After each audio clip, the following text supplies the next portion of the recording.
Greek Mythology. Perseus, Theseus, Heracles, Icarus, Odysseus, Achilles, and other Greek legends. Written by Zena Ronin. Narrated by David Pickering. Chapter 1. Perseus. Many of us have heard of Perseus. Some of us might have heard of Percy Jackson, a fictional series derived from this legendary character. Perseus, one of the most renowned of the famous heroes of antiquity, was the son of Zeus and Danae, daughter of Acrisius, king of Argos.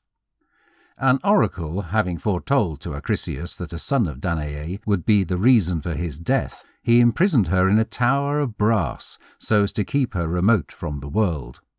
Zeus, however, descended through the roofing system of the tower in the form of a shower of gold, and the lovely Danae became his bride. For 4 years Acrisius stayed in lack of knowledge of this union, but one evening, as he chanced to pass by the brazen chamber, he heard the cry of a young child proceeding from within, which led to the discovery of his daughter's marriage with Zeus. Infuriated at finding all his safety measures unavailing, Acrisius commanded the mother and child to be placed in a chest and tossed into the sea. But it was not the will of Zeus that they should die. He directed Poseidon to calm the distressed waters and cause the chest to drift safely to the island of Seriphus. Dictys, brother of Polydectes, king of the isle, was fishing on the seashore when he saw the chest stranded on the beach, and pitying the helpless condition of its unhappy residents, he conducted them to the palace of the king, where they were treated with the greatest kindness. Polydectes eventually ended up being joined to Danae, and bestowed on Perseus an education befitting a hero.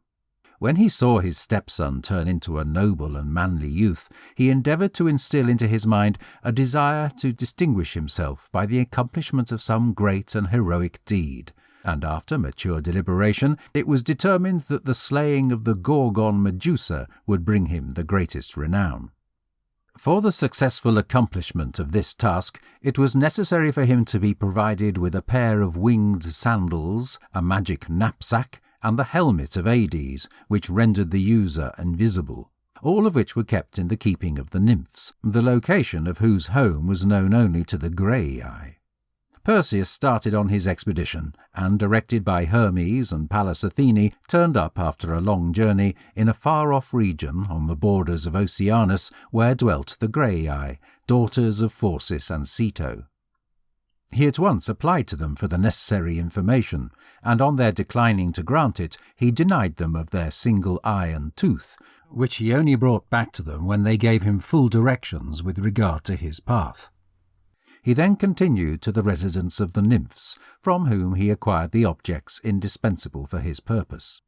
Kitted up with the magic helmet and knapsack, and equipped with a sickle, the gift of Hermes, he put on his feet the winged shoes, and flew to the abode of the Gorgons, whom he found out cold. Now, as Perseus had been alerted by his celestial guides that whoever looked on these weird sisters would be changed to stone, he stood with his face averted before the sleepers, and observed on the bright metal of his shield their triple image. Then, directed by Pallas Athene, he cut off the head of the Medusa, which he placed in his knapsack. No sooner had he done so than from the headless trunk there sprang forth the winged horse Pegasus, and Chrysaor, the father of the winged giant Geryon. He hurried to avoid pursuit by the 2 remaining sisters, who, disturbed from their rest, furiously rushed to avenge the death of their sister. His helmet and winged shoes now stood him in great stead, for the former concealed him from the view of the Gorgons, while the latter bore him swiftly over land and sea, far beyond the reach of pursuit.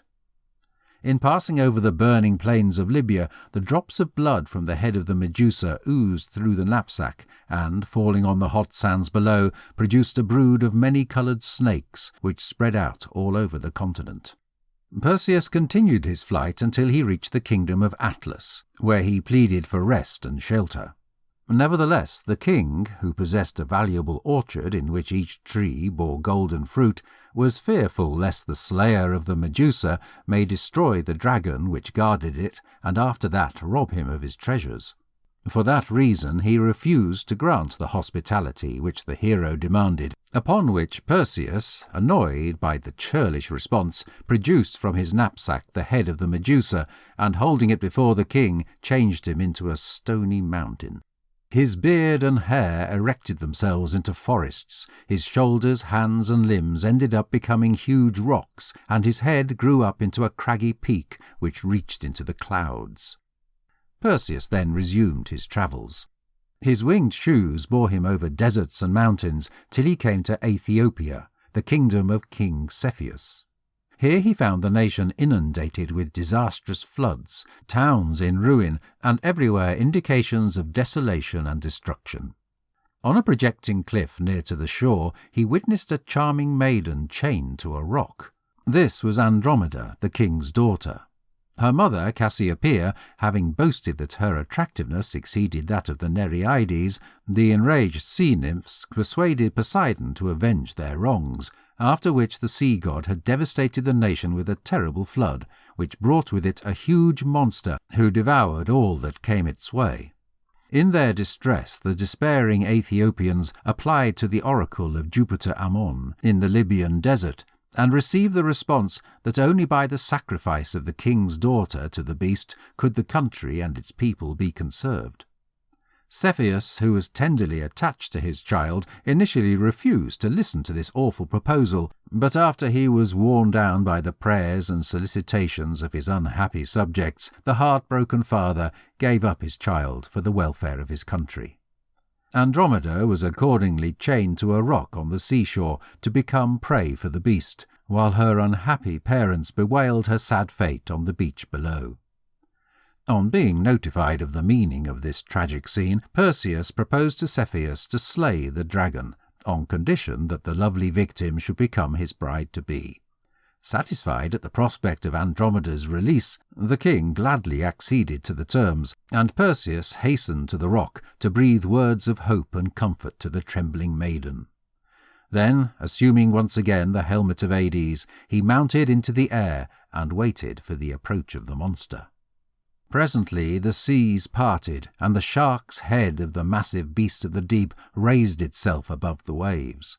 Lashing his tail furiously from side to side, he leaped forward to seize his victim, but the gallant hero, watching his opportunity, suddenly darted down, and producing the head of the Medusa from his knapsack, held it before the eyes of the dragon, whose hideous body became gradually changed into a huge black rock, which remained forever a silent witness of the miraculous deliverance of Andromeda. Perseus then led the maiden to her now happy father and mother, who, restless to evince their appreciation to her deliverer, ordered immediate preparations to be made for the nuptial banquet. Nevertheless, the young hero was not to bear away his beautiful bride-to-be uncontested, for in the middle of the banquet, Phineus, the king's brother, to whom Andromeda had previously been betrothed, arrived to claim his bride-to-be. Followed by a band of armed warriors, he forced his way into the hall, and a desperate encounter took place between the competitors, which might have terminated fatally for Perseus had he not unexpectedly bethought himself of the Medusa's head. Calling to his friends to avert their faces, he drew it from his knapsack and held it before Phineus and his powerful bodyguard, after which they all stiffened into stone. Perseus now took leave of the Ethiopian king, and, accompanied by his stunning bride-to-be, returned to Seriphus, where a cheerful reunion took place between Danae and her son. He then sent a messenger to his grandfather, informing him that he meant to return to Argos, but Acrisius, fearing the fulfilment of the oracular prediction, fled for safety to his good friend Teutemias, king of Larissa. Impatient to induce the aged queen to return to Argos, Perseus followed him thither, and here a weird accident took place. While participating in some funereal games celebrated in honour of the king's father, Perseus, by an unfortunate throw of the discus, inadvertently struck his grandfather, and thus was the innocent cause of his death. After celebrating the funereal rites of Acrisius with due solemnity, Perseus returned to Argos, but feeling loath to accompany the throne of one whose death he had caused, he exchanged kingdoms with Megapenthes, king of Tiryns, and in course of time established the cities of Mycenae and Medea. The head of the Medusa he presented to his godly patroness, Pallas Athene, who positioned it in the centre of her shield. Many great heroes were to be descended from Perseus and Andromeda, foremost among whom was Heracles, whose mother, Alcmene, was their granddaughter. Great honours were paid to Perseus, not only throughout Argos, but also at Athens and in the island of Seriphus. Chapter 2. Ion.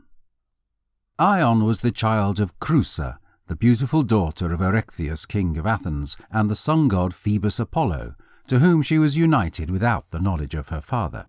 Fearing the anger of Erechtheus, Creusa put her newborn babe in a little wicker basket, and, hanging some golden jewels around his neck, invoked for him the security of the gods, and concealed him in a remote cave. Apollo, pitying his deserted child, sent out Hermes to communicate him to Delphi, where he deposited his charge on the steps of the temple.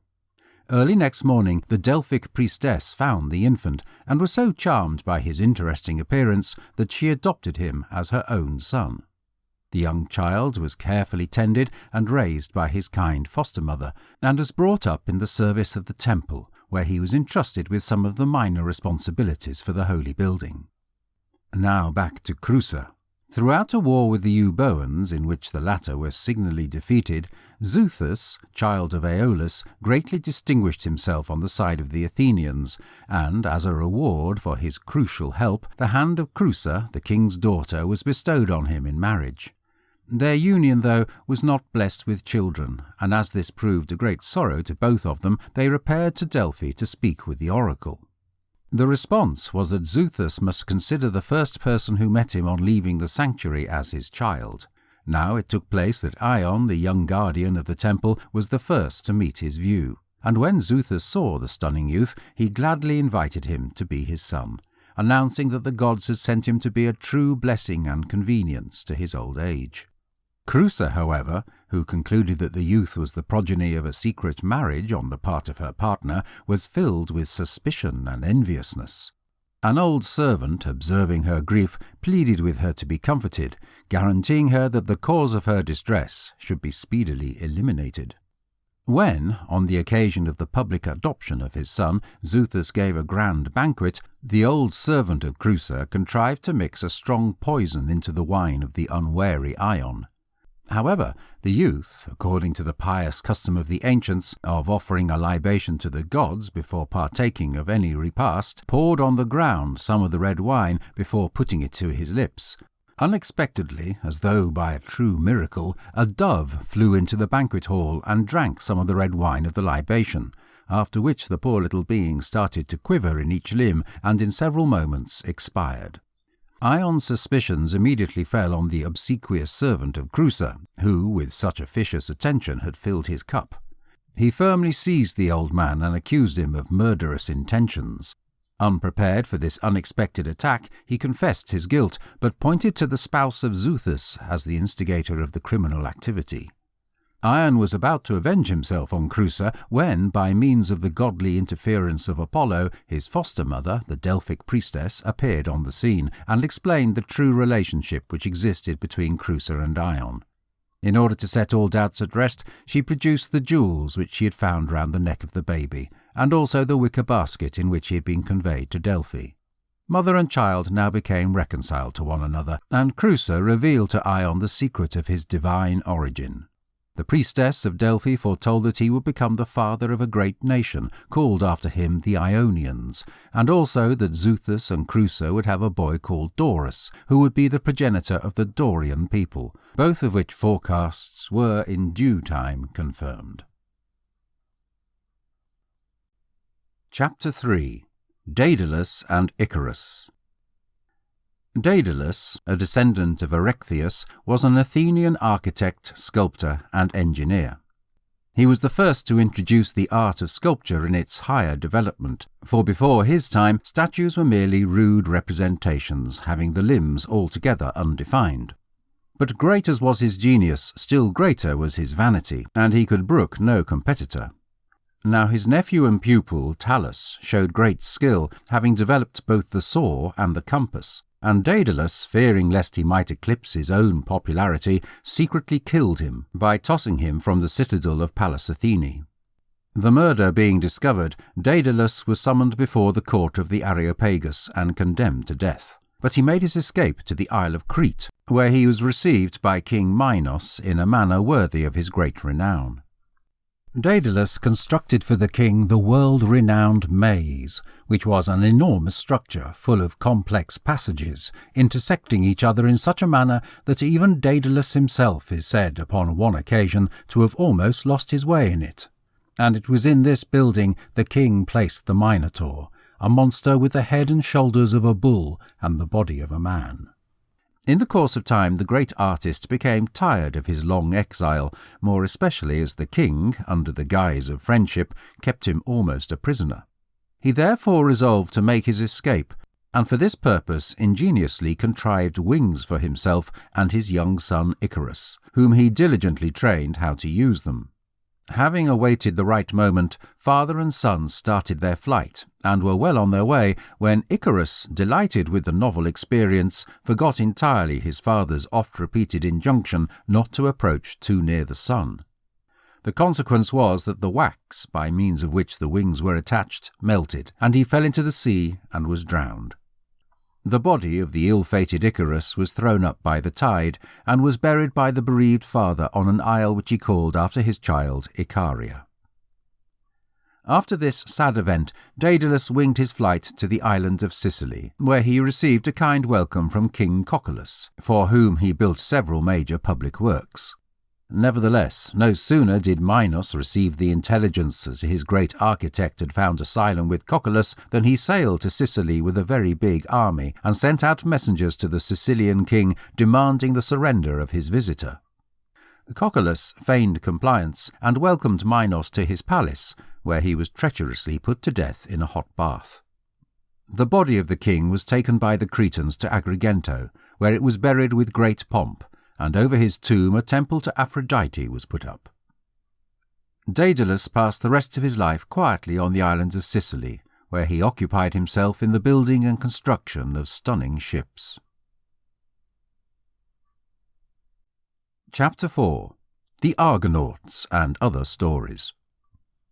Aeson, king of Iolcus, was forced to fly from his kingdom, which had been taken over by his younger brother Peleus, and only with difficulty had success in saving the life of his young child Jason, who was at that time only 10 years of age. He entrusted him to the care of the centaur Chiron, by whom he was carefully trained in company with other honourable youths, who, like himself, afterwards distinguished themselves by their bravery and heroic exploits. For 10 years Jason remained in the cave of the centaur, by whom he was advised in all useful and belligerent arts. However, as he approached manhood, he became filled with an unconquerable desire to restore his fatherly inheritance. He therefore took leave of his kind good friend and preceptor, and set out for Iolcus to demand from his uncle Peleus the kingdom which he had so unjustly usurped. In the course of his journey he came to a broad and frothing river, on the banks of which he perceived an old woman, who implored him to help her across. Initially he was reluctant, understanding that even alone he would find some trouble in crossing the gushing torrent, but pitying her desolate condition, he raised her in his arms, and succeeded, with great effort, in reaching the opposite shore. Nevertheless, as soon as her feet had touched the earth, she turned into a stunning woman, who, looking kindly at the confused youth, informed him that she was the goddess Hera, and that she would henceforth direct and secure him throughout his career. She then disappeared, and, full of hope and confidence after this incident, Jason pursued his journey. He now perceived that in crossing the river he had lost one of his shoes, but as it couldn't be retrieved he was obliged to continue without it. On his arrival at Iolcus, he found his uncle in the marketplace providing a public sacrifice to Poseidon. When the king had concluded his offering, his eye fell upon the distinguished stranger, whose manly charm and heroic bearing had already attracted the attention of his people. Observing that one foot was unshod, he was reminded of an oracular forecast which foretold to him the loss of his kingdom to a man wearing only one shoe. He, though, disguised his fears, conversed kindly with the youth, and drew from him his name and errand. Then, pretending to be highly pleased with his nephew, Peleus entertained him sumptuously for 5 days, throughout which time all was celebration and rejoicing. On the 6th, Jason appeared before his uncle, and with manly firmness demanded from him the throne and kingdom which were his by right. Peleus, dissembling his true emotions, happily consented to grant his demand, provided that in return Jason would undertake an expedition for him, which his advanced age stopped him from achieving himself.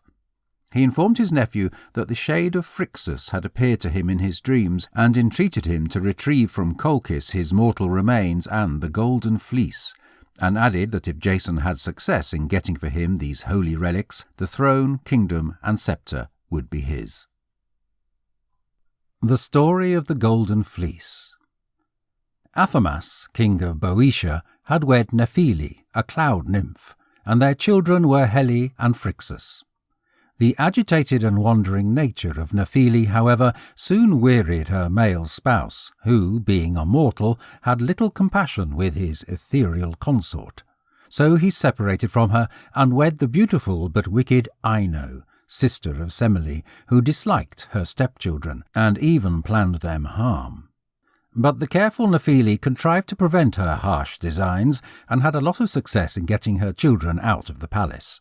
She then placed them both on the back of a winged ram, with the fleece of pure gold, which had been given to her by Hermes, and on this fantastic animal brother and sister rode through the air, over land and sea.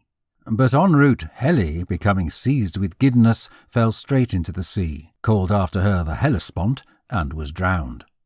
Phrixus showed up safely at Colchis, where he was hospitably received by King Aeetes, who gave him one of his daughters in marriage.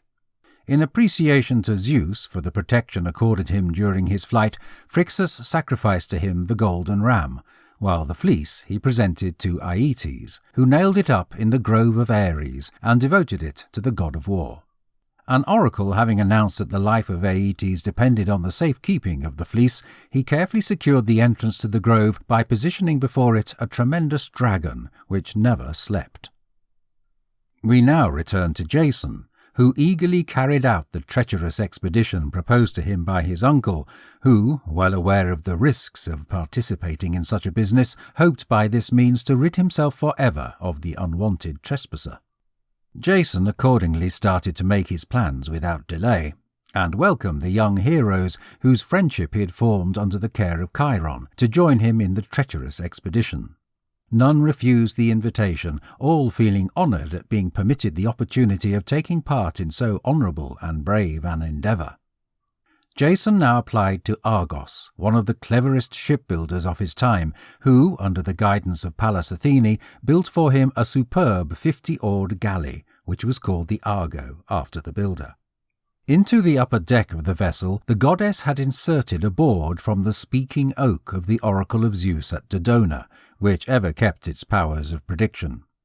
The outside of the ship was ornamented with splendid carvings, and the whole vessel was so strongly built that it defied the power of the winds and waves, and was, nonetheless, so light that the heroes, when necessary, were able to carry it on their shoulders. When the vessel was completed, the Argonauts, so called after their ship, assembled, and their places were distributed by lot. Jason was appointed commander-in-chief of the expedition. Typhus acted as steersman, Lynceus as pilot. In the bow of the vessel sat the prominent hero Heracles. In the stern, Peleus, father of Achilles, and Telamon, the father of Ajax the Great. In the inner space were Castor and Pollux, Neleus, the father of Nestor, Admetus, the male spouse of Alcestis, Meleager, the slayer of the Caledonian boar, Orpheus, the renowned vocalist, Menoctius, the father of Patroclus, Theseus, afterwards king of Athens, and his good friend Pirithous, the son of Ixion, Hylas, the adopted son of Heracles, Euphemus, the son of Poseidon, Oileus, father of Ajax the Lesser, Zetes and Calais, the winged sons of Boreas, Idmon the seer, the son of Apollo, and Mopsus. Just before their departure, Jason offered a solemn sacrifice to Poseidon and all the other sea deities. He also conjured up the defence of Zeus and the Fates, and then, Mopsus having consulted the auguries and found them auspicious, the heroes stepped on board. And now, a beneficial breeze having sprung up, they took their allotted spots, the anchor was weighed, and the ship slid like a bird out of the harbour into the waters of the great sea. The Argo, with her brave team of 50 heroes, was soon out of sight, and the sea breeze only wafted to the coast a faint echo of the sweet strains of Orpheus. For a time all went well, but then the vessel was driven by stormy weather to take sanctuary in a harbour on the Isle of Lemnos. This island was occupied by women only, who, the year before, in a fit of mad envy, had killed all of the male population of the island, with the exception of the father of their queen, Hypsipyle. As the safety of their isle now depended on themselves, they were always on the lookout for threat. When, because of that, they spotted the Argo from afar, they equipped themselves and hurried to the coast, determined to push back any invaders. On arriving in port, the Argonauts, astonished at witnessing an armed crowd of women, dispatched a messenger from one of their boats, bearing the staff of peace and friendship. Hypsipyle, the queen, proposed that food and gifts should be sent out to the strangers in order to stop their landing, but her old nurse, who stood beside her, suggested that this would be a very good opportunity to supply themselves with worthy partners who would serve as their protectors and hence put an end to their continuous fears. Hypsipyle listened attentively to the advice of her nurse, and after some consultation chose to invite the strangers into the city. Robed in his purple mantle, the gift of Pallas Athene, Jason, joined by some of his friends, stepped on the coast, where he was met by a deputation consisting of the most stunning of the Lemnian women, and, as commander of the expedition, he was welcomed into the palace of the queen. When he appeared before Hypsipyle, she was so struck with his godlike and brave presence that she presented him with her father's sceptre and invited him to seat himself on the throne beside her.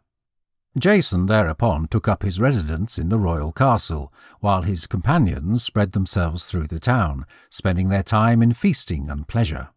Heracles, with several chosen associates, alone remained on board. Day after day their departure was delayed, and the Argonauts, in their new life of dissipation, almost forgot the object of their expedition, when Heracles unexpectedly appeared amongst them and at last recalled them to a sense of their duty. The Argonauts now pursued their voyage, till contrary winds drove them to an island occupied by the Doliones, whose king Cyzicus received them with great kindness and hospitality.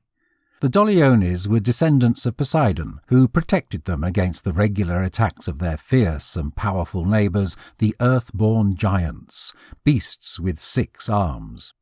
Whilst his companions were participating in a banquet given by King Cyzicus, Heracles, who as usual had remained behind to secure the ship, observed that these giants were busy obstructing the harbour with substantial rocks. He immediately realised the danger and, assaulting them with arrows, had a lot of success in considerably thinning their numbers. Then, assisted by the heroes who at length came to his help, he effectively dispersed the remainder. The Argo was now guided out of the harbour and set sail, but because of an extreme storm which blew up during the night, was driven back once more to the shores of the kindly Doliones. Unfortunately, however, owing to the darkness of the night, their former hosts failed to recognise them and, mistaking them for adversaries, commenced to attack them. Those who had so recently parted as good friends were now engaged in mortal battle, and in the fight which occurred, Jason himself pierced to the heart his good friend King Cyzicus, after which the Doliones, being denied of their leader, left to their city and closed the gates. When morning dawned and both sides viewed their mistake, they were filled with the deepest grief and regret. And for 3 days the heroes stayed with the Doliones, celebrating the funeral rites of the killed, with great demonstrations of mourning and solemnity. The Argonauts once again set sail, and after a rainy voyage reached Mysia, where they were hospitably received by the inhabitants, who spread out before them numerous banquets and sumptuously regaled them. While his good friends were feasting, Heracles, who had declined to join them, went into the forest to seek a fir tree which he needed for an oar, and was missed by his adopted child Hylas, who set out to seek him. When the youth reached a spring in the most remote part of the forest, the nymph of the water was so struck by his charm that she drew him down below the waters, and he was seen no more. Polyphemus, one of the heroes, who happened to be also in the forest, heard his cry for help, and on meeting Heracles notified him of the circumstance. They immediately set out in search of the missing youth, no traces of whom were to be found, and although they searched for him, the Argo had to set sail and leave them behind. The ship had sailed some distance before the absence of Heracles was observed.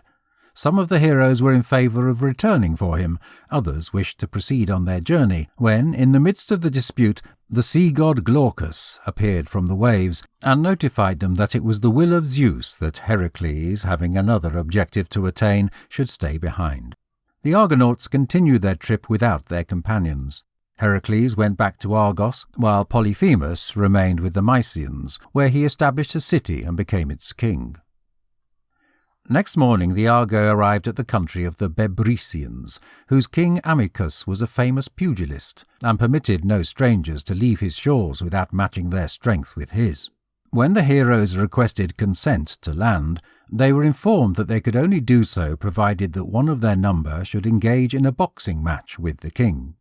Pollux, who was the best pugilist in Greece, was chosen as their champion, and a contest occurred, which, after an incredible struggle, proved fatal to Amycus, who had hitherto been victorious in all similar encounters.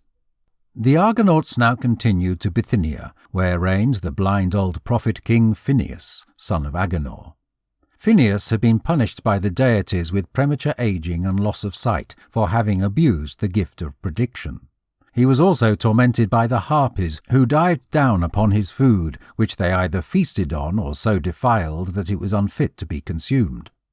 This poor old man, trembling with the weakness of age and faint with hunger, appeared before the Argonauts and urged their assistance against his fiendish tormentors, after which Zetes and Calais, the winged sons of Boreas, acknowledging in him the male spouse of their sister Cleopatra, affectionately embraced him and promised to rescue him from his unpleasant situation. The heroes prepared a banquet on the seashore, to which they invited Phineus, but no sooner had he taken his place than the Harpies appeared and feasted on the meal. Zetes and Calais now rose into the air, drove the Harpies away, and were pursuing them with drawn swords, when Iris, the swift-footed messenger of the gods, appeared, and persuaded them to desist from their work of vengeance, assuring them that Phineus should no longer be molested. Freed at last from his tormentors, the old man sat down and took pleasure in a welcome repast with his kind good friends the Argonauts, who now notified him of the object of their voyage. In thankfulness for his deliverance, Phineus provided them much beneficial information concerning their journey, and not only cautioned them of the manifold dangers awaiting them, but also advised them how they may be conquered. After a fortnight's sojourn in Bithynia, the Argonauts once again set sail, but had not proceeded far on their course when they heard a terrifying and tremendous crash.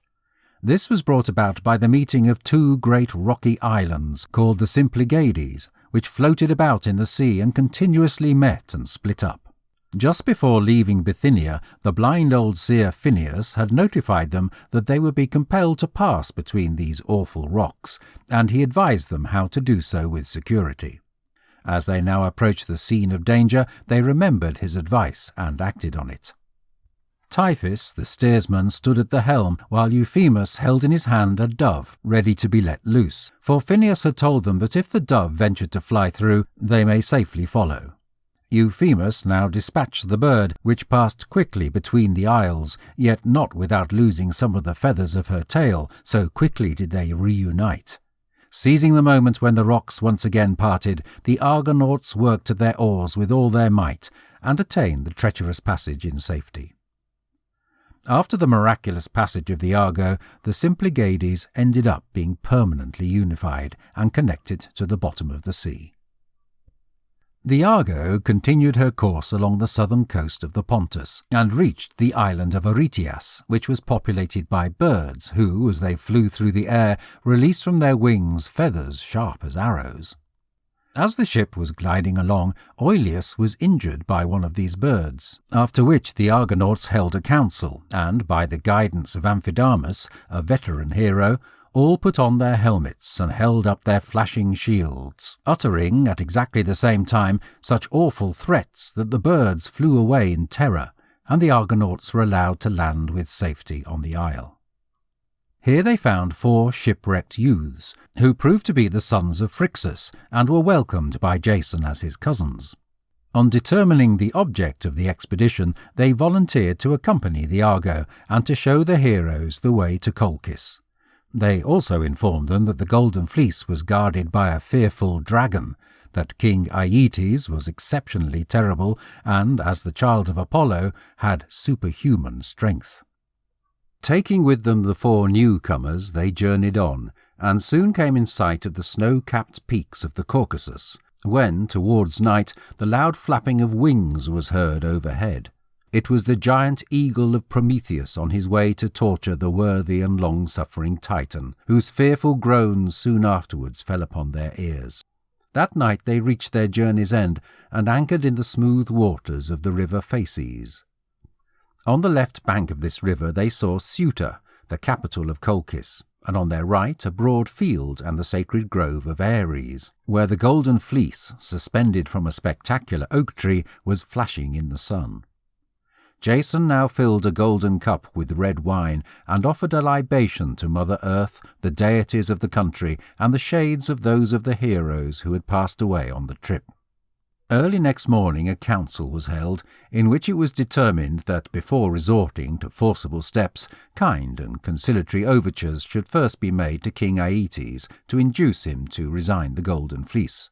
It was arranged that Jason, with several chosen companions, should proceed to the royal castle, leaving the remainder of the team to protect the Argo. Accompanied therefore by Telamon and Augeas and the 4 sons of Phrixus, he set out for the palace. When they arrived in sight of the castle, they were struck by the vastness and massiveness of the structure, at the entrance to which sparkling fountains played in the midst of opulent and park-like gardens. Here the king's daughters, Chalciope and Medea, who were walking in the grounds of the palace, met them. The previous, to her great delight, recognized in the youths who accompanied the hero her own long-lost sons, whom she had grieved as dead, while the young and beautiful Medea was struck with the worthy and manly form of Jason. The news of the return of the sons of Phrixus soon spread through the palace, and brought Aeetes himself to the scene, after which the strangers were presented to him, and were invited to a banquet which the king ordered to be prepared in their honour. All the most stunning women of the court were present at this entertainment, but in the eyes of Jason none could compare to the king's daughter, the young and lovely Medea.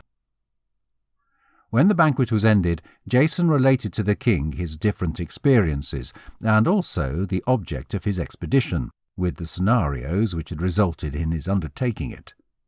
Aeetes listened in quiet indignation to this recital, and then burst out into a flood of invectives against the Argonauts and his grandchildren, declaring that the fleece was his rightful property, and that on no consideration would he consent to relinquish it.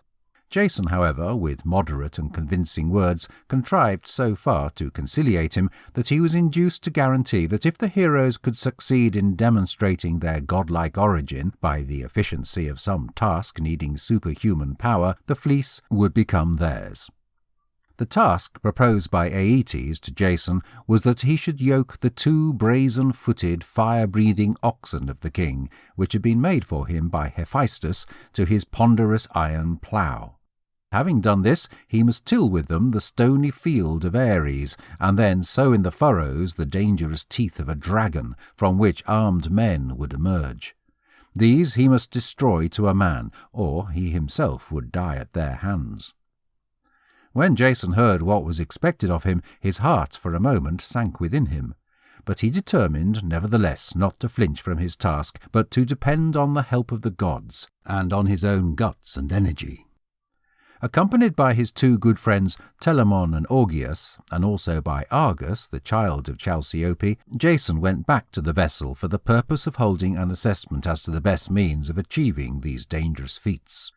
Argus clarified to Jason all of the troubles of the superhuman task which lay before him, and pronounced it as his opinion that the only means by which success was possible was to employ the assistance of the Princess Medea, who was a priestess of Hecate and a great enchantress. His suggestion meeting with approval, he went back to the palace, and with the help of his mother, an interview was organized between Jason and Medea, which occurred at an hour early the next morning in the temple of Hecate.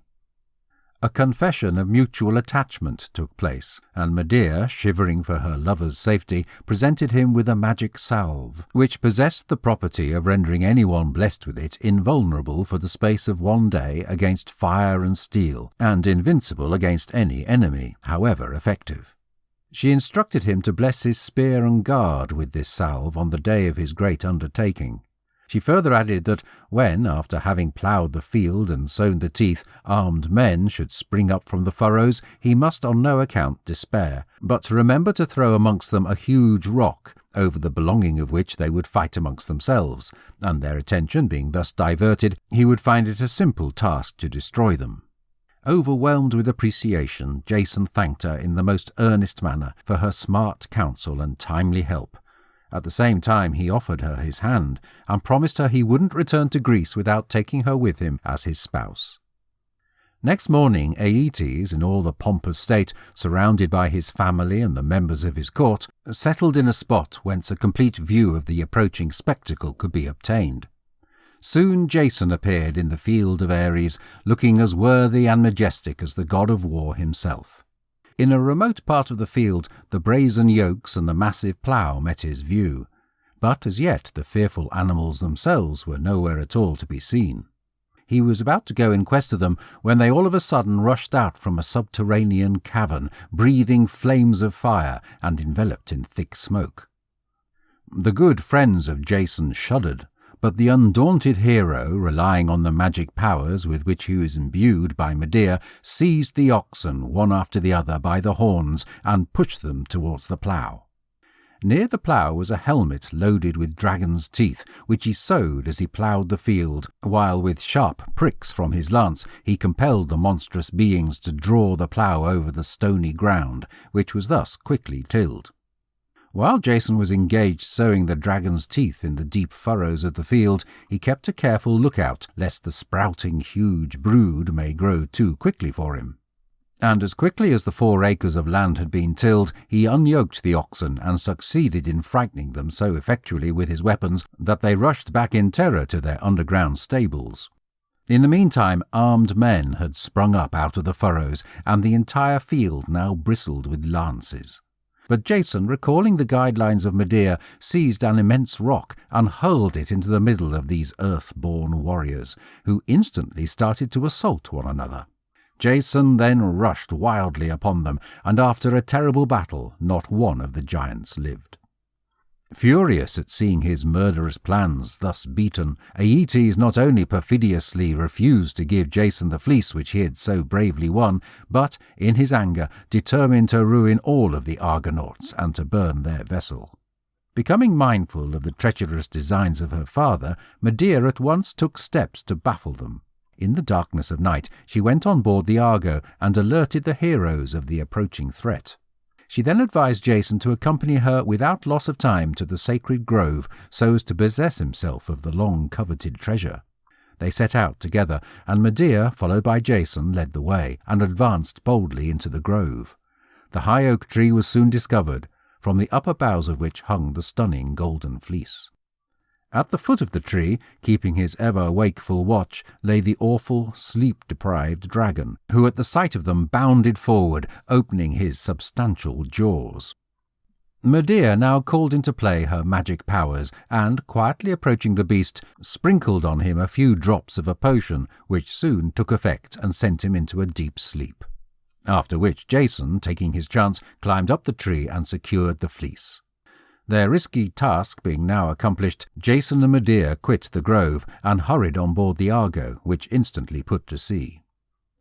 In the meantime, Aeetes, having found the loss of his daughter and the Golden Fleece, dispatched a huge fleet under the command of his son Absyrtus in pursuit of the fugitives. After several days' sail, they got to an island at the mouth of the river Ister, where they found the Argo at anchor and surrounded her with their many ships. They then dispatched a herald demanding the surrender of Medea and the fleece. Medea now spoke with Jason and, with his consent, performed the following stratagem. She sent a message to her brother Absyrtus to the effect that she had been brought off against her will, and promised that if he would meet her in the darkness of night in the temple of Artemis, she would assist him in getting back possession of the Golden Fleece. Relying on the good faith of his sister, Absyrtus fell into the trap, and duly appeared at the appointed trysting place. And while Medea kept her brother talking, Jason hurried forward and slew him. Then, according to a prearranged signal, he held aloft a lighted torch, upon which the Argonauts attacked the Colchians and put them to flight, and entirely defeated them.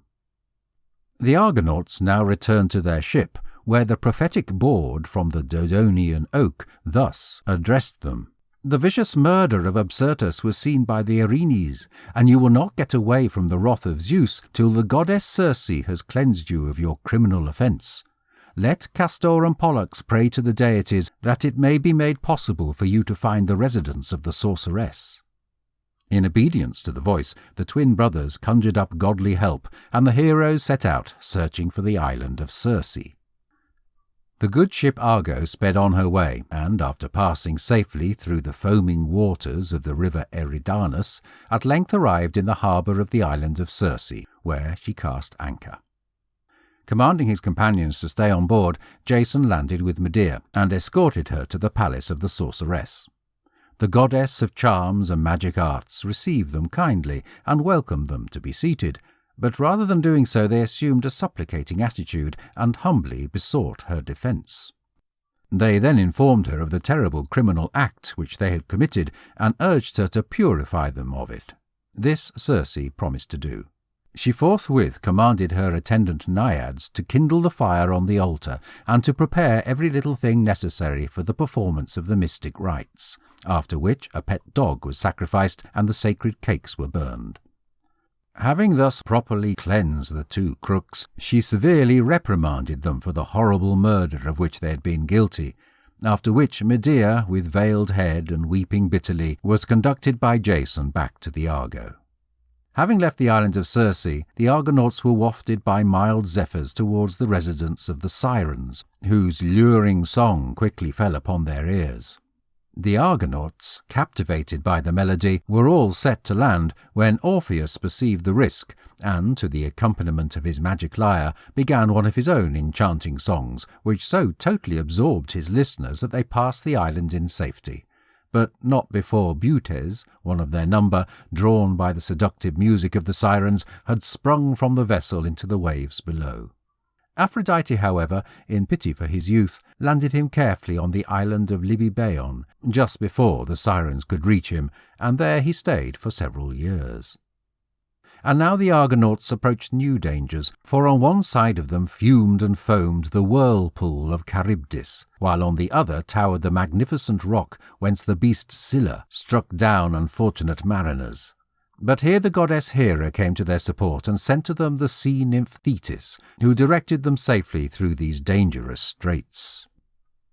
The Argo arrived next at the isle of the Phaeaces, where they were hospitably entertained by King Alcinous and his queen Arete. However, the banquet made ready for them by their kind host was unexpectedly interrupted by the appearance of a very large army of Colchians sent by Aeetes to demand the return of his daughter.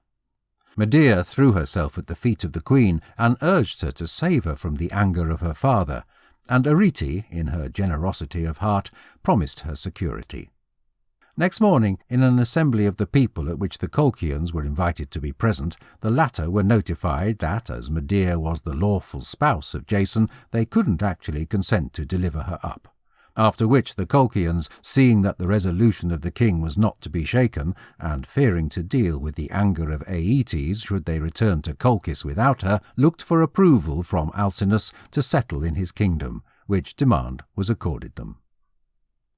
After these events, the Argonauts again set sail and headed for Iolcus. But in the course of an awful and fearful night, a magnificent storm took place, and in the morning they found themselves stranded on the treacherous quicksands of Syrtes on the shores of Libya. Here all was a waste and barren desert, untenanted by any living being save the venomous snakes which had derived from the blood of the Medusa when borne by Perseus over these dry plains. They had already passed several days in this house of desolation under the rays of the scorching sun, and had abandoned themselves to the deepest despair, when the Libyan queen, who was a prophetess of divine beginning, appeared to Jason and notified him that a sea-horse would be sent by the deities to serve as his guide. Hardly had she left when a massive hippocamp was seen in the distance, making its way towards the Argo. Jason now related to his companions the details of his interview with the Libyan prophetess, and after some consideration it was determined to carry the Argo on their shoulders and to follow wherever the sea-horse must lead them. They then commenced a long and weary journey through the desert, and at last, after 12 days of extreme work and dreadful suffering, the welcome sight of the sea appeared before their view. In appreciation for having been saved from manifold dangers, they provided sacrifices to the gods and launched their ship again into the deep waters of the ocean.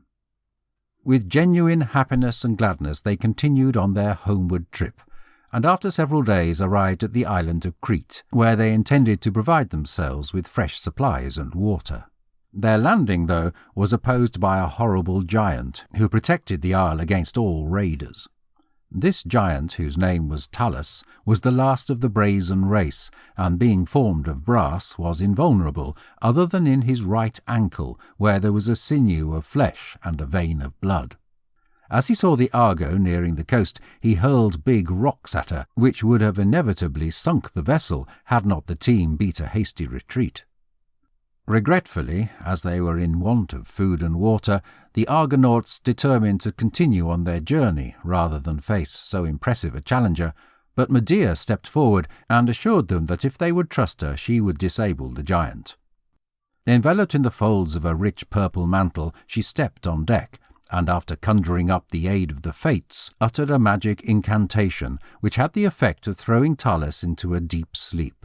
He stretched himself at full length on the ground, and in doing so grazed his vulnerable ankle against the point of a sharp rock, upon which a magnificent stream of blood gushed forth from the injury. Awakened by the pain, he tried to rise up, but fruitlessly, and with a magnificent groan of suffering, the giant fell dead, and his huge body rolled heavily over into the deep. The heroes, being now able to land, provisioned their vessel, after which they resumed their homeward voyage. After a dreadful night of storm and darkness, they passed the island of Aegina, and at length reached in safety the port of Iolcus, where the recital of their numerous adventures and hairbreadth escapes was listened to with wondering appreciation by their fellow countrymen. The Argo was consecrated to Poseidon, and was carefully preserved for many generations until no vestige of it remained, when it was transferred to the heavens as a brilliant constellation. On his arrival at Iolcus, Jason took his beautiful bride-to-be to the palace of his uncle Peleus, taking with him the Golden Fleece, for the purpose of which this dangerous expedition had been carried out. However, the old king, who had never expected that Jason would return alive, basely refused to fulfill his part of the compact, and declined to abdicate the throne.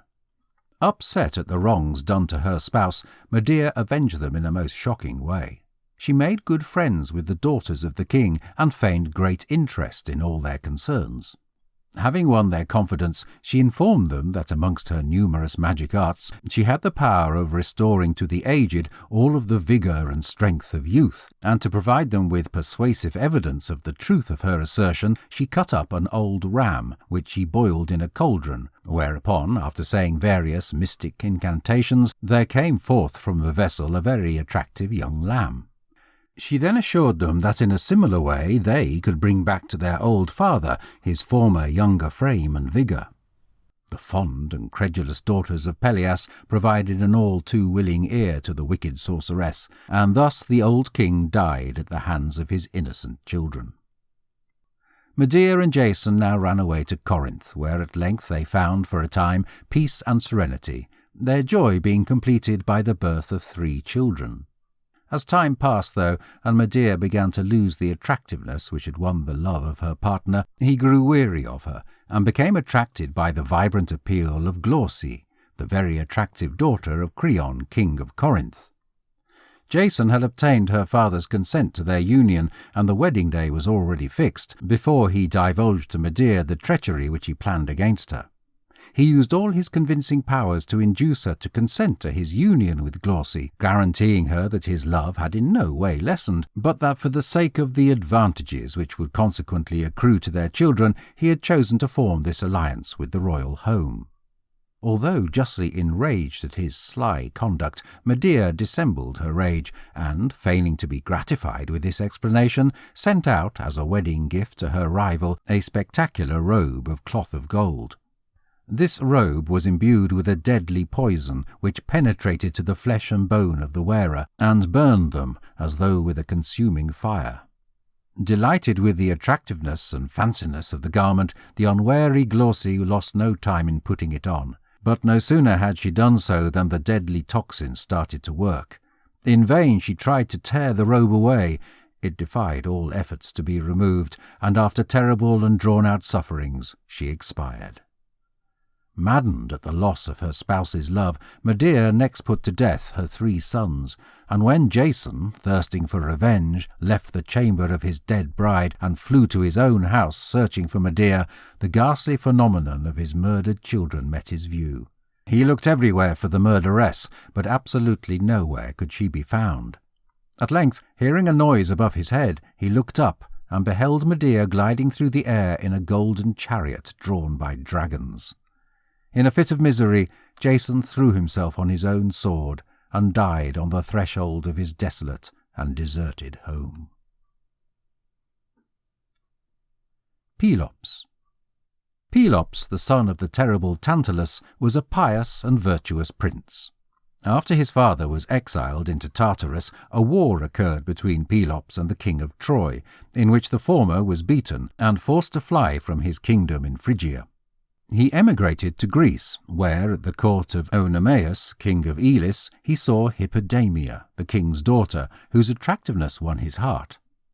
However, an oracle having foretold to Oenomaus that he would die on the day of his daughter's marriage, he rejected every challenge from her suitors, and declared that he would only give her to him who had success in vanquishing him in a chariot race, but that all unsuccessful competitors should suffer death at his hands.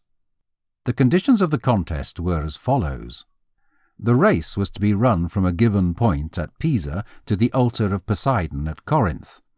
The suitor was allowed to start on his course while Oenomaus performed his sacrifice to Zeus, and only on its completion did the king mount his chariot, guided by the expert Myrtilus, and drawn by his 2 well-known horses, Phila and Harpina, who exceeded in speed the winds themselves. In this manner a lot of gallant young princes had perished, for though a substantial start was given to all competitors, still Oenomaus, with his swift team, always surpassed them just before they reached the objective, and he killed them with his spear. Nevertheless, the love of Pelops for Hippodamia subdued his fears, and, undeterred by the terrible fate of his predecessors, he revealed himself to Oenomaus as a suitor for the hand of his daughter. On the eve of the race, Pelops repaired to the seashore and earnestly implored Poseidon to help him in his treacherous undertaking. The sea-god heard his prayer and sent him out of the deep a chariot drawn by 2 winged horses. When Pelops appeared on the course, the king at once recognized the horses of Poseidon, but, nothing daunted, he relied on his own superhuman team, and the contest was enabled to proceed. Whilst the king was offering his sacrifice to Zeus, Pelops set out on the race, and had almost reached the goal when, turning round, he saw Oenomaus, spear in hand, who, with his magic horses, had nearly overtaken him. But in this emergency Poseidon came to the aid of the child of Tantalus. He caused the wheels of the royal chariot to fly off, upon which the king was violently flung out and died on the spot, just as Pelops arrived at the altar of Poseidon. As the hero returned to Pisa to claim his bride-to-be, he witnessed in the distance flames coming from the royal castle, which at that very moment had been struck by lightning. With his winged horses he flew to save his beautiful bride-to-be, and managed to extricate her unharmed from the burning building. Soon afterwards they were united, and Pelops reigned in Pisa for several years in great splendour. Chapter 5. Heracles, Hercules. Heracles, the most popular hero of antiquity, was the child of Zeus and Alcmene, and the great-grandson of Perseus. Many of us have heard of the Hercules Disney movie, and in it they go over some of the trials and challenges, the monsters, etc., very quickly in a song in which they emphasize the zero-to-hero element. But no matter how fast they cover these trials, there is much more to them, and in this book we will expand on those so that you can get the full story. At the time of his birth, Alcmene was living at Thebes with her spouse Amphitryon, and thus the infant Heracles was born in the palace of his stepfather. Knowledgeable about the animosity with which Hera maltreated all those who rivaled her in the love of Zeus, Alcmene, fearful lest this hatred should affect her innocent child, entrusted him, soon after his birth, to the care of a faithful servant, with instructions to expose him in a specific field and there leave him, feeling assured that the godly offspring of Zeus wouldn't long remain without the protection of the gods. Soon after the child had been therefore abandoned, Hera and Pallas Athene happened to pass by the field and were attracted by its weeping. Athene pityingly took up the baby in her arms and pressed the Queen of Heaven to put it to her breast, but no sooner had she done so than the child caused her great pain, and she angrily threw him to the ground and left the area. Athene, moved with compassion, carried him to Alcmene and entreated her kind offices on behalf of the poor little foundling. Alcmene immediately recognized her child and happily accepted the charge. Soon afterwards Hera, to her extreme irritation, found whom she had nursed and became filled with envious rage. She now sent out 2 venomous snakes into the chamber of Alcmene, which crept unperceived by the nurses to the cradle of the sleeping child. He awoke with a cry and, catching a snake in each hand, strangled them both. Alcmene and her attendants, whom the cry of the child had awakened, hurried to the cradle, where, to their awe and fear, they witnessed the 2 dead reptiles in the hands of the infant Heracles. Amphitryon was also attracted to the chamber by the turmoil, and when he witnessed this astounding evidence of super-strength, he declared that the child must have been sent to him as a unique gift from Zeus. He accordingly sought advice from the popular seer Tiresias, who now notified him of the godlike origin of his stepson, and prognosticated for him a great and famous future. When Amphitryon heard the noble fate which awaited the child entrusted to his care, he resolved to educate him in a manner deserving of his future profession. At an appropriate age, he himself taught him how to guide a chariot, Eurytus how to manage the bow, Autolycus dexterity in wrestling and boxing, and Castor the art of armed warfare, while Linus, the child of Apollo, instructed him in music and letters. Heracles was an apt pupil, but excessive harshness was intolerable to his high spirit, and old Linus, who was not the gentlest of instructors, one day corrected him with blows, after which the boy wildly took up his lyre, and with one blow of his powerful arm killed his tutor on the spot. Apprehensive lest the ungovernable mood of the youth may again include him in similar acts of violence, Amphitryon sent him into the country, where he placed him under the charge of one of his most trusted farmers. Here, as he grew up to manhood, his remarkable stature and strength became the wonder and affection of all beholders. His aim, whether with spear, lance, or bow, was unerring, and at the age of 18 he was considered to be the greatest and also the most lovely youth in all Greece. Heracles felt that the time had now arrived when he needed to choose for himself how to utilize the extraordinary powers with which he had been endowed by the gods, and so as to practice meditation in solitude on this all-important subject, he repaired to a lonely and secluded area in the heart of the forest. Here 2 women of great charm appeared to him. One was vice, the other virtue. The previous had plenty of artificial wiles and interesting arts, her face painted and her dress gaudy and appealing, while the latter was of worthy bearing and modest mien, her robes of spotless pureness. Vice took a step forward and thus addressed him. "If you will walk in my paths and make me your good friend, your life shall be one round of satisfaction and pleasure. You will taste of every delight which can be obtained in the world, the best food, the most tasty white wines, the most opulent of couches will be ever at hand, and all this with no exertion on your part, either physical or mental." Virtue now spoke in her turn. "If you'll follow me and be my friend, I promise you the reward of a really good conscience, and the love and respect of your fellow men.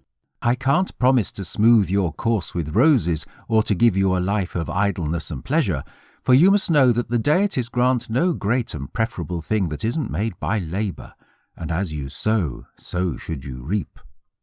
Heracles listened patiently and attentively to both speakers, and after that, after mature consideration, chose to follow in the courses of virtue, and henceforth to honour the gods, and to devote his life to the service of his nation. Filled with honourable resolve, he returned to his rural home, where he was told that on Mount Cithaeron, at the foot of which the herds of Amphitryon were grazing, a relentless lion had made its den, and was committing such frightful devastations amongst the flocks and herds that he had become the scourge and fear of the entire area. Heracles immediately armed himself and ascended the mountain, where he quickly caught sight of the lion, and rushing at him with his sword, succeeded in eliminating him. The skin of the animal he wore ever afterwards on his shoulders, and the head served him as a helmet. As he was returning from this adventure, he met the heralds of Erginus, king of the Minyans, who were continuing to Thebes to demand their yearly homage of 100 oxen. Indignant at this humiliation of his native city, Heracles mutilated the heralds and sent them back with ropes around their necks to their royal master. Erginus was so incensed at the ill treatment of his messengers that he gathered an army and appeared before the gates of Thebes, demanding the surrender of Heracles. Creon, who was at this time king of Thebes, fearing the repercussions of a refusal, would yield, but the hero, with the support of Amphitryon and a band of brave youths, advanced against the Minyans. Heracles took possession of a narrow defile through which the opponents were compelled to pass, and as they went into the pass the Thebans fell upon them, killed their king Erginus, and totally routed them. In this engagement, Amphitryon, the kind friend and foster-father of Heracles, lost his life.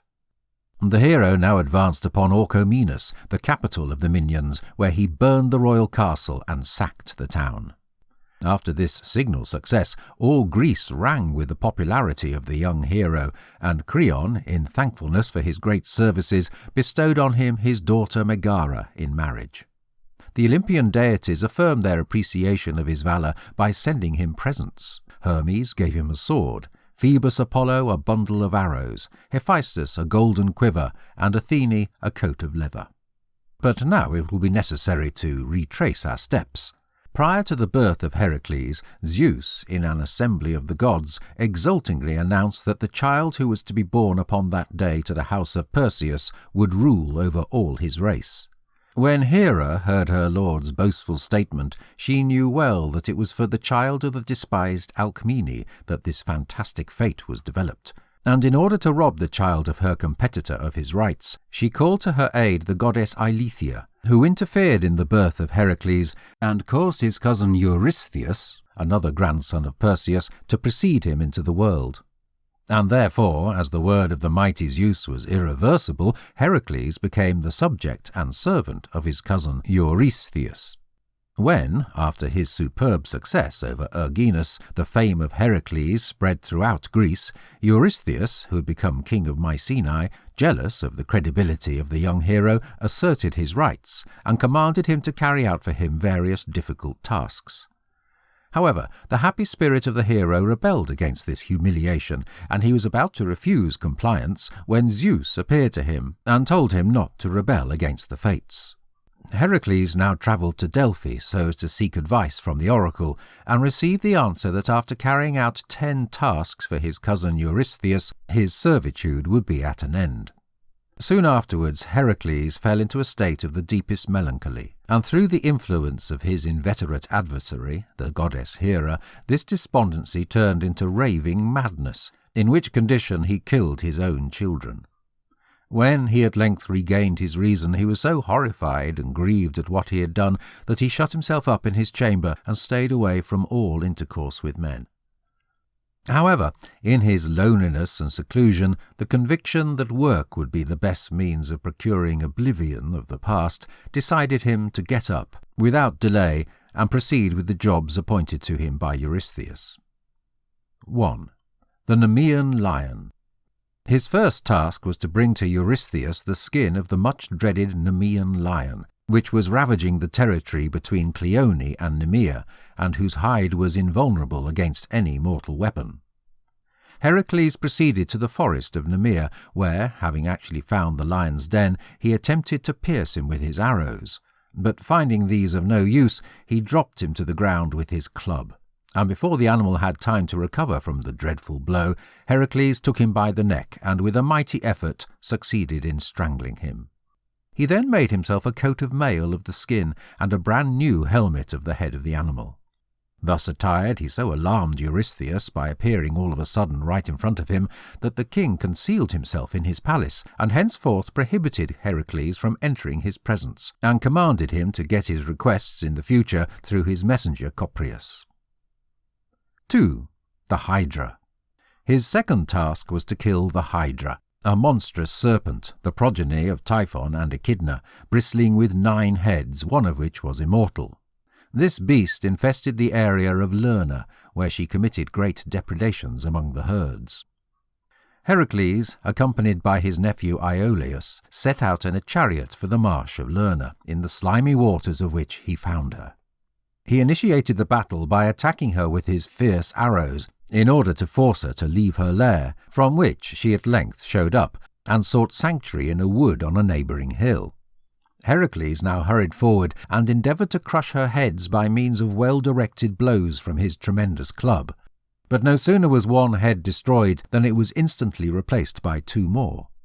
He next seized the monster in his powerful grasp, but at this point a huge crab came to the help of the Hydra and started biting the feet of her attacker. Heracles mangled this new foe with his club, and now summoned his nephew to his aid. At his command, Iolaus set fire to the neighbouring trees and, with a burning branch, scorched the necks of the monster as Heracles cut them off, hence effectively preventing the development of more. Heracles then struck off the immortal head, which he buried by the roadside, placing over it a heavy stone. Into the deadly blood of the monster he then dipped his arrows, which ever afterwards caused injuries that were not curable. 3. The Horned Hind. The third labour of Heracles was to bring the horned hind Cerenitis to Mycenae. This animal, which was sacred to Artemis, had golden antlers and hooves of brass. Not wanting to wound the hind, Heracles patiently followed her far and wide for an entire year, catching up with her at last on the banks of the river Ladon. But even there he was obliged, in order to secure her, to wound her with one of his arrows, after which he lifted her on his shoulders and carried her through Arcadia. On his way he met Artemis with her brother Phoebus Apollo. The goddess angrily reproved him for injuring her favourite hind, but Heracles managed to calm her displeasure, after which she allowed him to take the animal to Mycenae. 4. The Erymantian Boar. The fourth task imposed upon Heracles by Eurystheus was to bring alive to Mycenae the Erymantian boar, which had laid waste the region of Erymantia, and was the scourge of the surrounding area. On his way thither he sought food and shelter of a centaur called Pholus, who received him with generous hospitality, setting before him a very good and plentiful repast. When Heracles expressed his surprise that with such a well-furnished board there should be no white wine on offer, his host explained that the wine cellar was the shared property of all the centaurs, and that it was against the rules for a cask to be broached without everyone being present to share in it. By dint of persuasion, though, Heracles persuaded his kind host to make an exemption in his favour, but the luscious odour of the good old wine quickly travelled through the mountains and attracted a great number of centaurs to the spot, all armed with rocks and trees. Heracles drove them back with firebrands, and after that, following his victory, went after them with his arrows as far as Malia, where they sought shelter in the cave of the kind old centaur Chiron. Unfortunately, though, as Heracles was tormenting them with his poisoned darts, one of these pierced the knee of Chiron. When Heracles discovered that it was the good friend of his early days that he had injured, he was overcome with grief and regret. He at once extracted the arrow and blessed the injury with a salve, the virtue of which had been taught him by Chiron himself. However, all his efforts were unavailing. The wound, instilled with the lethal poison of the Hydra, was incurable, and so great was the pain of Chiron that, at the intercession of Heracles, death was sent him by the gods, for otherwise, being immortal, he would have been destined to endless suffering. Pholus, who had so kindly entertained Heracles, also died by means of one of these arrows, which he had drawn out from the body of a dead centaur. While he was quietly studying it, astonished that so little and trivial a thing ought to be capable of such serious results, the arrow fell on his foot and fatally wounded him. Filled with grief at this unfortunate event, Heracles buried him with due honours, and after that set out to go after the boar. With loud shouts he first drove him out of the thickets into the deep snowdrifts which covered the summit of the mountain, and after that, having at length wearied him with his constant pursuit, he captured the tired animal, bound him with a rope, and brought him alive to Mycenae. 5. Cleaning the Augean stables. After slaying the Erymantian boar, Eurystheus commanded Heracles to cleanse in one day the stables of Augeas. Augeas was a king of Elis who was very rich in herds. 3,000 of his livestock he kept near the royal palace in an enclosure where the refuse had collected for many years. When Heracles presented himself before the king and offered to clean his stables in one day, provided he received in return a 10th part of the herds, Augeas, thinking the task impossible, accepted his offer in the presence of his son Phyleus. Near the palace were the two rivers Peneus and Alpheus, the streams of which Heracles directed into the stables by means of a trench which he dug for this purpose, and as the waters rushed through the shed, they swept away with them the entire mass of built-up filth. But when Augeas heard that this was just one of the labours enforced by Eurystheus, he refused the promised reward. Heracles brought the matter before a court, and called Phyleus as a witness to the justice of his claim, after which Augeas, without waiting for the delivery of the decision, angrily exiled Heracles and his child from his kingdom. 6. The Stymphalides. The 6th job was to repel the Stymphalides, which were enormous birds of prey who, as we have seen in the legend of the Argonauts, shot from their wings plumes sharp as arrows. The home of these birds was on the coast of the lake Stymphalis, in Arcadia, after which they were called, where they caused great damage amongst men and livestock. On approaching the lake, Heracles observed a number of them, and while considering how to begin the attack, he unexpectedly felt a hand on his shoulder. Looking around, he saw the majestic form of Pallas Athene, who held in her hand an enormous pair of brazen clappers made by Hephaestus, with which she presented him. After which he ascended to the top of a neighbouring hill and started to rattle them violently. The screeching noise of these instruments was so unbearable to the birds that they flew into the air in terror, upon which he focused on them with his arrows, destroying them in large numbers, while those who survived flew away, never to return. 7. The Cretan Bull. The 7th labour of Heracles was to catch the Cretan bull. Minos, king of Crete, having pledged to sacrifice to Poseidon any animal which should first appear out of the sea, the god caused a magnificent bull to show up from the waves in order to evaluate the genuineness of the Cretan king, who, in making this vow, had alleged that he had no animal amongst his herds worthy the acceptance of the magnificent sea god. Impressed by the magnificent animal sent by Poseidon, and eager to possess it, Minos placed it among his herds, and substituted as a sacrifice one of his own bulls. Hereupon Poseidon, in order to punish the cupidity of Minos, caused the animal to become mad and commit such great havoc on the island as to jeopardize the welfare of the occupants. When Heracles therefore arrived in Crete for the purpose of capturing the bull, Minos, far from opposing his design, happily gave him permission to do so. The hero not only succeeded in securing the animal, but tamed him so effectually that he rode on his back across the sea as far as the Peloponnesus. He now delivered him up to Eurystheus, who at once set him at liberty, after which he ended up becoming as ferocious and wild as before, strolling through Greece into Arcadia, and was eventually killed by Theseus on the plains of Marathon. 8. The Mares of Diomedes. The 8th labour of Heracles was to take to Eurystheus the mares of Diomedes, a child of Ares and king of the Bistonians, an aggressive Thracian people. This king had a breed of wild horses of incredible size and strength, whose food consisted of human flesh, and all strangers who had the bad luck to be found in the nation were made prisoners and flung before the horses, who devoured them. When Heracles arrived, he seized the cruel Diomedes and tossed him before his own mares, who, after devouring their master, became tame and tractable. They were then led by Heracles to the seashore, but the Bistonians, infuriated at the loss of their king, rushed after the hero and assaulted him. He now entrusted the animals to his friend Abderus, and made such a furious assault on his opponents that they turned and fled.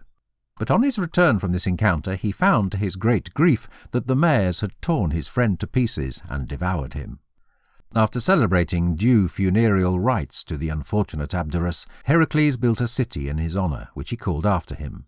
He then went back to Tiryns, where he surrendered the mares to Eurystheus, who set them loose on Mount Olympus, where they became the prey of wild beasts. It was after completing this task that Heracles signed up with the Argonauts in their expedition to obtain ownership of the Golden Fleece, and was left behind at Chios, as already narrated. During his wanderings he undertook his 9th labour, which was to take to Eurystheus the girdle of Hippolyte, queen of the Amazons. 9. The girdle of Hippolyte. The Amazons, who inhabited the coasts of the Black Sea near the river Thermodon, were a nation of aggressive women, renowned for their strength, courage, and great skill in horsemanship.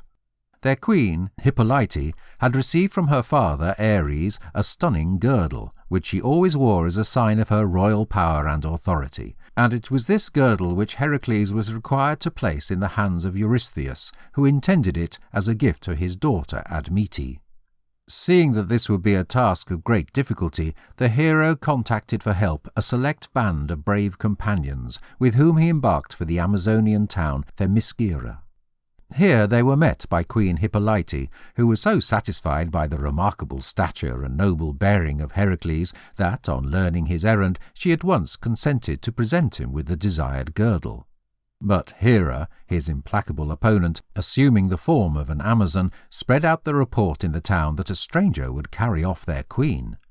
The Amazons at once flew to arms and mounted their horses, after which a battle occurred, in which many of their bravest warriors were killed or wounded. Amongst the latter was their most expert leader Melanippe, whom Heracles afterwards brought back to Hippolyte, receiving the girdle in exchange. On his voyage home, the hero stopped at Troy, where a brand new experience awaited him. Throughout the time that Apollo and Poseidon were condemned by Zeus to a short-lived bondage on earth, they built for King Laomedon the famous walls of Troy, afterwards so renowned in history. But when their work was completed, the king treacherously refused to give them any reward. The incensed divine entities now combined to punish the offender. Apollo sent out a plague which decimated the people, and Poseidon a flood, which bore with it a marine beast, who swallowed in his huge jaws all that came within his reach. In his distress, Laomedon sought advice from an oracle, and was informed that only by the sacrifice of his own daughter Hesione could the anger of the deities be calmed.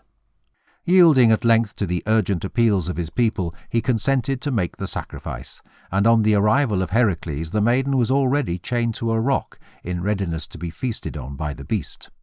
When Laomedon witnessed the prominent hero, whose divine accomplishments of strength and guts had become the wonder and affection of all humanity, he earnestly implored him to save his daughter from her forthcoming fate, and to rid the country of the monster, holding out to him as a reward the horses which Zeus had presented to his grandfather Tros in settlement for robbing him of his son Ganymede.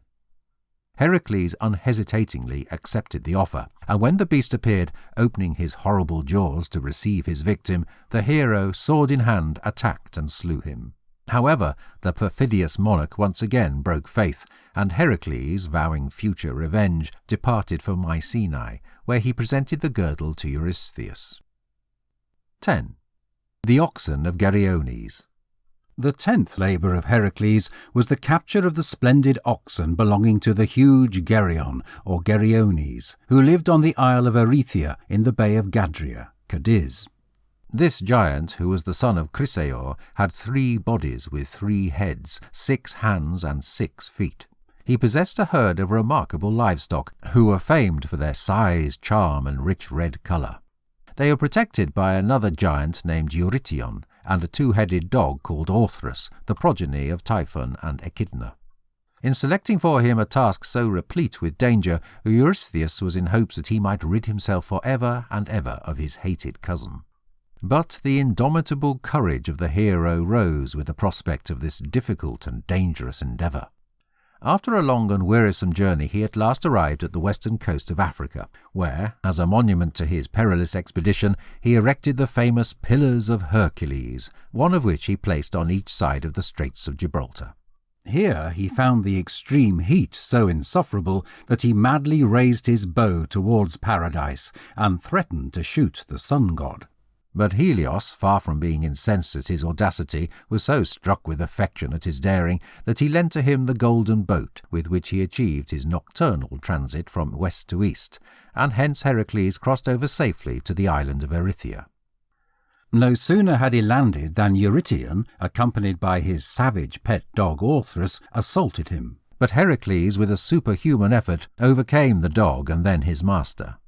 Hereupon he gathered the herd and was proceeding to the seashore when Geryones himself met him, and a desperate encounter took place, in which the giant perished.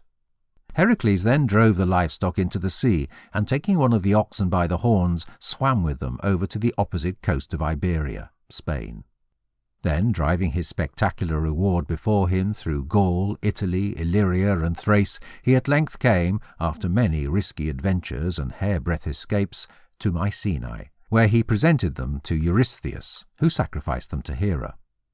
Heracles had now executed his 10 tasks, which had been achieved in the space of 8 years, but Eurystheus refused to include the slaying of the Hydra and the cleansing of the stables of Augeas among the number, declaring as his reason that the one had been performed by the assistance of Iolaus, and that the other had been executed for payment. He therefore insisted on Heracles replacing these with 2 more labours.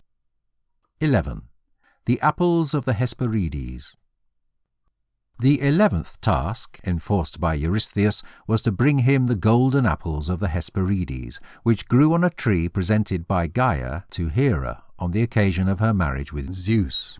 This sacred tree was protected by 4 maidens, daughters of Night, called the Hesperides, who were helped in their job by a terrible 100-headed dragon. This dragon never slept, and out of its 100 throats came a continuous hissing sound, which effectively warned off all intruders. But what rendered the endeavour still more daunting was the complete lack of knowledge of the hero as to the whereabouts of the garden, and he was forced, in consequence, to make many useless journeys and to go through many trials before he could find it. He first travelled through Thessaly, and came to the river Echedorus, where he met the huge Cycnus, the child of Ares and Pyrene, who challenged him to single combat. In this encounter Heracles completely beat his challenger, who was killed in the contest. But now a mightier adversary appeared on the scene, for the war god himself came to avenge his child. An awful battle took place, which lasted for a little while, until Zeus interfered between the brothers and put an end to the argument by hurling a thunderbolt between them. Heracles proceeded on his journey and reached the banks of the river Eridanus, where dwelt the nymphs, daughters of Zeus and Themis. On seeking advice from them regarding his route, they directed him to the old sea god Nereus, who alone knew the way to the garden of the Hesperides. Heracles found him asleep, and, seizing the chance, held him so firmly in his powerful grasp that he couldn't escape, so that regardless of his various transformations, he was at last obliged to give the information required. The hero then crossed over to Libya, where he took part in a wrestling match with King Antaeus, son of Poseidon and Gaia, which ended fatally for this villain. After that he proceeded to Egypt, where reigned Busiris, another child of Poseidon, who, acting upon the advice given by an oracle during a time of great shortage, sacrificed all strangers to Zeus. When Heracles arrived, he was taken and dragged to the altar, but the powerful demigod burst asunder his bonds, and after that slew Busiris and his son. Resuming his journey, he now roamed on through Arabia until he arrived at Mount Caucasus, where Prometheus groaned in unceasing misery. It was at this time that Heracles, as already described, shot the eagle which had so long tortured the honourable and devoted good friend of mankind. Filled with appreciation for his deliverance, Prometheus advised him how to find his way to that remote area in the far west where Atlas supported the paradises on his shoulders, near which lay the garden of the Hesperides. He also warned Heracles not to try to secure the precious fruit himself, but to assume for a time the duties of Atlas and to dispatch him for the apples. On coming to his destination, Heracles followed the advice of Prometheus.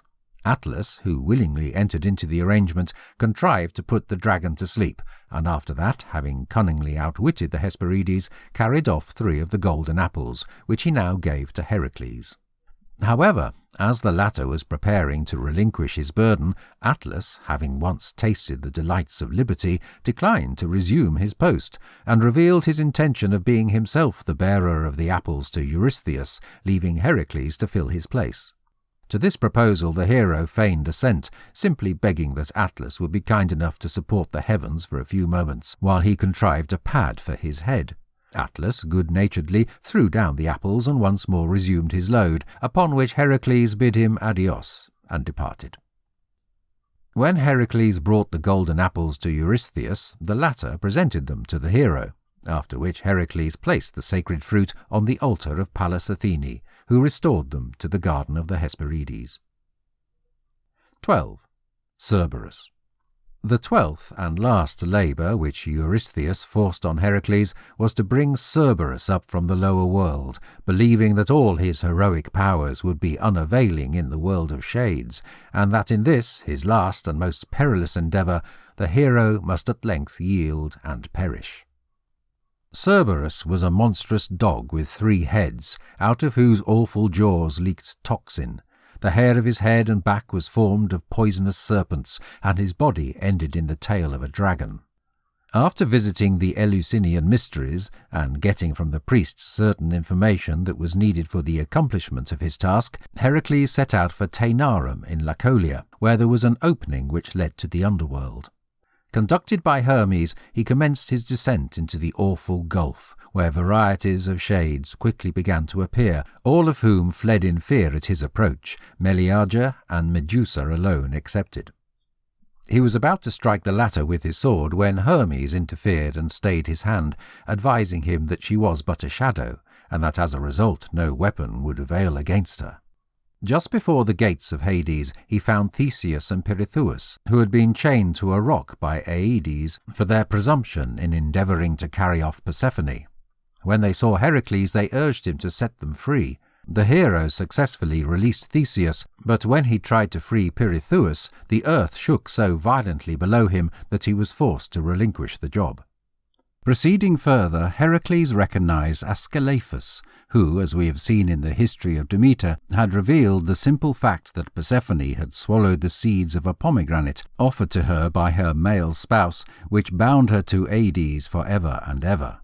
Ascalaphus was groaning beneath a huge rock, which Demeter in her anger had hurled upon him, and which Heracles now got rid of, releasing the sufferer. Before the gates of his palace stood Hades, the magnificent ruler of the lower world, and disallowed his entrance, But Heracles, targeting him with one of his unerring darts, shot him in the shoulder, so that for the first time the god experienced the misery of mortal suffering. Heracles then required of him approval to take Cerberus to the upper world, and to this Hades consented on condition that he should secure him unarmed. Protected by his breastplate and lion skin, Heracles went in search of the monster, whom he found at the mouth of the river Acheron. Undismayed by the horrible barking which came from its 3 heads, he seized it by the throat with one hand and the legs with the other, and although the dragon, which served him as a tail, bit him severely, he did not relinquish his grasp. In this manner he conveyed him to the upper world through an opening near Troezen in Argolia. When Eurystheus beheld Cerberus, he stood aghast, and despairing of ever eliminating his hated rival, he returned the hellhound to the hero, who restored him to Hades, and with this last task the subjection of Heracles to Eurystheus terminated. Free at last, Heracles now returned to Thebes, and it being unrealistic for him to live happily with Megara, in effect of his having killed her children, he, with her own consent, gave her in a marriage to his nephew Iolaus. Heracles himself sought the hand of Iole, daughter of Eurytus, king of Oechalia, who had instructed him when a boy in the usage of his bow. Hearing that this king had promised to give his daughter to him who could surpass himself and his 3 sons in shooting with the bow, Heracles lost no time in providing himself as a competitor. He soon showed that he was no unworthy pupil of Eurytus, for he signally beat all his challengers. However, although the king treated him with significant respect and honour, he refused, nonetheless, to give him the hand of his daughter, fearing for her a similar fate to that which had befallen Megara. Iphitus, the oldest child of Eurytus, alone espoused the cause of Heracles, and essayed to induce his father to give his consent to the marriage, but all to no purpose, and at length, stung to the quick at his rejection, the hero angrily took his departure. Soon afterwards the oxen of the king were stolen by the well-known thief Autolycus, and Heracles was suspected by Eurytus of having actually committed the theft. Iphitus loyally defended his absent friend and proposed to look for Heracles and with his help to go in search of the missing cattle. The hero warmly greeted his strong young friend and fell in cordially with his plan. They immediately set out on their exploration, but their search proved entirely unsuccessful. When they approached the city of Tiryns, they mounted a tower in hopes of finding the missing herd in the surrounding countryside, but as they were standing on the topmost part of the building, Heracles became all of a sudden taken with one of his previous attacks of madness, and misinterpreting his friend Iphitus for an enemy, hurled him down into the plain beneath, and he was killed on the spot. Heracles now set forth on a weary pilgrimage, asking fruitlessly for someone to cleanse him from the murder of Iphitus. It was during these wanderings that he came to the palace of his good friend Admetus, whose very attractive and courageous marriage partner, Alcestis, he restored to her spouse after a horrible struggle with death, as already related. Not long after this event, Heracles was struck with a dreaded illness and betook himself to the temple of Delphi, intending to obtain from the oracle the means of relief. The priestess, however, refused him a response on the grounds of his having killed Iphitus, after which the angry hero seized the tripod, which he carried off, announcing that he would construct an oracle for himself. Apollo, who witnessed the sacrilege, rushed down to protect his sanctuary, and a violent struggle ensued. Zeus once more interfered, and, flashing his lightning between his 2 favourite sons, ended the combat. The Pythia now vouchsafed an answer to the prayer of the hero, and commanded him, in expiation of his criminal offence, to enable himself to be sold by Hermes for 3 years as a servant, the purchase money to be given to Eurytus in compensation for the loss of his son. Heracles bowed in submission to the divine will, and was carried out by Hermes to Omphale, queen of Lydia. The 3 talents which she paid for him were given to Eurytus, who, however, declined to accept the money, which was turned over to the children of Iphitus. Heracles now regained his previous vigour. He rid the territory of Omphale of the robbers which plagued it, and performed for her other services requiring strength and courage. It was about this time that he participated in the Caledonian boar hunt, details of which have already been given. When Omphale learned that her slave was none other than the famed Heracles himself, she at once gave him his liberty and offered him her hand and kingdom. In her palace, Heracles abandoned himself to an enervating life of luxury, and so entirely was the great hero enthralled by his mistress that while she playfully wore his lion's skin and helmet, he, attired in female garments, sat at her feet spinning wool and seducing the time by relations of his past adventures. But when at length his term of servitude finally ended, he became master of his own actions, and the manly and energetic spirit of the hero reasserted itself. Tearing himself away from the palace of the Maeonian queen, he determined to complete the revenge he had so long dreamed of against the treacherous Laomedon and the faithless Augeas. Gathering round him some of his old companions in arms, Heracles gathered a fleet of vessels and set sail for Troy, where he landed, took the city by storm, and killed Laomedon, who therefore met at length the retribution he had so highly deserved. To Telamon, one of his bravest followers, he gave Hesione, the daughter of the king, in a marital relationship. When Heracles gave her consent to release one of the prisoners of war, she chose her own brother Podarces, after which she was notified that as he was already a prisoner of war, she would be obliged to ransom him.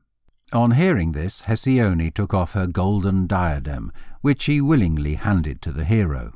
Consequently, Podarces henceforth bore the name of Priamus, or Priam, which means ransomed one.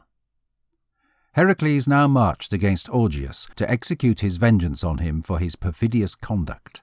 He stormed the city of Elis and put to death Augeas and his sons, sparing only his brave advocate and staunch defender Phyleus, on whom he bestowed the uninhabited throne of his father. Heracles now continued to Calydon, where he charmed the stunning Deianira, daughter of Oeneus, king of Aetolia.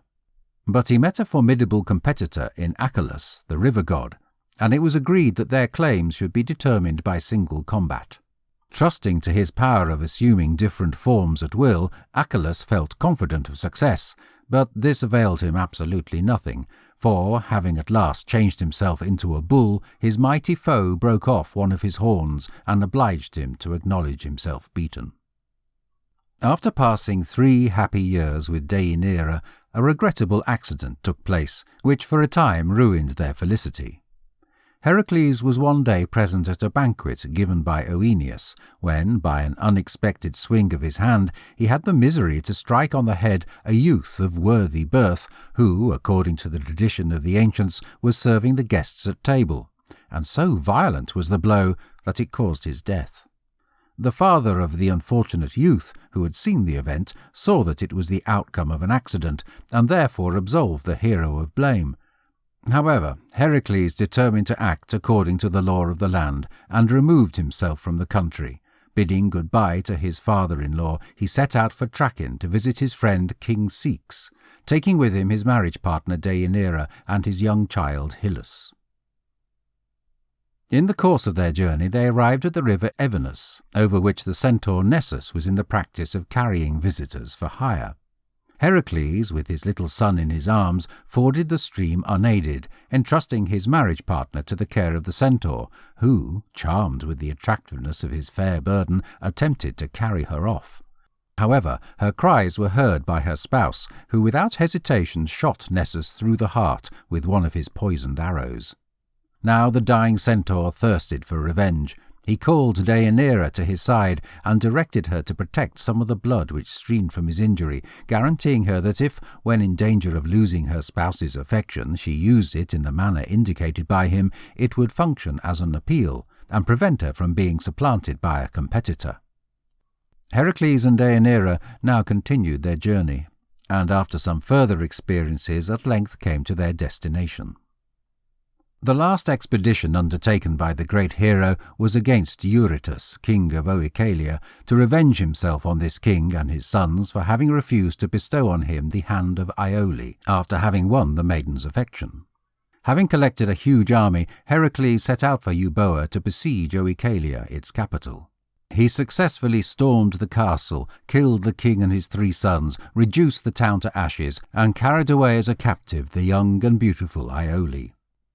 Returning from his victorious expedition, Heracles halted at Senous to offer a sacrifice to Zeus, and sent to Deianira for a sacrificial robe. Deianira, having been informed that the fair Iole was in the train of Heracles, was afraid lest her younger charms might supplant her in the love of her spouse, and calling to mind the guidance of the dying centaur, she determined to check the efficacy of the love charm which he had given to her. Taking out the phial, which she had carefully protected, she poured some of the liquid from it onto the robe, and then sent it to Heracles. The triumphant hero dressed himself with the garment, and was about to perform the sacrifice, when hot flames arising from the altar heated up the poison with which it was imbued, and soon every fibre of his body was permeated by the fatal venom. The unfortunate hero, suffering the most terrible tortures, endeavoured to remove the robe, but it adhered so closely to the skin that all his efforts to remove it only increased his pain. In this pitiable condition he was transported to Trachin, where Deianira, on witnessing the awful suffering of which she was the innocent cause, was seized with grief and remorse, and hanged herself in despair. The dying hero called his son Hyllus to his side, and advised him to make Iole his spouse, and after that ordered his followers to build up a funeral pyre. He mounted it and urged the bystanders to set fire to it, and thus in mercy to terminate his unbearable tortures. But no one had the guts to obey him, till at last his friend and companion Philoctetes, accepting his piteous appeal, lit the pile, and received in return the hero's weapon. Quickly flames on flames ascended, and amidst brilliant flashes of lightning, joined by horrible peals of thunder, Pallas Athene descended in a cloud, and bore her favourite hero in a chariot to Olympus. Heracles ended up being admitted amongst the immortals, and Hera, in token of her reconciliation, bestowed upon him the hand of her very attractive daughter Hebe, the goddess of the fountain of youth. Bellerophon. Bellerophon, or Bellerophontes, was the son of Glaucus, king of Corinth and grandson of Sisyphus. In consequence of an unpremeditated murder, Bellerophon left for Tiryns, where he was kindly received by King Proetus, who purified him of this criminal offence. Antea, the spouse of Proetus, was so charmed with the comely youth that she fell for him. But Bellerophon did not return her love, and she in vengeance slandered him to the king by a gross misrepresentation of the facts. The first impulse of Proetus, when informed of the conduct of Bellerophon, was to kill him. But the youth, with his gentle and appealing manners, had so endeared himself to his host that he felt it unrealistic to take his life with his own hands. For that reason he sent him to his father-in-law, Iobates, king of Lycia, with a sort of letter or tablet which consisted of mysterious symbols revealing his desire that the bearer of the missive should be put to death. However, the gods were watching the true and faithful youth, and inclined the heart of Iobates, who was a pleasant prince, towards his guest. Judging by his appearance that he was of worthy birth, he entertained him, according to the hospitable custom of the Greeks, in the most baronial way for 9 days, and not until early on the morning of the 10th did he inquire his name and errand. Bellerophon now presented to him the letter entrusted to him by Proetus.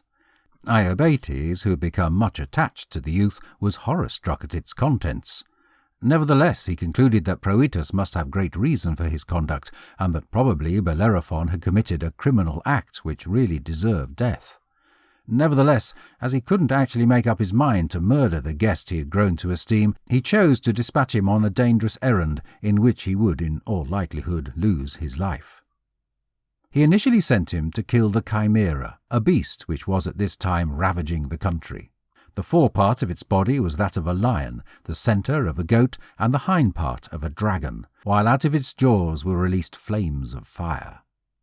Before starting on this uphill struggle, Bellerophon invoked the defence of the gods, and in answer to his prayer they dispatched to his aid the immortal winged horse Pegasus, the progeny of Poseidon and Medusa. However, the godlike animal would not suffer himself to be caught, and at last, worn out with his useless efforts, Bellerophon fell into a deep sleep next to the sacred spring Pyrene.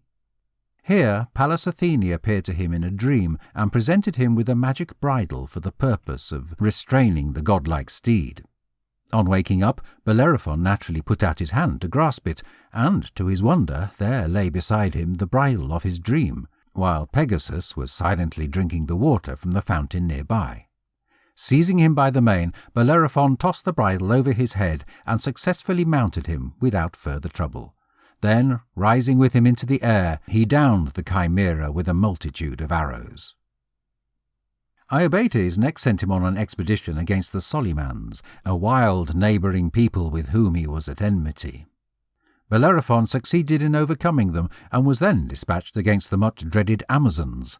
But, significantly to the astonishment of Iobates, the hero again returned triumphant. Finally, Iobates placed a number of the bravest Lycians in ambush for the purpose of destroying him, but not one returned alive, for Bellerophon bravely defended himself and slew them all. Persuaded at length that Bellerophon, far from deserving death, was the unique favourite of the gods, who had evidently safeguarded him throughout his risky exploits, the king now ceased his mistreatment. Iobates admitted him to a share in the government, and gave him his daughter in marriage. However, Bellerophon, having achieved the height of earthly success, became intoxicated with pride and vanity, and incurred the displeasure of the gods by endeavouring to mount to heaven on his winged horse for the purpose of gratifying his idle curiosity. Zeus punished him for his impiety by sending a gadfly to sting the horse, who became so restive that he threw his rider, who plummeted to earth. Filled with regret at having offended the gods, Bellerophon fell a victim to the inmost melancholy, and wandered about for the rest of his life in the loneliest and most desolate places. After death, he was honoured in Corinth as a hero, and an altar was erected to him in the grove of Poseidon. Chapter 6. Theseus. Aegeus, king of Athens, being twice married and having no children, was so desirous of an heir to his throne that he made a pilgrimage to Delphi to seek advice from the oracle. However, the response being unclear, he travelled to Troezen to consult his sensible friend Pythius, who reigned over that city, by whose advice he contracted a secret marriage with his good friend's daughter Aethra. After passing a little bit of time with his bride, Aegeus prepared to take his departure for his own kingdom. But before doing so, he led Aethra to the seashore, where, after depositing his sword and sandals under a big rock, he hence addressed her. "Should the deities bless our union with a boy, do not reveal to him the name and rank of his father until he is old enough to possess the strength requisite for moving this stone. Then send him to my palace at Athens bearing these tokens of his identity." A boy was born to Aethra, whom she called Theseus, and who was carefully trained and informed by his grandfather Pythius. When he had developed into a strong and manly youth, his mother took him to the spot where the rock had been put by Aegeus, and at her command he rolled away the stone, and took possession of the sword and sandals which had lain there for 16 years, and which she now desired him to take to his father Aegeus, king of Athens. His mother and grandfather were anxious that the youth should travel by the safe sea route, the road between Troezen and Athens being at this time plagued with robbers of great ferocity and huge strength.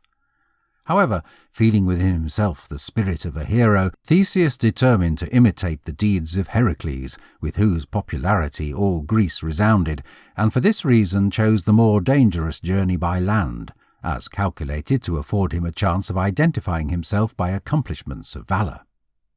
His first experience occurred at Epidaurus, where he met Periphetes, a son of Hephaestus, who was armed with an iron club with which he killed all travellers.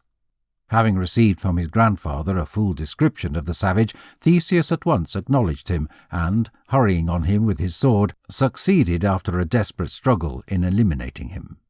He appropriated the club as a trophy of his success, and continued on his journey without hindrance till he arrived at the Isthmus of Corinth. Here the people warned him to be careful of Sinis the robber, who forced all visitors to bend with him one of the branches of a tall pine tree. Having dragged it to the ground, the terrible Sinis suddenly released his hold, after which, the bough rebounding high up into the air, the unfortunate victim was dashed to the ground and killed. When Theseus witnessed Sinis advancing on him, he calmly awaited his moment. Then, taking his powerful club, he killed the inhuman scoundrel with one blow. Passing through the woody district of Crommyon, Theseus next dispatched a wild and harmful sow which had long been ravaging the countryside. He then continued his journey and approached the borders of Megara, where, on a narrow course overhanging the sea, resided the wicked Sciron, another horror to travellers. It was his custom to compel all strangers who passed his house to wash his feet, during which operation he kicked them over the rock into the sea. Theseus boldly assaulted the giant, overcame him, and then flung his body over the cliff where so many of his victims had died. Theseus now journeyed on to Eleusis, where he found another adversary in the person of King Circean, who forced all comers to wrestle with him and killed those whom he overcame. But Theseus out-wrestled him and slew him. Near Eleusis, on the banks of the river Cephissus, Theseus met with a new experience. Here lived the giant Damastes, called Procrustes or the Stretcher, who had 2 iron beds, one being long and the other short, into which he forced all strangers. In the short one he put the tall men, whose limbs he cut off to fit the size of the bed, while the short ones he put in the big bed, stretching them to fit it, and hence he left his victims to end their lives in the most hideous tortures. Theseus freed the country from this inhuman monster by treating him as he had done his unfortunate victims. The hero now continued his journey, and at length reached Athens without meeting with any more adventures. When he got to his destination, he found his father a defenceless tool in the hands of the sorceress Medea, whom he had married after her departure from Corinth. Understanding, by means of her supernatural powers, that Theseus was the king's child, and being worried that her influence may be damaged by his presence, she poisoned the mind of the old king against the stranger, whom she described as a spy. It was accordingly arranged that Theseus should be welcomed to a banquet, and a strong poison mixed into his red wine. Now Theseus had resolved to reveal himself at this feast to the father whom he yearned to embrace. Just before tasting the wine, he put his plan into execution and extracted his sword so that the eyes of the king might rest upon it. When Aegeus beheld once again the well-known weapon which he had so often wielded, he knew that it was his son who stood just before him. He warmly embraced him, presented him as his successor to his courtiers and subjects, and then, no longer able to endure the sight of Medea, he banished her forever from his kingdom. When Theseus was acknowledged as the rightful beneficiary to the throne, he was opposed by the 50 sons of Pallas, the king's brother, who had confidently expected that on the demise of the old king, the government of the nation would devolve upon them. Because of that, they resolved to put Theseus to death, but their plotting ended up becoming known to him, and he shocked them as they lay in ambush awaiting his approach, and destroyed them all. Fearing lest the Athenians may develop a prejudice against him on account of his extermination of their fellow citizens, the Pallantids, Theseus determined to perform some signal service for the state, which would acquire for him the hearts of the people. He accordingly decided to rid the country of the well-known bull of Marathon, which had become a horror to the farmers of the land. He captured the animal and brought him in chains to Athens, where, after publicly displaying him to the astonished citizens, he solemnly sacrificed him to Apollo.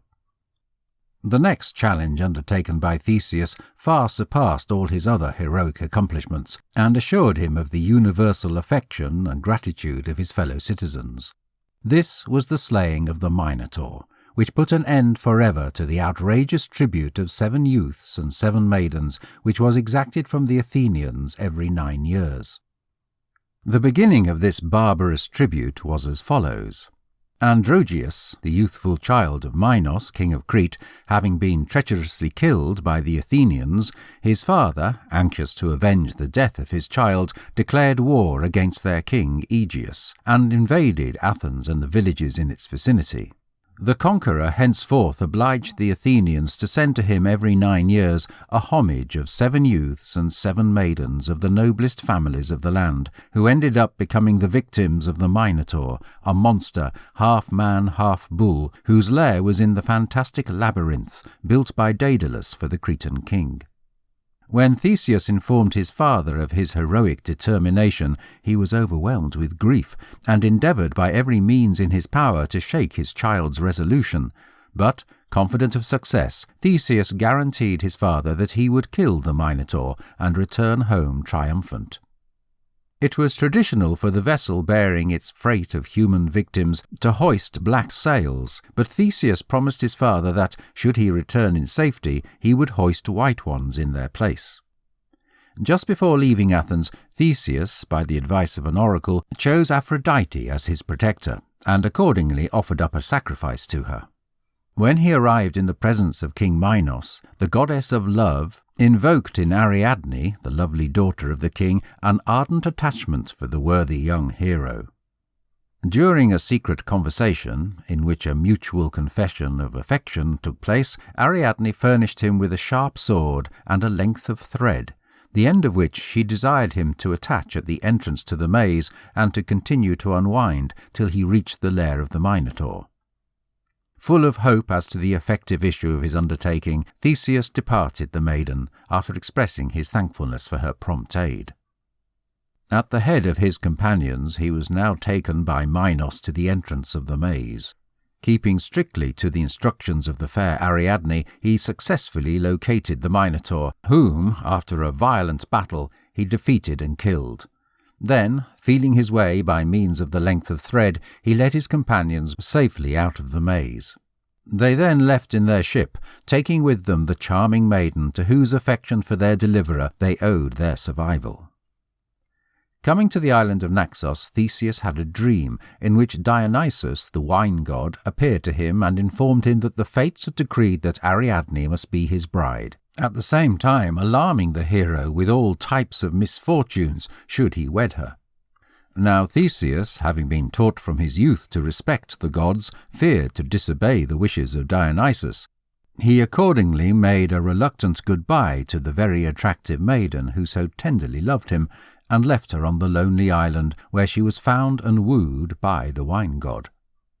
Theseus and his friends felt acutely the loss of their benefactress, and in their sorrow at parting with her, forgot that the ship still bore the black sails with which she had left the Attic coast. As she neared the port of Athens, Aegeus, who was anxiously waiting for the return of his child on the beach, saw the vessel with its black sails, and concluding that his gallant son had perished, threw himself in misery into the sea. With the unanimous approval of the Athenians, Theseus now rose to the vacant throne, and soon showed himself to be not only a valiant hero, but also a smart prince and prudent lawmaker. Athens was at this time but a small city surrounded by a number of towns, each of which had its own separate form of government.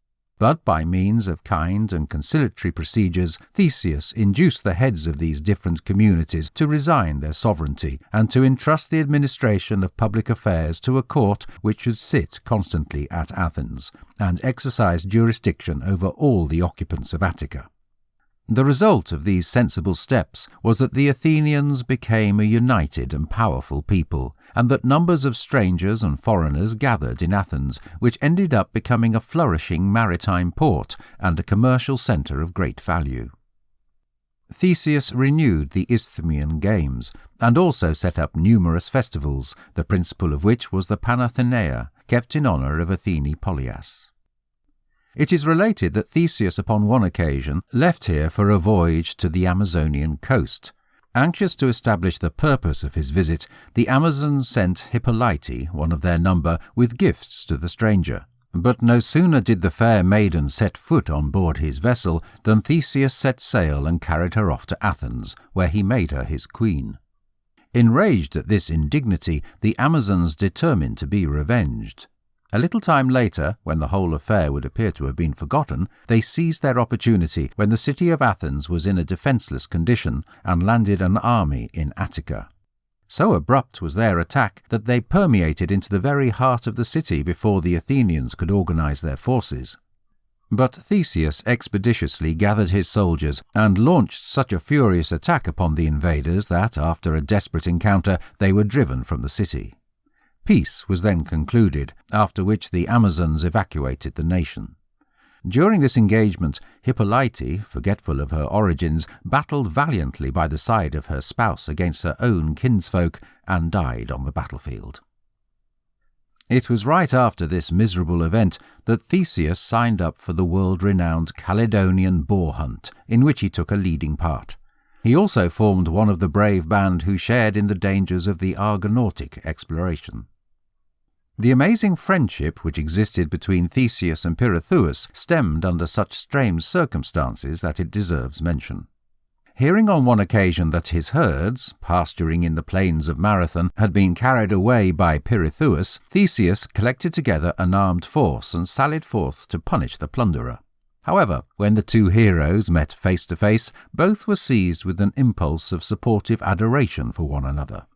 PERSEUS, holding out his hand in token of peace, exclaimed, "What fulfilment shall I render thee, O Theseus? Be thou thyself the judge." Theseus took the proffered hand and replied, "I ask naught save thy friendship," after which the heroes embraced one another and swore everlasting fidelity.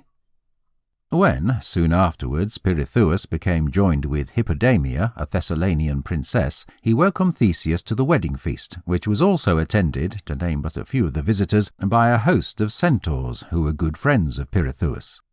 Towards the end of the banquet, Eurytion, a young centaur, heated and flushed with wine, took the lovely bride and tried to carry her off by force. The other centaurs, following his example, each endeavoured to capture a maiden. PERSEUS and his followers, aided by Theseus, who rendered the most valuable help, attacked the centaurs, and after a violent hand-to-hand battle in which many perished, forced them to relinquish their prey. After the death of Hippolyte, Theseus sought the hand of Phaedra, the sister of his former bride-to-be, Ariadne, to whom he became united.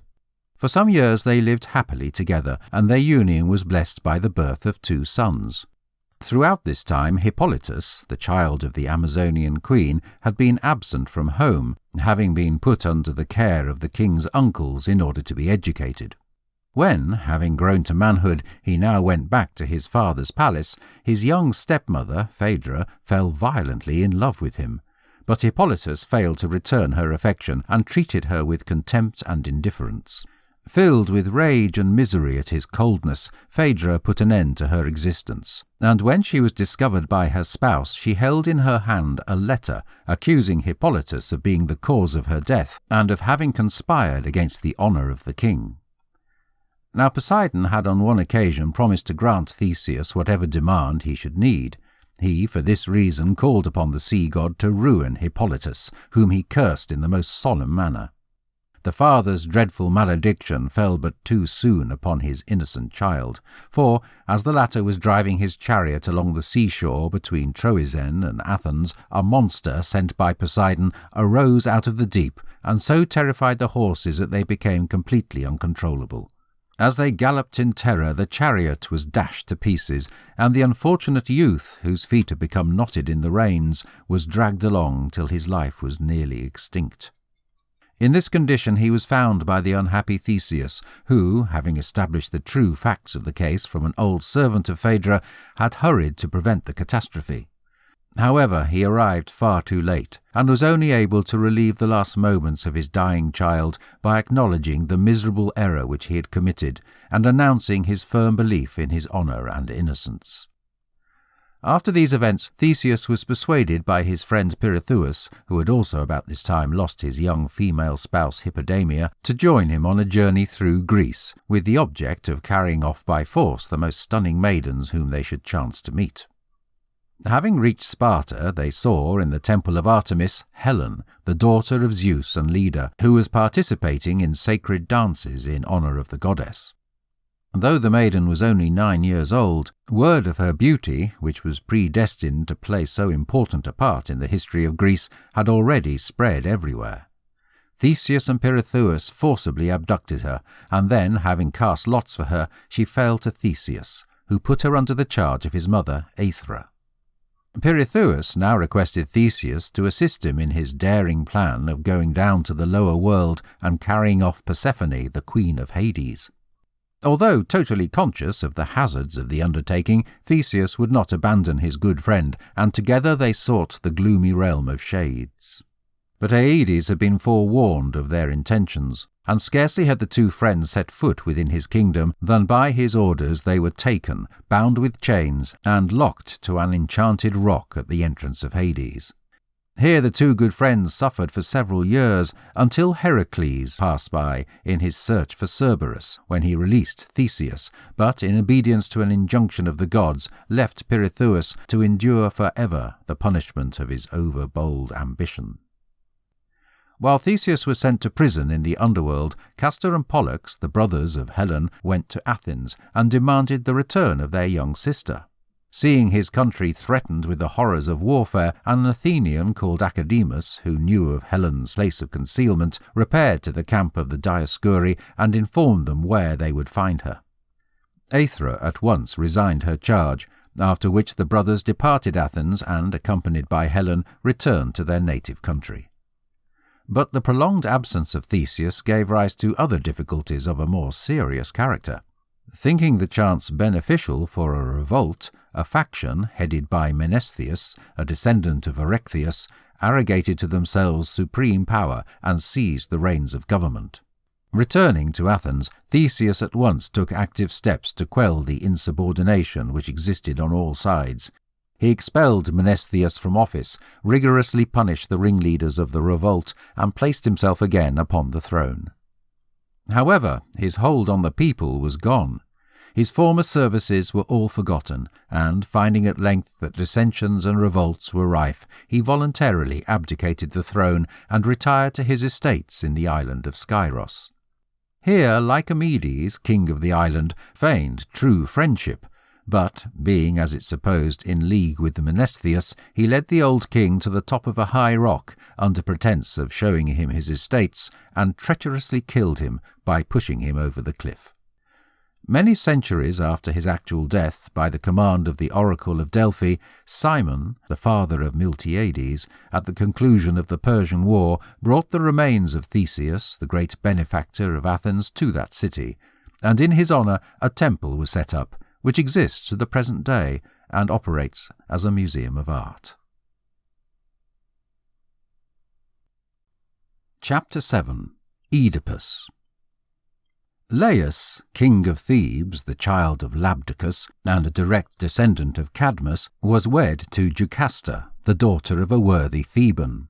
An oracle having foretold that he would perish by the hand of his own son, he determined to destroy the baby to whom Jocasta had just given birth.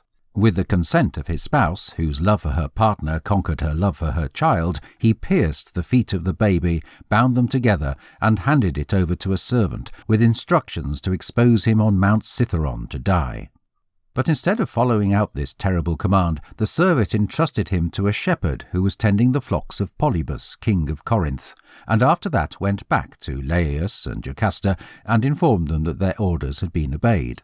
The mother and father were satisfied with this intelligence and quietened their conscience by the reflection that they had thus prevented their son from committing the criminal offence of parricide.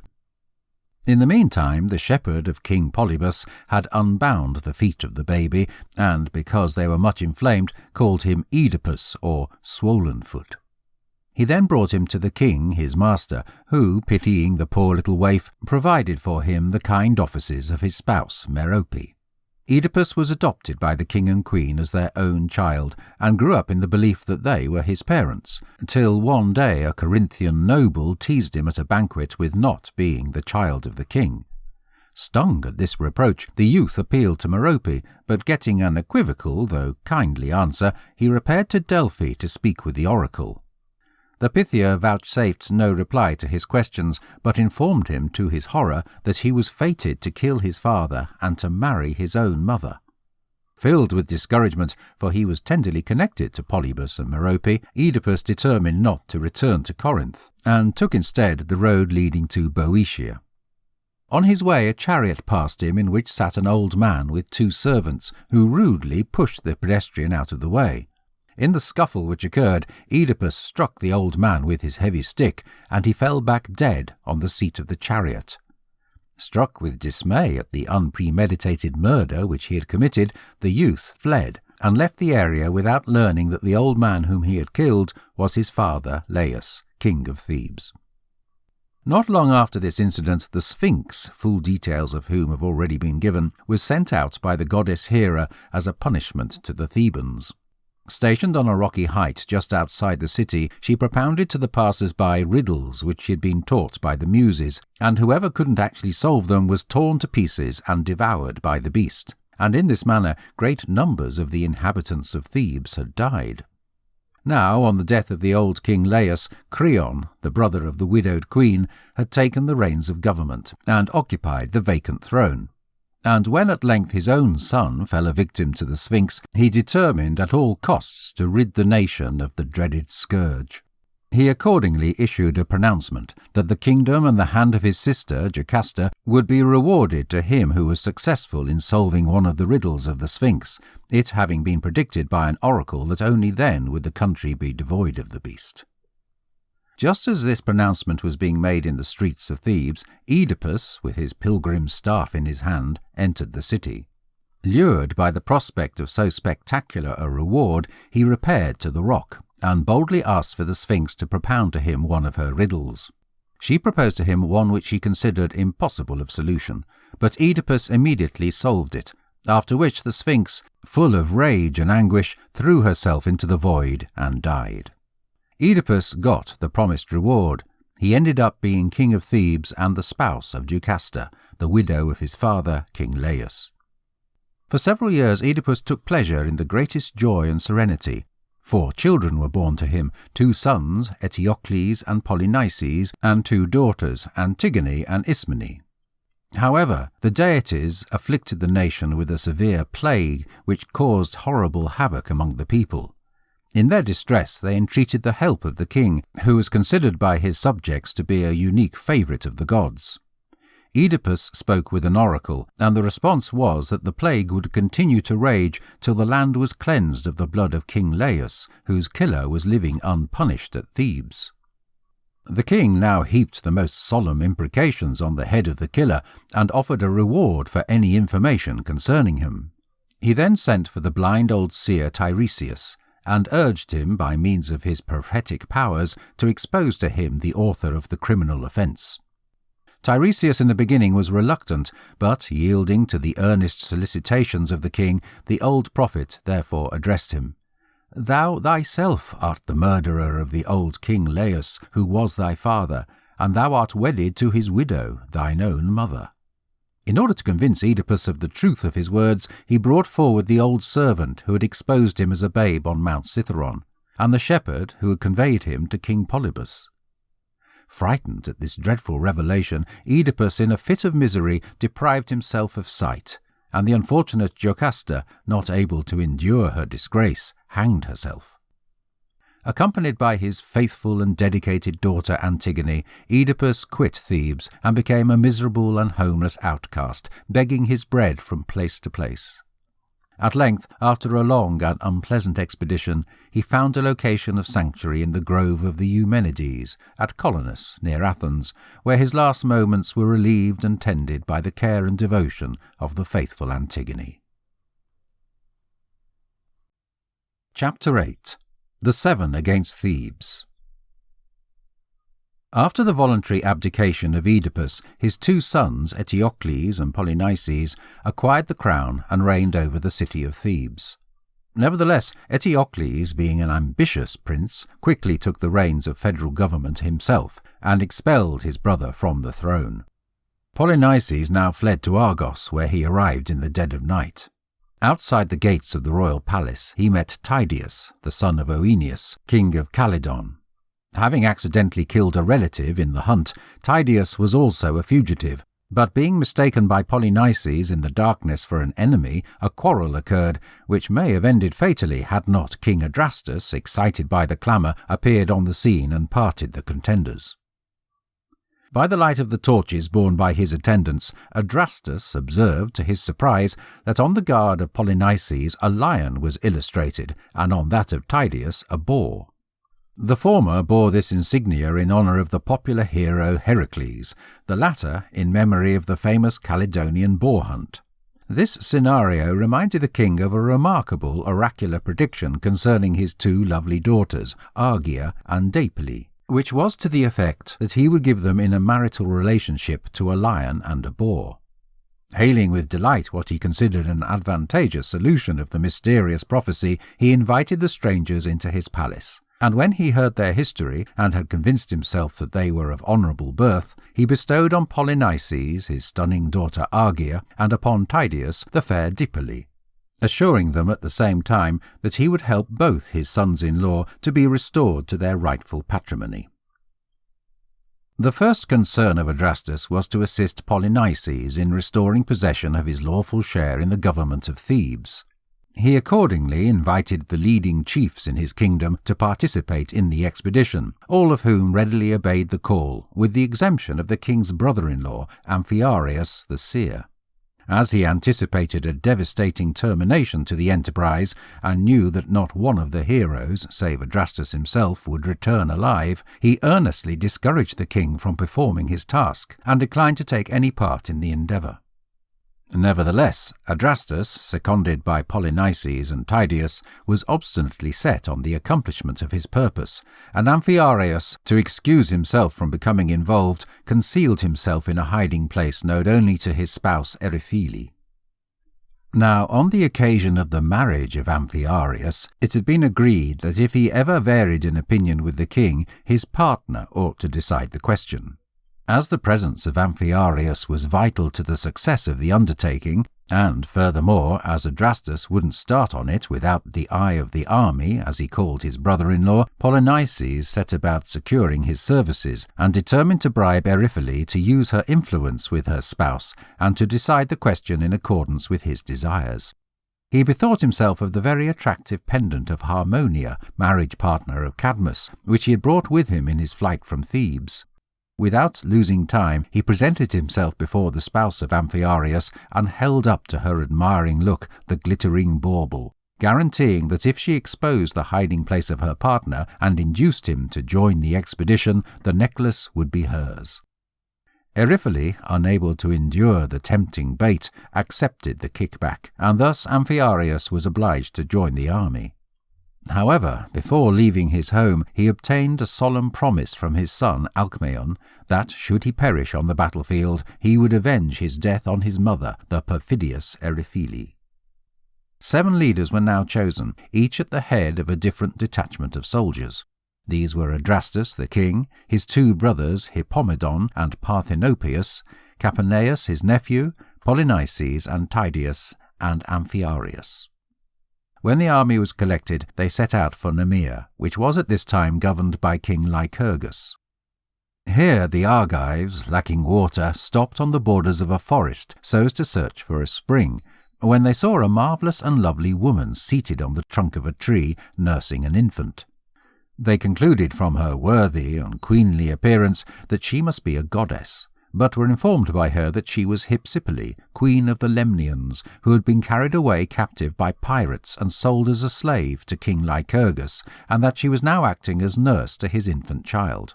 When the warriors told her that they were in search of water, she laid the child down in the grass and led them to a secret spring in the forest, which she alone knew about. But on their return they found, to their grief, that the unfortunate babe had been killed during their absence by a serpent. They put to death the reptile, and after that, gathering the remains of the infant, they buried them with funereal honours, and continued on their way. The aggressive host now appeared before the walls of Thebes, and each leader positioned himself before one of the 7 gates of the city, in readiness for the attack.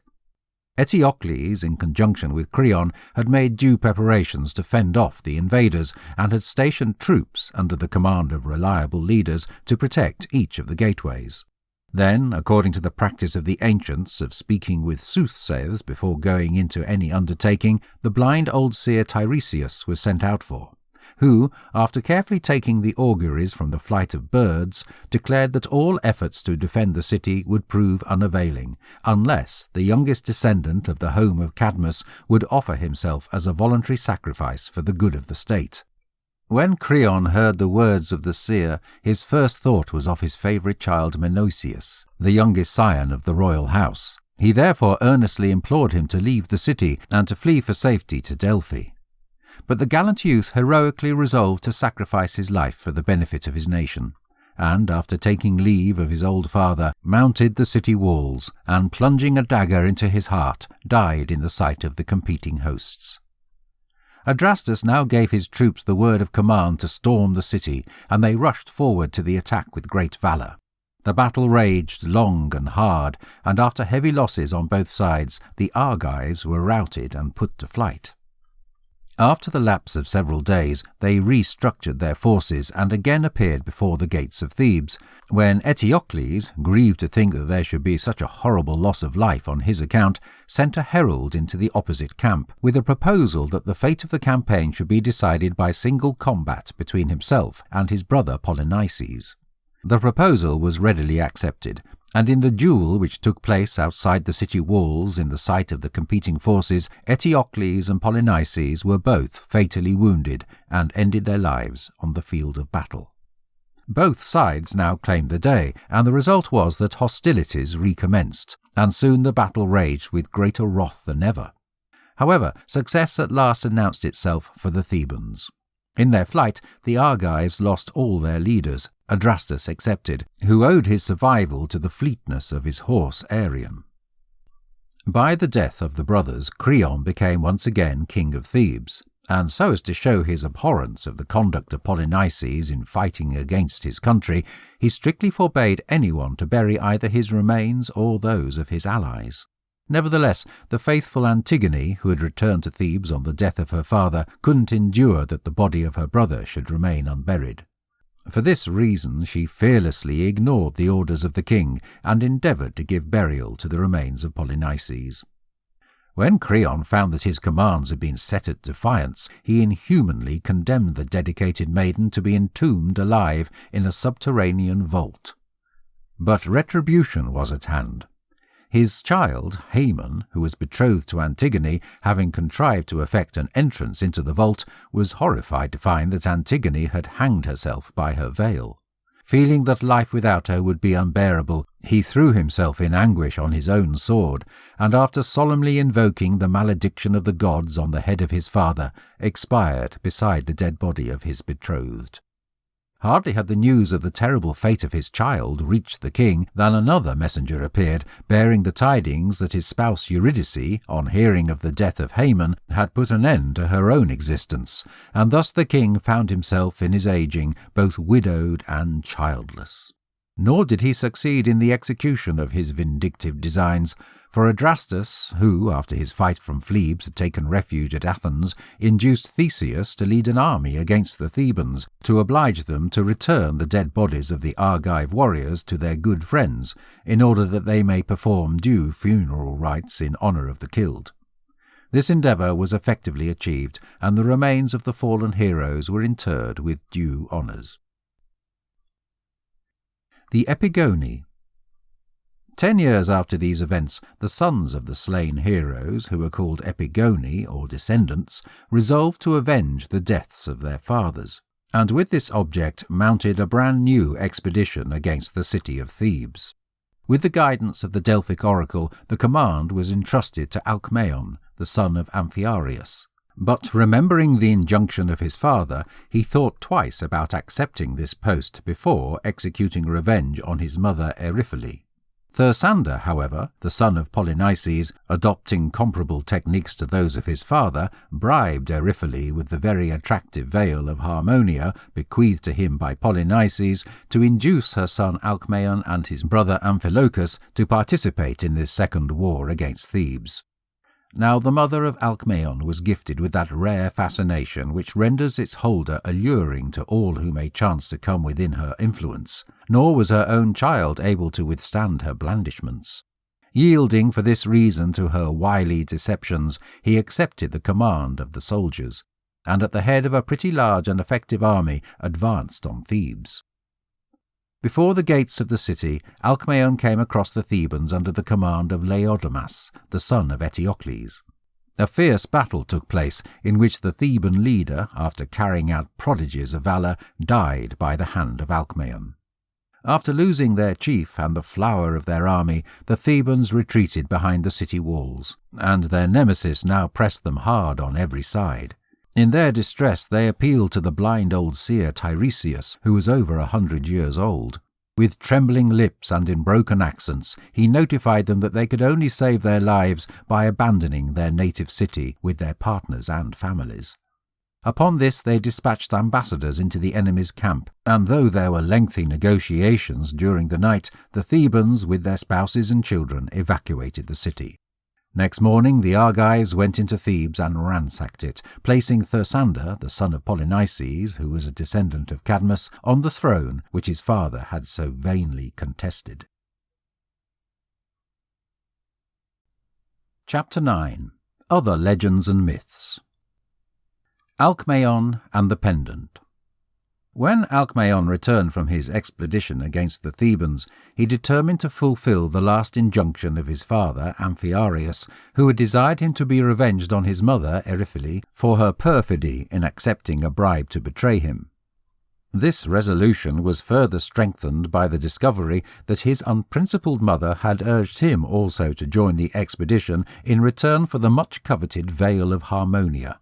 He therefore put her to death, and taking with him the unfortunate locket and veil, abandoned forever the home of his fathers. But the gods, who couldn't suffer so unnatural a criminal act to go unpunished, afflicted him with madness, and sent out one of the Furies to go after him unceasingly. In this unhappy condition he wandered about from spot to spot, until at last, having reached Psophis in Arcadia, Phegeus, king of the country, not only cleansed him of his criminal act, but also bestowed on him the hand of his daughter Arsinoe, to whom Alcmaeon presented the necklace and veil, which had been the cause of so much distress. Though now released from his mental affliction, the evil curse which hung over him was not totally removed, and on his account the nation of his adoption suffered a period of drought.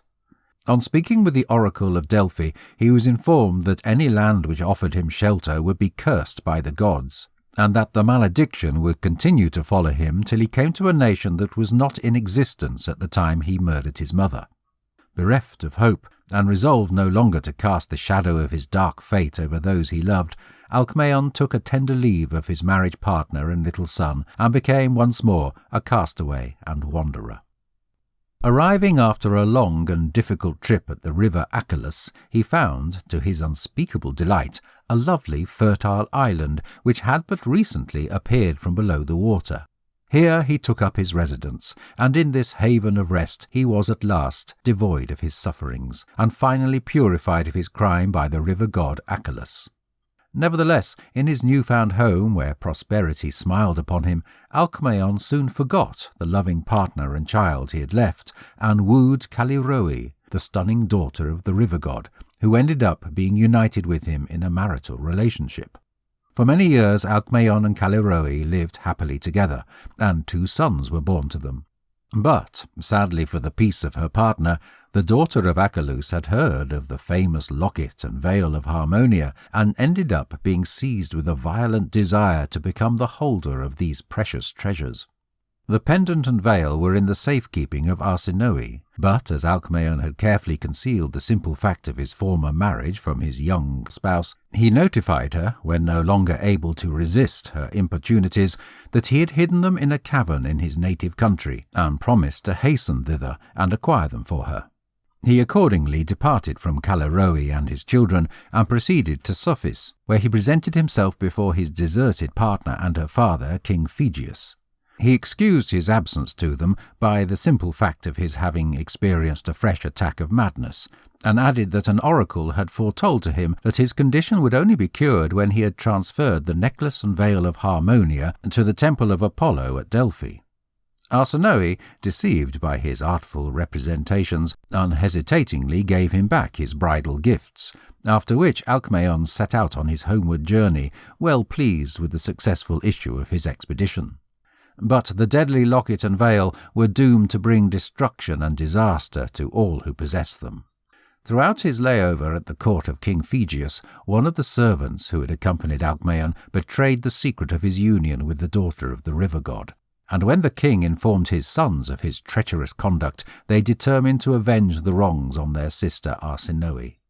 They accordingly hid themselves at a point of the road which Alcmaeon was forced to pass, and as he neared the area they unexpectedly appeared from their place of ambush, fell on him, and dispatched him. When Arsinoe, who still loved her faithless spouse, heard about the murder, she bitterly reproached her brothers for the crime which they had perpetrated, at which they were so incensed that they placed her in a chest and conveyed her to Agrippinor, child of Ancaeus, at Tegea. Here they implicated her in the murder of which they themselves were guilty, and she suffered an unpleasant death.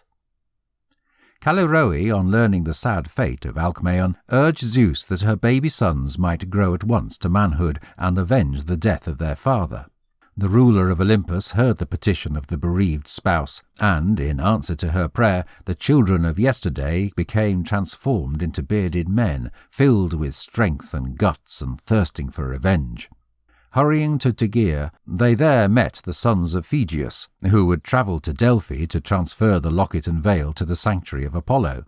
Before the brothers had time to defend themselves, the stalwart sons of Callirrhoe rushed on them and slew them.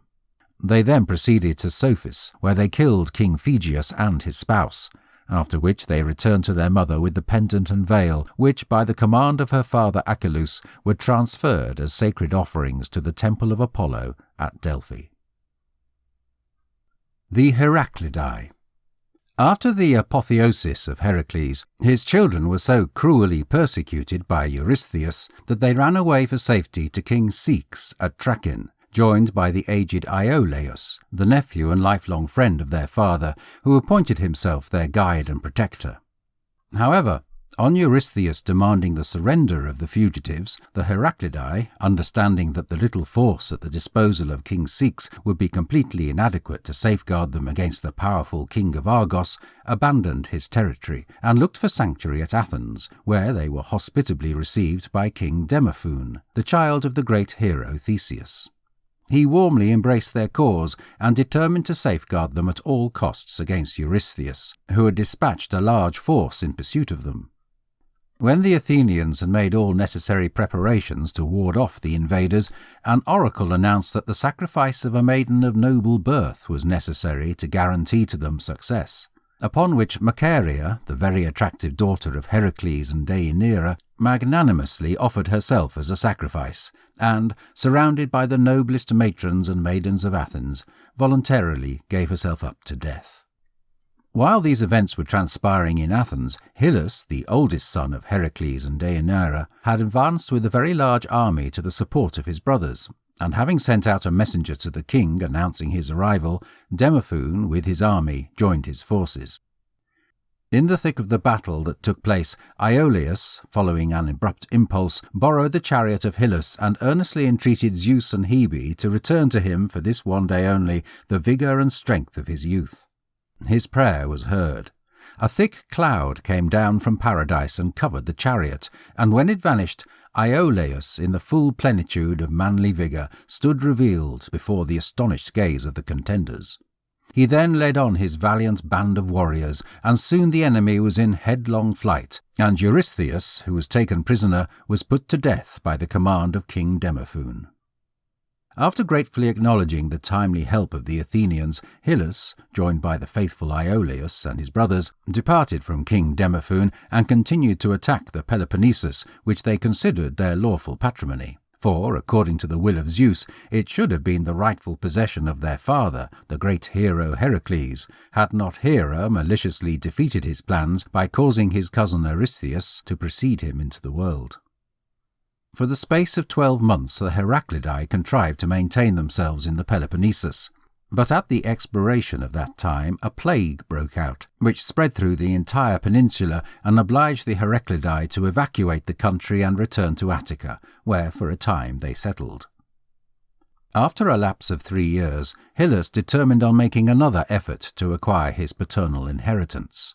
Just before setting out on the expedition, however, he sought advice from the oracle of Delphi, and the response was that he must wait for the third fruit before the business would prove successful. Interpreting this uncertain reply to mean the third summertime, Hyllus controlled his impatience for 3 years, when, having gathered a powerful army, he once again went into the Peloponnesus. At the Isthmus of Corinth, he was opposed by Atreus, the son of Pelops, who at the death of Eurystheus had inherited the kingdom. In order to save bloodshed, Hyllus offered to settle his claim by single combat, the conditions being that if he were victorious, he and his brothers would receive undeniable ownership of their rights, but if defeated, the Heraclidae were to desist for 50 years from trying to press their claim. The challenge was accepted by Ecamon, king of Tegea, and Hyllus lost his life in the encounter, after which the sons of Heracles, in virtue of their agreement, abandoned the Peloponnesus and retired to Marathon. Hyllus was followed by his son Cleodius, who, at the expiration of the selected time, collected a big army and went into the Peloponnesus. But he was not really any more successful than his father had been, and died there with all his forces. 20 years later, his child, Aristomachus, sought advice from an oracle which promised him triumph if he went by way of the defile. The Heraclidae once again set out, but were again defeated, and Aristomachus shared the fate of his father and grandfather and fell on the battlefield. When, at the expiration of 30 years, the sons of Aristomachus, Temenus, Cresphontes, and Aristodemus again sought advice from the oracle, the answer was still the same. But this time the following explanation accompanied the response. The third fruit symbolized the third generation to which they themselves belonged, and not the third fruit of the earth. And by the defile was shown not the Isthmus of Corinth, but the straits to the right of the isthmus. Temenus lost no time in gathering an army and building ships of war, but just as all was prepared and the fleet ready to cruise, Aristodemus, the youngest of the brothers, was struck by lightning. To contribute to their bad luck, Hippolytes, a descendant of Heracles, who had participated in the expedition, killed a soothsayer whom he mistook for a spy, and the gods, in their annoyance, sent out violent tempests, by means of which the entire fleet was destroyed, while famine and pestilence annihilated the ranks of the army. The oracle, on being again consulted, advised that Hippolytes, being the offender, should be banned from the nation for 10 years, and that the command of the troops should be handed over to a man having 3 eyes.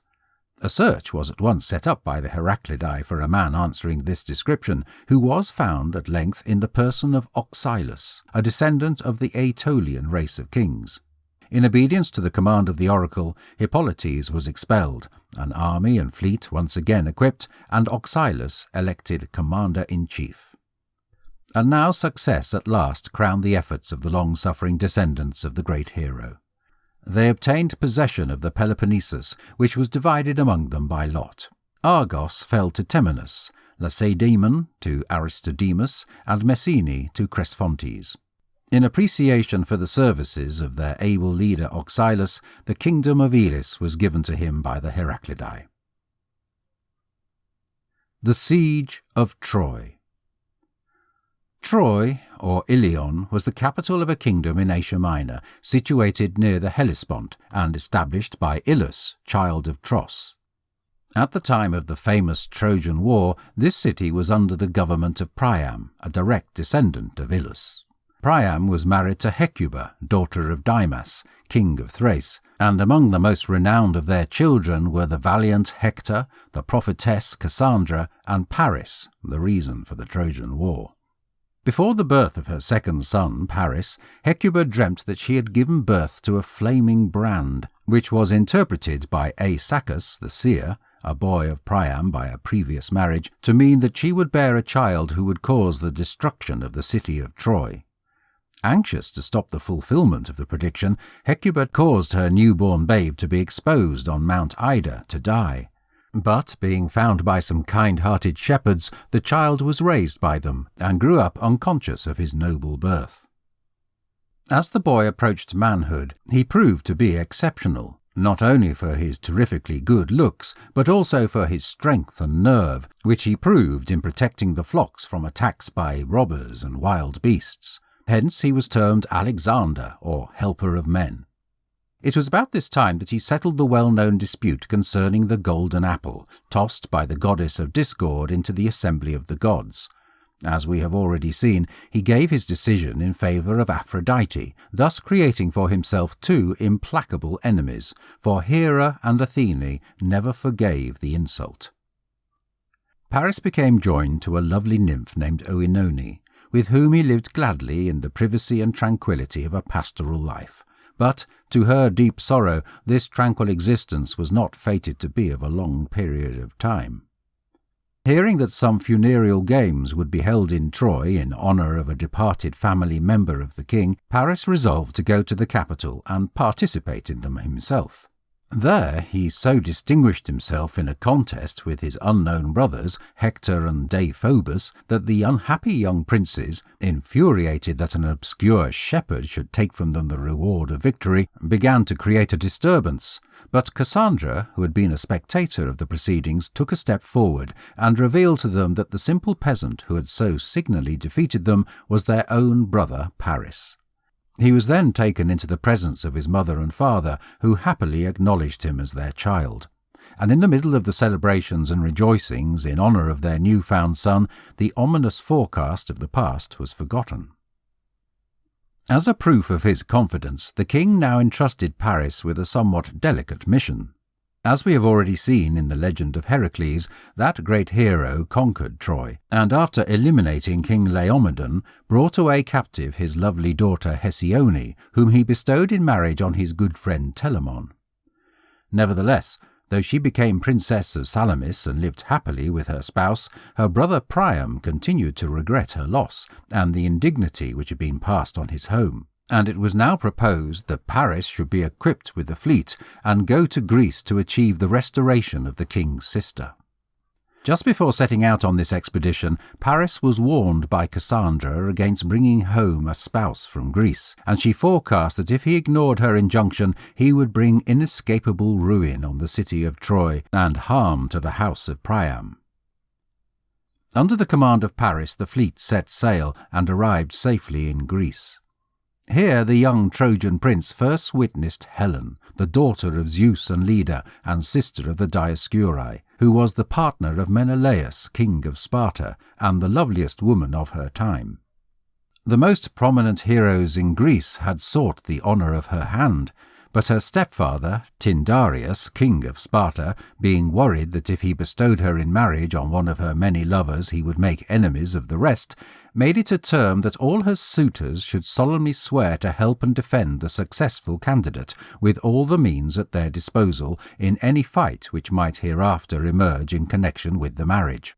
Eventually he presented the hand of Helen to Menelaus, an aggressive prince devoted to martial pursuits and the pleasures of the chase, to whom he resigned his throne and kingdom. When Paris arrived at Sparta and sought hospitality at the royal palace, he was kindly received by King Menelaus. At a banquet given in his honour, he charmed his hosts with his elegant manner and varied accomplishments, and specifically ingratiated himself with the fair Helen, to whom he presented some rare and perfect trinkets of Asiatic manufacture. Whilst Paris was still a visitor at the court of the king of Sparta, the latter received an invitation from his good friend Idomeneus, king of Crete, to join him in a searching expedition. And Menelaus, being of an unsuspicious and simple temperament, accepted the invitation, leaving to Helen the duty of entertaining the distinguished stranger. Captivated by her surpassing loveliness, the Trojan prince forgot his sense of honour and duty and determined to rob his absent host of his beautiful spouse. He accordingly collected his followers and with their help stormed the royal castle, helped himself to the rich treasures which it contained, and succeeded in carrying off its stunning and not completely reluctant mistress. They then set sail, but were driven by stormy weather to the Isle of Crania, where they cast anchor, and it was not until some years had expired, during which time home and country were forgotten, that Paris and Helen proceeded to Troy. When Menelaus heard of the violation of his hearth and home, he continued to Pylos, joined by his brother Agamemnon, so as to consult the wise old king Nestor, who was renowned for his great experience and statecraft. On hearing the facts of the case, Nestor expressed it as his viewpoint that only by means of the combined efforts of all of the states of Greece could Menelaus hope to regain Helen in defiance of so powerful a kingdom as that of Troy. Menelaus and Agamemnon now raised the war cry, which was responded to from one end of Greece to the other. Many of those who volunteered their services were previous suitors of the fair Helen, and were because of this bound by their oath to support the cause of Menelaus. Others joined from pure love of adventure, but one and all were deeply impressed with the disgrace which would attach to their country should such a crime be suffered to go unpunished. Thus a powerful army was gathered, in which few names of note were missing. Chapter 10. Odysseus and Achilles. Only when it came to two great heroes, Odysseus, Ulysses, and Achilles, did Menelaus experience any trouble. Odysseus, well known for his knowledge and great astuteness, was at this time living happily in Ithaca, with his fair young spouse Penelope and his little child Telemachus, and was loath to leave his happy home for a perilous foreign expedition of uncertain duration. When, therefore, his services were requested, he feigned madness. But the wise Palamedes, a recognized hero in the suite of Menelaus, spotted and exposed the ruse, and thus Odysseus was forced to participate in the war. However, he never forgave the interference of Palamedes, and, as we shall see, eventually revenged himself on him in a most vicious manner. Achilles was the child of Peleus and the sea goddess Thetis, who is said to have dipped her child, when a babe, in the river Styx, and consequently rendered him invulnerable, except in the right heel by which she held him.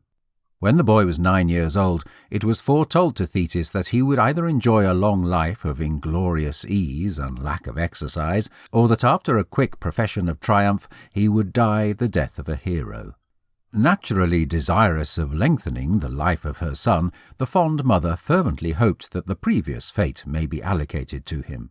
With this view she transported him to the island of Skyros in the Aegean Sea, where, disguised as a girl, he was brought up amongst the daughters of Lycomedes, king of the nation. Now that the presence of Achilles was required, owing to an oracular prediction that Troy couldn't actually be taken without him, Menelaus sought advice from Calchas, the soothsayer, who revealed to him the place of his concealment. Odysseus was accordingly dispatched to Skyros, where, by means of a creative device, he soon discovered which among the maidens was the object of his search. Disguising himself as a merchant, Odysseus acquired an introduction to the royal palace, where he offered to the king's daughters numerous ornaments for sale. The girls, with one exception, all studied his wares with unfeigned interest. Observing this circumstance, Odysseus shrewdly concluded that the somebody who held aloof should be none other than the young Achilles himself. But, in order further to test the correctness of his deduction, he now laid out a fine set of weaponry, whilst at a prearranged signal stirring strains of martial music were heard outside, upon which Achilles, fired with military ardour, seized the weapons, and therefore revealed his identity. He was now recruited to the cause of the Greeks, accompanied at the demand of his father by his kinsman Patroclus, and contributed to the expedition a large force of Thessalian soldiers, or Myrmidons as they were called, and also 50 ships. For 10 long years Agamemnon and the other chiefs committed all their energy and means in getting ready for the expedition against Troy. Nevertheless, during these warlike preparations, an attempt at a peaceful resolution of the quarrel was attempted. An embassy, including Menelaus, Odysseus, etc., was dispatched to King Priam, demanding the surrender of Helen. But though the embassy was received with the utmost pomp and ceremony, the demand was turned down, upon which the ambassadors returned to Greece, and the order was given for the fleet to assemble at Aulis in Boeotia. Never before in the record of history had so large an army been gathered. 100,000 warriors were assembled at Aulis, and in its bay drifted over 1,000 ships, all set to transfer them to the Trojan coast. The command of the magnificent host was entrusted to Agamemnon, king of Argos, the most powerful of all the Greek princes. Before the fleet set sail, solemn sacrifices were offered to the gods on the seashore. when suddenly a serpent was seen climbing a plane tree, in which was a sparrow's nest containing 9 young. The reptile first devoured the young birds and then their mother, after which it was turned by Zeus into stone. Calchas the soothsayer, on being consulted, interpreted the wonder to signify that the war with Troy would last for 9 years, and that only in the 10th would the city be taken. The fleet then set sail, but, misinterpreting the Mysian coast for that of Troy, they landed soldiers and started to ravage that nation. Telephus, king of the Mysians, who was a son of the great hero Heracles, opposed them with a large army and had success in driving them back to their ships, but was himself injured in the engagement by the spear of Achilles. Patroclus, who battled valiantly by the side of his kinsman, was also injured in this fight, but Achilles, who was a student of Chiron, thoroughly bound up the injury, which successfully healed. And from this occurrence dates the renowned friendship which ever after existed between the two heroes, who even in death remained unified. The Greeks now returned to Aulis.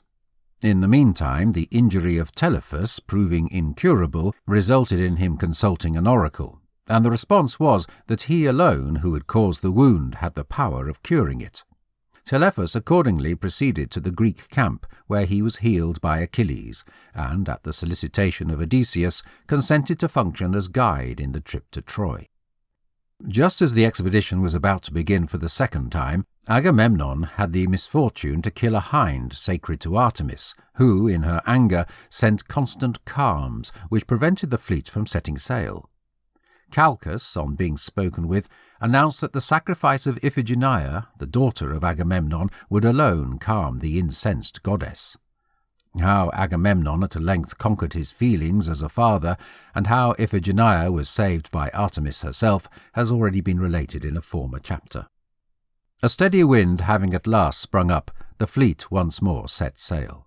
They first stopped at the island of Tenedos, where the renowned archer Philoctetes, who had the weapon of Heracles given to him by the dying hero, was bitten in the foot by a poisonous snake.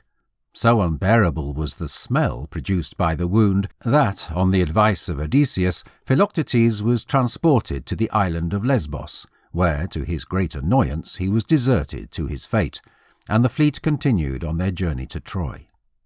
Having received early intelligence of the forthcoming invasion of their nation, the Trojans sought the help of the neighbouring states, who all gallantly responded to their call for help, and therefore adequate preparations were made to receive their nemesis. King Priam being himself too advanced in years for active service, the command of the army devolved on his eldest child, the brave and worthy Hector. On the arrival of the Greek fleet, the Trojans appeared on the coast to prevent their landing. Great doubt circulated among the troops as to who should be the first to set foot on the enemy's soil, it having been forecast that whoever did so would fall a sacrifice to the fates. Protesilaus of Phylace, though, nobly ignoring the threatening prediction, jumped on the coast and fell by the hand of Hector. The Greeks, however, managed to effect a landing, and in the engagement which ensued, the Trojans were signally defeated, and driven to look for safety behind the walls of their city. With Achilles at their head, the Greeks now made a desperate attempt to take the city by storm, but were repulsed with awful losses. After this disaster, the invaders, predicting a long and wearisome campaign, drew up their ships on land, erecting camping tents, huts, etc., and formed an entrenched camp on the coast. Between the Greek camp and the city of Troy was a plain watered by the rivers Scamander and Simois, and it was on this plain, later on so distinguished in history, that the ever-remarkable fights between the Greeks and Trojans were fought. The impossibility of taking the city by storm was now recognized by the leaders of the Greek forces. The Trojans, on their side, being many fewer than their opponents, dared not venture on a great battle. Hence the war dragged on for many weary years without any decisive engagement taking place. It was about this time that Odysseus carried out his long-meditated vengeance against Palamedes. Palamedes was one of the wisest, most energetic and most upright of all the Greek heroes, and it was in consequence of his unflagging zeal and fantastic eloquence that the majority of the chiefs have been induced to join the expedition. But the qualities which endeared him to the hearts of his compatriots rendered him hateful in the eyes of his implacable adversary Odysseus, who never forgave him for his scheme forcing him to sign up with the army. In order to effect the ruin of Palamedes, Odysseus concealed in his camping tent a vast amount of money. He next wrote a letter claiming to be from King Priam to Palamedes, in which the previous thanked the Greek hero effusively for the valuable information received from him, referring at the same time to a large sum of cash which he had sent out to him as a reward. This letter, which was found upon the person of a Phrygian prisoner, was read aloud in a council of the Greek princes. Palamedes was arraigned before the chiefs of the army and was implicated in betraying his country to their enemies, after which a search was instituted, and a large amount of cash being found in his tent, he was decided guilty and sentenced to be stoned to death. Although completely aware of the base treachery practised against him, Palamedes offered not a word in self-defence, understanding but too well that in the face of such damning proof, any attempt to prove his innocence would be in vain. During the first year of the campaign, the Greeks wrecked the surrounding country and pillaged the neighbouring towns. Upon one of these foraging expeditions, the city of PERSEUS was sacked, and Agamemnon, as commander-in-chief, received as his share of the spoils the lovely Chryseis, daughter of Chryses, the priest of Apollo, while to Achilles was given another hostage, the fair Briseis. The following day, Chryses, anxious to ransom his daughter, repaired to the Greek camp, but Agamemnon refused to accede to his proposition and with impolite and insulting words drove the old man away. Loaded with sorrow at the loss of his child, Chryses called upon Apollo for revenge on her captor. His prayer was heard, and the god sent a dreadful plague which raged for 10 days in the camp of the Greeks. At length Achilles called together a council, and asked of Calchas the soothsayer how to end this awful visitation of the gods. The seer answered that Apollo, incensed at the insult offered to his priest, had sent the plague epidemic, and that only by the surrender of Chryseis could his anger be calmed. On hearing this, Agamemnon consented to resign the maiden, but being already embittered against Calchas for his prediction with regard to his own daughter Iphigenia, he now loaded insults on the soothsayer and accused him of plotting against his interests. Achilles embraced the cause of Calchas, and a violent dispute emerged, in which the son of Thetis would have killed his chief but for the timely interference of Pallas Athene, who unexpectedly appeared beside him, unseen by the rest, and recalled him to a sense of the duty he owed to his leader. Agamemnon revenged himself on Achilles by depriving him of his very attractive slave, the fair Briseis, who had become so attached to her kind and worthy captor that she wept bitterly on being taken from his charge. Achilles, now fairly disgusted with the ungenerous conduct of his chief, withdrew himself to his tent, and obstinately declined to take further part in the war. Heartsore and dejected, he wandered the seashore, and there conjured up the presence of his godly mother. In answer to his prayer, Thetis showed up from beneath the waves, and comforted her gallant child with the promise that she would entreat the mighty Zeus to avenge his wrongs by giving success to the Trojans, so the Greeks may learn to realize the great loss which they had sustained by his withdrawal from the army. The Trojans, being notified by one of their spies of the defection of Achilles, felt obliged to take advantage of the absence of this brave and intrepid leader whom they feared above all the other Greek heroes. They accordingly sallied forth and made a bold and incomparably successful attack upon the Greeks, who, while they most fearlessly and obstinately defended their position, were completely routed and driven back to their entrenchments, Agamemnon and most of the other Greek leaders being injured in the engagement. Motivated by this marked and signal success, the Trojans now begun to besiege the Greeks in their own camp. At this juncture, Agamemnon, seeing the risk which threatened the army, buried for the moment all personal complaints and dispatched an embassy to Achilles, including many noble and recognized chiefs, urgently entreating him to come to the assistance of his countrymen in this their hour of hazard, promising that not only should the fair Briseis be restored to him, but also that the hand of his own daughter should be bestowed on him in marriage, with 7 towns as her dowry. Nevertheless, the obstinate persistence of the hero was not to be moved.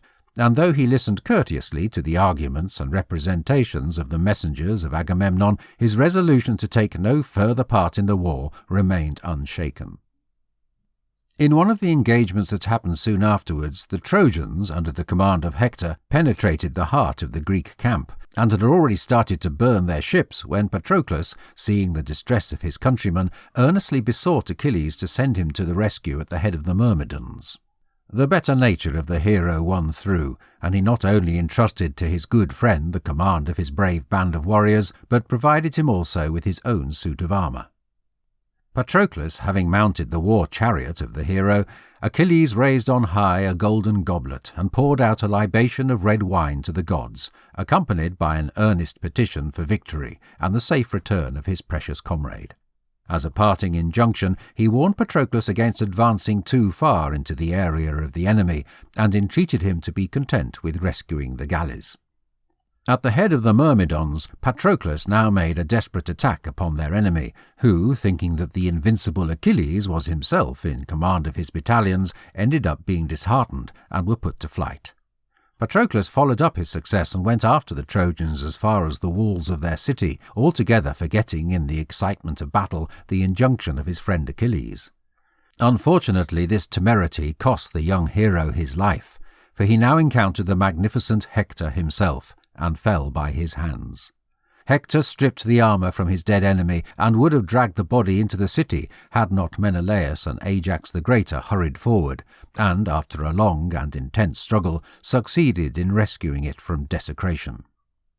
And now came the mournful task of notifying Achilles of the fate of his friend. He wept bitterly over the dead body of his associate, and solemnly vowed that the funereal rites shouldn't be solemnized in his honour till he had killed Hector with his own hands, and captured 12 Trojans to be immolated on his funeral pyre.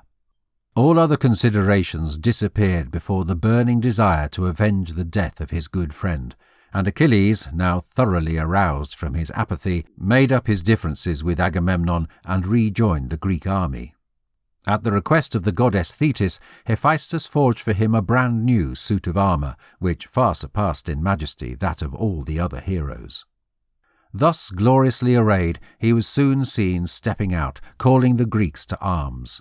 He now led the troops against the enemy, who were beaten and put to flight, until, near the gateways of the city, Achilles and Hector encountered one another. Now, for the first time in his whole career, the courage of the Trojan hero deserted him. At the appearance of his redoubtable enemy, he turned and fled for his life. Achilles chased after him, and thrice round the walls of the city was this dreadful race run, in sight of the old king and queen, who had mounted the walls to watch the battle. Hector endeavoured, on each circuit, to reach the city gates, so that his friends may open them to admit him, or cover him with their missiles. But his enemy, seeing his design, forced him into the open plain, at the same time calling to his good friends to toss no spear against his opponent, but to leave him the vengeance he had so long panted for. At length, wearied with the hot pursuit, Hector made a stand, and challenged his opponent to single combat. A desperate struggle followed, in which Hector succumbed to his powerful enemy at the Scaean gate. And with his last dying breath, the Trojan hero foretold to his conqueror that he himself would quickly die on the same spot. The irritated victor bound the lifeless corpse of his fallen foe to his chariot, and dragged it 3 times around the city walls, and then to the Greek camp. Overwhelmed with horror at this terrible scene, the aged parents of Hector uttered such dolorous cries of distress that they reached the ears of Andromache, his faithful marriage partner, who, rushing to the walls, saw the dead body of her spouse bound to the conqueror's vehicle. Achilles now solemnized the funereal rites in honour of his good friend Patroclus. The dead body of the hero was borne to the funeral stack by the Myrmidons with great ceremony. His dogs and horses were then slain to accompany him, in case he should need them in the realm of the shades, after which Achilles, in fulfilment of his savage vow, butchered 12 brave Trojan slaves who were laid on the funeral pyre, which was now lit. When all was consumed, the bones of Patroclus were thoroughly gathered and enclosed in a golden urn. Then followed the funereal games, which consisted of chariot races, fighting with the cestus, a sort of boxing glove, wrestling matches, foot races, and single combats with shield and spear, in all of which the most prominent heroes participated and contended for the rewards. After the death of Hector, their great hope and bulwark, the Trojans did not endeavour beyond the walls of their city. Nevertheless, soon their hopes were revived by the appearance of a powerful army of Amazons under the command of their queen Penthesilea, a child of Ares, whose great ambition was to measure swords with the renowned Achilles himself and to avenge the death of the noble Hector. Hostilities now recommenced on the plain. Penthesilea led the Trojan host, the Greeks on their side being under the command of Achilles and Ajax. Whilst the latter was successful in putting his adversary to flight, Achilles was challenged by Penthesilea to single combat. With great courage she went forth to the battle, but even the greatest warriors failed before the power of the great Achilles, and, though a child of Ares, Penthesilea was but a woman. With generous chivalry, the hero endeavoured to spare the brave and beautiful maiden warrior, and only when his own life was at great risk did he make a very serious effort to vanquish his adversary, when Penthesilea shared the fate of all who ventured to oppose the spear of Achilles and fell by his hand. Feeling herself fatally injured, she remembered the desecration of the dead body of Hector, and earnestly entreated the forbearance of the hero. However, the petition was hardly necessary, for Achilles, filled with compassion for his brave but unfortunate foe, lifted her gently from the ground, and she ended her life in his arms. On seeing the dead body of their leader in the possession of Achilles, the Amazons and Trojans prepared for a fresh attack to wrest it from his hands, but, observing their purpose, Achilles took a step forward and loudly called them to stop. Then, in a few well-chosen words, he praised the great valour and intrepidity of the fallen queen, and expressed his determination to give up the body at the same time. The heroic conduct of Achilles was greatly valued by both Greeks and Trojans. Thersites alone, a base and cowardly lowlife, associated unworthy intents to the gracious procedures of the hero, and not content with these insinuations, he savagely pierced with his lance the dead body of the Amazonian queen, after which Achilles, with one blow of his powerful arm, felled him to the ground and killed him on the spot. The well-merited death of Thersites attracted no sympathy, but his kinsman Diomedes came forward and demanded compensation for the murder of his relative, and as Agamemnon, who as commander-in-chief might quickly have settled the trouble, refrained from interfering, the proud nature of Achilles felt bitter at the indicated condemnation of his conduct, and he again abandoned the Greek army and took ship for Lesbos. Odysseus, though, followed him to the island, and with his usual tact succeeded in inducing the hero to go back to the camp. A new ally of the Trojans now appeared on the field in the person of Memnon, the Ethiopian, a boy of Eos and Tithonus, who brought with him a powerful reinforcement of Negroes. Memnon was the first opponent who met Achilles on an equal footing, for, like the great hero himself, he was the son of a goddess, and possessed also, like Achilles, a suit of armour produced for him by Hephaestus. Before the heroes encountered each other in single combat, the two goddesses, Thetis and Eos, hastened to Olympus to intercede with its magnificent ruler for the life of their sons. Determined, even in these circumstances, not to act in opposition to the Moirai, Zeus took the golden scales in which he weighed the worth of mortals, and put in it the respective fates of the two heroes, upon which that of Memnon weighed down the balance, therefore hinting at his death. Eos deserted Olympus in misery. Arriving on the battleground, she beheld the lifeless body of her son, who, after a long and brave defence, had at length caught the all-conquering arm of Achilles. At her command, her children, the winds, flew down to the plain, and seizing the body of the killed hero, conveyed it through the air to keep it safe from desecration by the opponent. The supremacy of Achilles did not last for a long period of time. Intoxicated with success, he attempted, at the head of the Greek army, to storm the city of Troy, when Paris, by the aid of Phoebus Apollo, aimed a well-directed arrow at the hero, which pierced his susceptible heel, and he fell down on the ground fatally wounded just before the Scaean gate. Nevertheless, though face to face with death, the brave hero, raising himself from the ground, still performed prodigies of valour, and not until his tottering limbs refused their office was the Nemesis conscious that the wound was mortal. Through the combined efforts of Ajax and Odysseus, the body of Achilles was wrested from his adversary after a long and horrible struggle and conveyed to the Greek camp. Weeping bitterly over the unfortunate fate of her gallant son, Thetis came to embrace him for the last time, and shared her sorrow and lamentations with those of the entire Greek army. The funeral pyre was then lit, and the voices of the Muses were heard chanting his funeral dirge.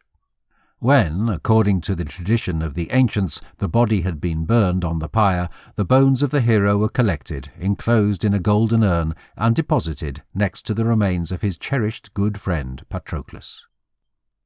In the funereal games celebrated in honour of the fallen hero, the property of her child was offered by Thetis as the reward of victory.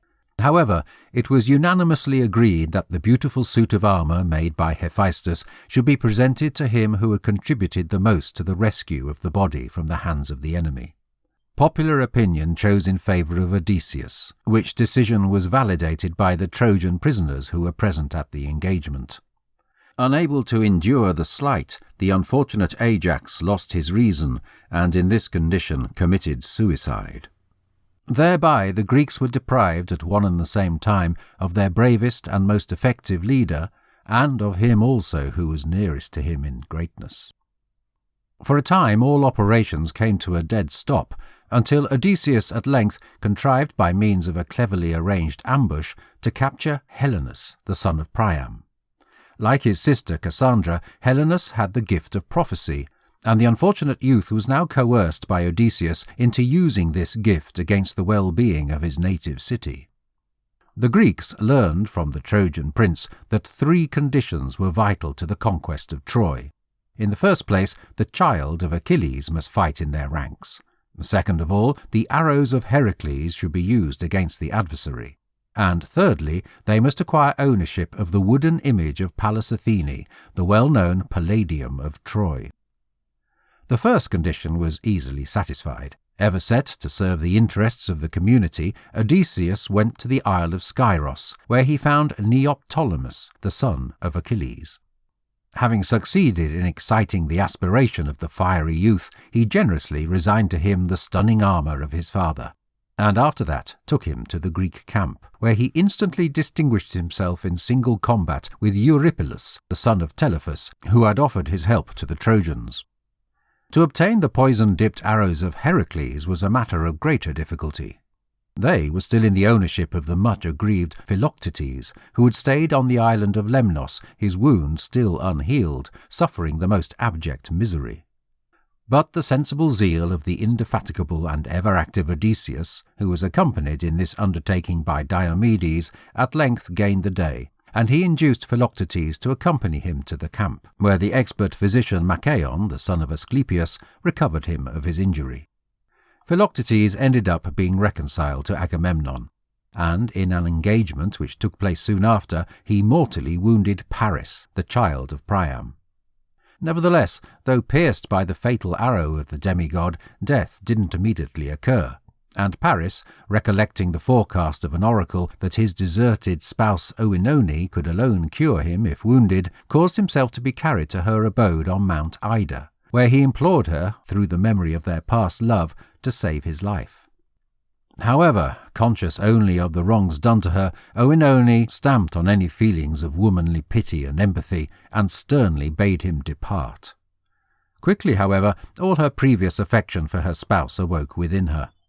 In a frenzied rush she followed after him, but on her arrival in the city she found the dead body of Paris already laid on the lit funeral pile, and in her remorse and despair Oenone threw herself on the lifeless form of her spouse and died in the flames. The Trojans were now shut up within their walls and closely besieged, but the third and most tough condition being still unfulfilled, all efforts to take the city were unavailing. In this emergency situation, the smart and dedicated Odysseus came once again to the help of his associates.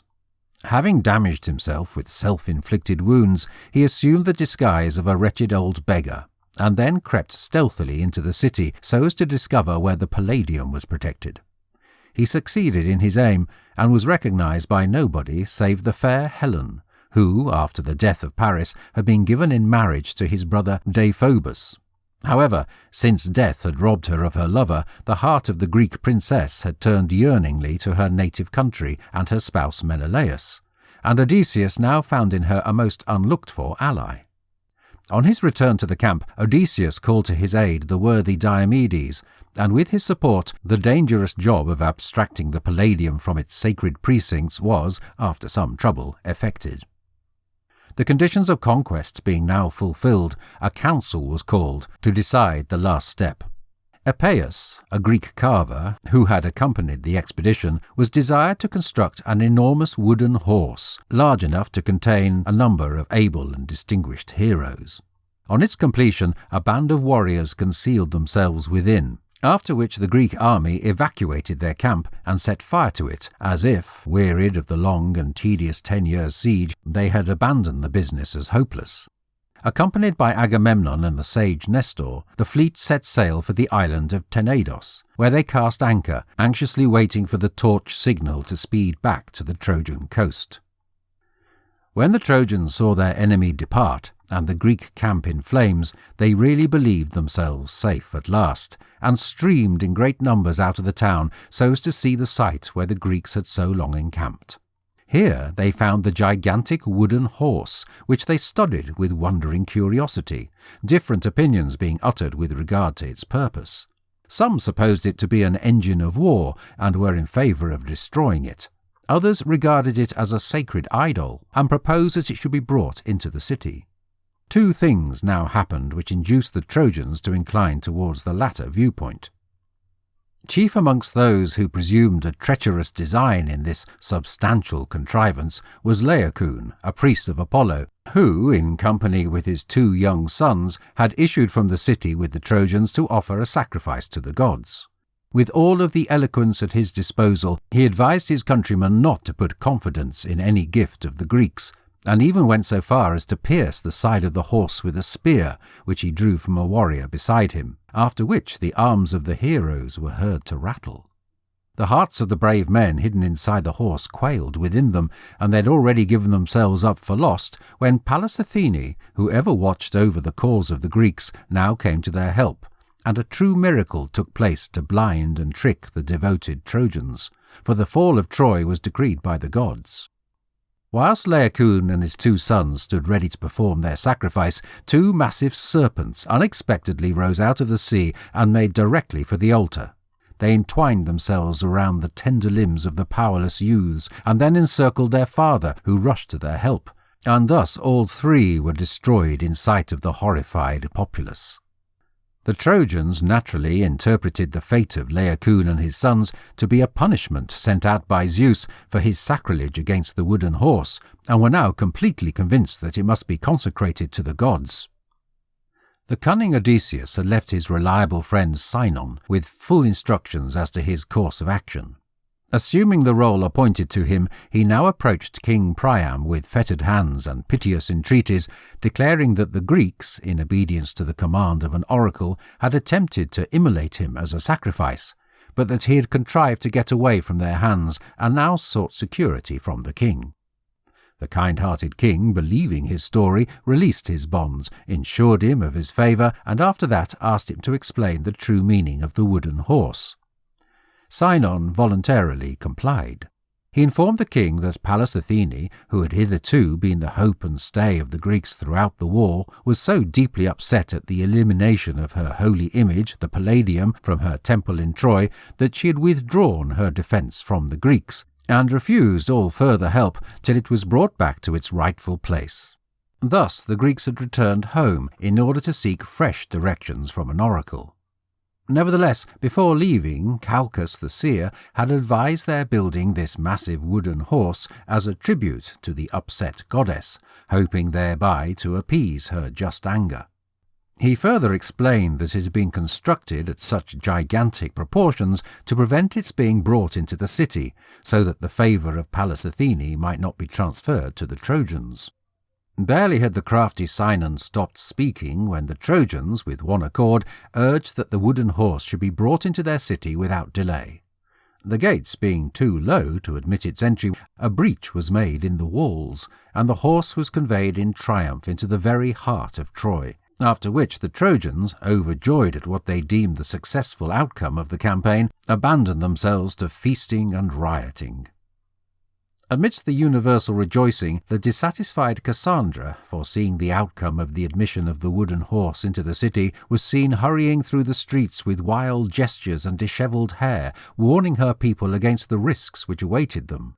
Nevertheless, her fateful words fell on deaf ears, for it was ever the fate of the unfortunate prophetess that her forecast should find no credence.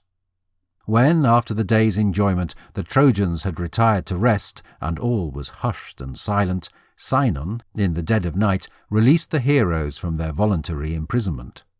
The signal was then given to the Greek fleet lying off Tenedos, and the whole army in unbroken silence once more landed on the Trojan coast. Getting into the city was now an easy matter, and a fearful massacre took place. Aroused from their rest, the Trojans, under the command of their bravest leaders, made a gallant defence, but were quickly overcome. All their most noble heroes fell in the battle, and quickly the entire city was wrapped in flame. Priam fell by the hand of Neoptolemus, who killed him as he lay prostrate before the altar of Zeus, praying for divine assistance in this awful hour of peril. The unfortunate Andromache, with her young son Astyanax, had taken refuge at the top of a tower, where she was discovered by the victors, who, fearing lest the son of Hector may one day arise against them to avenge the death of his father, tore him from her arms and tossed him over the battlements. Aeneas alone, the child of Aphrodite, cherished by both deities and men, got away from the universal carnage with his child and his old father Anchises, whom he carried on his shoulders out of the city. He initially sought haven on Mount Ida, and later on ran away to Italy, where he became the ancestral hero of the Roman people. Menelaus now sought Helen in the royal palace, who, being immortal, still retained all her former appeal and fascination. A reconciliation took place, and she accompanied her partner on his homeward trip. Andromache, the widow of the brave Hector, was given in marriage to Neoptolemus. Cassandra fell down to the share of Agamemnon, and Hecuba, the grey-haired and widowed queen, was made prisoner by Odysseus. The limitless treasures of the rich Trojan king fell into the hands of the Greek heroes, who, having levelled the city of Troy to the ground, got ready for their homeward trip. The return of the Greeks from Troy. Throughout the sacking of the city of Troy, the Greeks, in the hour of triumph, committed many acts of desecration and cruelty, which called down on them the wrath of the gods, for which reason their homeward trip was beset with manifold threats and disasters, and many died before they reached their native land. Nestor, Diomedes, Philoctetes, and Neoptolemus were amongst the ones who came safely to Greece after a prosperous trip. The vessel which brought Menelaus and Helen was driven by violent tempests to the coast of Egypt, and only after many years of weary wanderings were they successful in reaching their home at Sparta. Ajax the Lesser, having angered Pallas Athene by desecrating her temple on the night of the ruin of Troy, was shipwrecked off Cape Caphareus. He succeeded, however, in clinging to a rock, and his life may have been spared but for his impious boast that he did not need the help of the gods. No sooner had he uttered these sacrilegious words than Poseidon, enraged at his audacity, split with his trident the rock to which the hero was clinging, and the unfortunate Ajax was overwhelmed by the waves. The homeward voyage of Agamemnon was tolerably uneventful and flourishing, but on his arrival at Mycenae, misfortune and destruction awaited him. His spouse, Clytemnestra, in revenge for the sacrifice of her beloved daughter Iphigenia, had formed a secret alliance during his absence with Aegisthus, the son of Thyestes, and on the return of Agamemnon they both conspired to do him harm.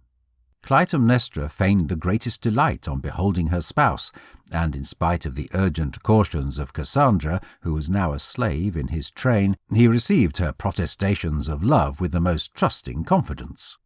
In her self-professed anxiety for the comfort of the tired traveller, she prepared a warm bath for his refreshment, and, at a prearranged signal from the treacherous queen, Aegisthus, who was hidden in an adjacent chamber, hurried upon the defenceless hero and killed him. During the massacre of the retainers of Agamemnon which followed, his daughter Electra, with great presence of mind, contrived to save her young brother Orestes.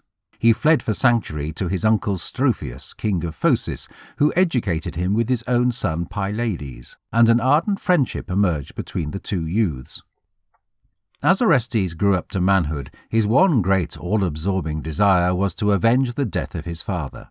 Accompanied by his faithful friend Pylades, he repaired in disguise to Mycenae, where Aegisthus and Clytemnestra reigned conjointly over the kingdom of Argos. In order to disarm suspicion, he had taken the precaution of dispatching a messenger to Clytemnestra purporting to be sent by King Strophius to announce to her the unforeseen death of her child Orestes through an accident during a chariot race at Delphi. Arriving in Mycenae, he found his sister Electra so overloaded with grief at the news of her brother's death that he revealed to her his identity. When he heard from her lips how cruelly she had been dealt with by her mother, and how happily the news of his death had been received, his long-suppressed passion totally overpowered him, and rushing into the presence of the king and queen, he first pierced Clytemnestra to the heart, and subsequently her guilty partner. But the criminal offence of murdering his own mother was not long left unavenged by the gods. Hardly was the fatal act committed than the Furies appeared, and unceasingly chased after the unfortunate Orestes any place he went. In this wretched predicament he sought haven in the temple of Delphi, where he earnestly besought Apollo to release him from his terrible tormentors. The god commanded him, in expiation of his crime, to repair to Taurica Chersonesus, and convey the statue of Artemis from that place to the kingdom of Attica, an expedition fraught with extreme hazard. We have already seen in a previous chapter how Orestes escaped the fate which fell upon all strangers who landed on the Taurian coast, and how, with the aid of his sister Iphigenia, the priestess of the temple, he succeeded in conveying the statue of the goddess to his native country. But the Furies didn't so easily relinquish their prey, and only by means of the interposition of the just and powerful goddess Pallas Athene was Orestes finally freed from their persecution. Finally assured of his restitution, Orestes assumed the federal government of the kingdom of Argos, and became united with the lovely Hermione, daughter of Helen and Menelaus. On his faithful friend Pylades he bestowed the hand of his cherished sister, the good and faithful Electra. With his 12 ships laden with huge treasures, captured during the sacking of Troy, Odysseus set sail with a light heart for his rocky island home of Ithaca. At length the happy hour arrived which for 10 long years the hero had so anxiously awaited, and he little dreamt that 10 more must expire before he would be permitted by the fates to clasp to his heart his cherished spouse and child. During his homeward voyage, his little fleet was driven by stormy weather to a land whose occupants subsisted totally on a curious plant called the lotus, which was sweet as honey to the taste, but had the result of causing utter oblivion of home and country, and of creating an alluring yearning to remain for ever and ever in the land of the lotus-eaters. Odysseus and his friends were hospitably received by the occupants, who regaled them with their peculiar and very tasty food. After partaking of which, however, the hero's companions refused to leave, and it was only by sheer force that Odysseus managed to get them back into their ships. Continuing their journey, they next arrived at the country of the Cyclops, a race of giants impressive for having only one eye, which was placed in the middle of their foreheads. Here Odysseus, whose love of adventure overcame more prudent factors, left his fleet securely anchored in the bay of a neighbouring isle, and with 12 chosen companions set out to explore the country. Near the coast they found a vast cave, into which they boldly entered. Inside they saw to their surprise huge stacks of cheese and great pails of milk stacked around the walls. After helping themselves to these provisions, his companions endeavoured to persuade Odysseus to go back to the ship. But the hero, being curious to make the acquaintance of the owner of this extraordinary residence, ordered them to stay until his curiosity was satisfied. Towards night, a fierce giant made his appearance, bearing a massive load of wood on his shoulders, and driving before him a very big flock of sheep. This was Polyphemus, the child of Poseidon, the owner of the cavern. After all his sheep had gone in, the giant rolled before the entrance to the cave an enormous rock, which the combined strength of 100 men would have been powerless to move. Having kindled a fire of great logs of pine wood, he was about to prepare his supper when the flames exposed to him in a corner of the cavern its new occupants, who now came forward and notified him that they were shipwrecked mariners, and claimed his hospitality in the name of Zeus. However, the fierce beast railed at the great ruler of Olympus, for the lawless Cyclops had no fear of the gods, and barely vouchsafed a reply to the demand of the hero. To the consternation of Odysseus, the giant seized 2 of his companions, and, after dashing them to the ground, consumed their remains, washing down the ghastly meal with substantial draughts of milk. He then stretched his gigantic limbs on the ground, and soon fell quickly asleep beside the fire. Thinking this a useful chance to rid himself and his companions of their dreadful opponent, Odysseus drew his sword, and sneaking stealthily forward, was about to slay the giant, when he suddenly remembered how the aperture to the cavern was effectively closed by the tremendous rock, which rendered escape impossible. Because of this, he determined to wait patiently until the following day, and set his wits to work in the meantime to create a scheme by which he and his friends might make their escape. When, early next morning, the giant awoke, 2 more unfortunate companions of the hero were taken by him and devoured, after which Polyphemus leisurely drove out his flock, taking care to secure the entrance of the cave as previously. The next night the giant feasted on 2 more of his victims, and when he had completed his revolting meal, Odysseus stepped forward and presented him with a big measure of white wine, which he had brought with him from his ship in a goat's skin. Pleased with the tasty beverage, the giant inquired the name of the donor. Odysseus replied that his name was No Man, after which Polyphemus graciously revealed that he would evince his gratitude by eating him last. The ogre, completely overwhelmed by the powerful old liquor, quickly fell into a heavy sleep, and Odysseus lost no time in putting his strategy into execution. During the day he had cut a large piece from the giant's olive staff, which he now heated in the fire, and, aided by his companions, this he thrust into the eyeball of Polyphemus, and in this way effectually blinded him.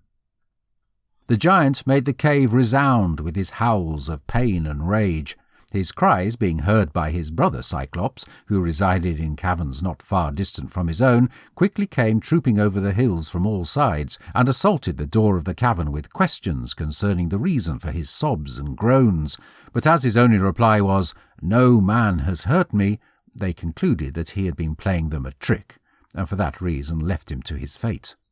The blinded giant now groped vainly around in hopes of laying his hands on his tormentors, but at length, weary of these useless efforts, he rolled away the rock which closed the aperture, thinking that his victims would hurry out with the sheep when it would be an easy matter to catch them.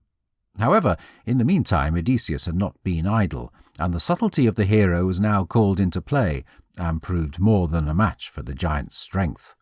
The sheep were very large, and Odysseus, with bands of willow taken from the bed of Polyphemus, had skilfully connected them together 3 abreast, and under the middle of each one had secured one of his comrades. After providing for the security of his companions, Odysseus himself chose the finest ram of the flock, and by clinging to the wool of the animal made his escape. As the sheep left the cavern, the giant felt carefully amongst them for his victims, but not finding them on the backs of the animals, he let them pass, and hence they all got away.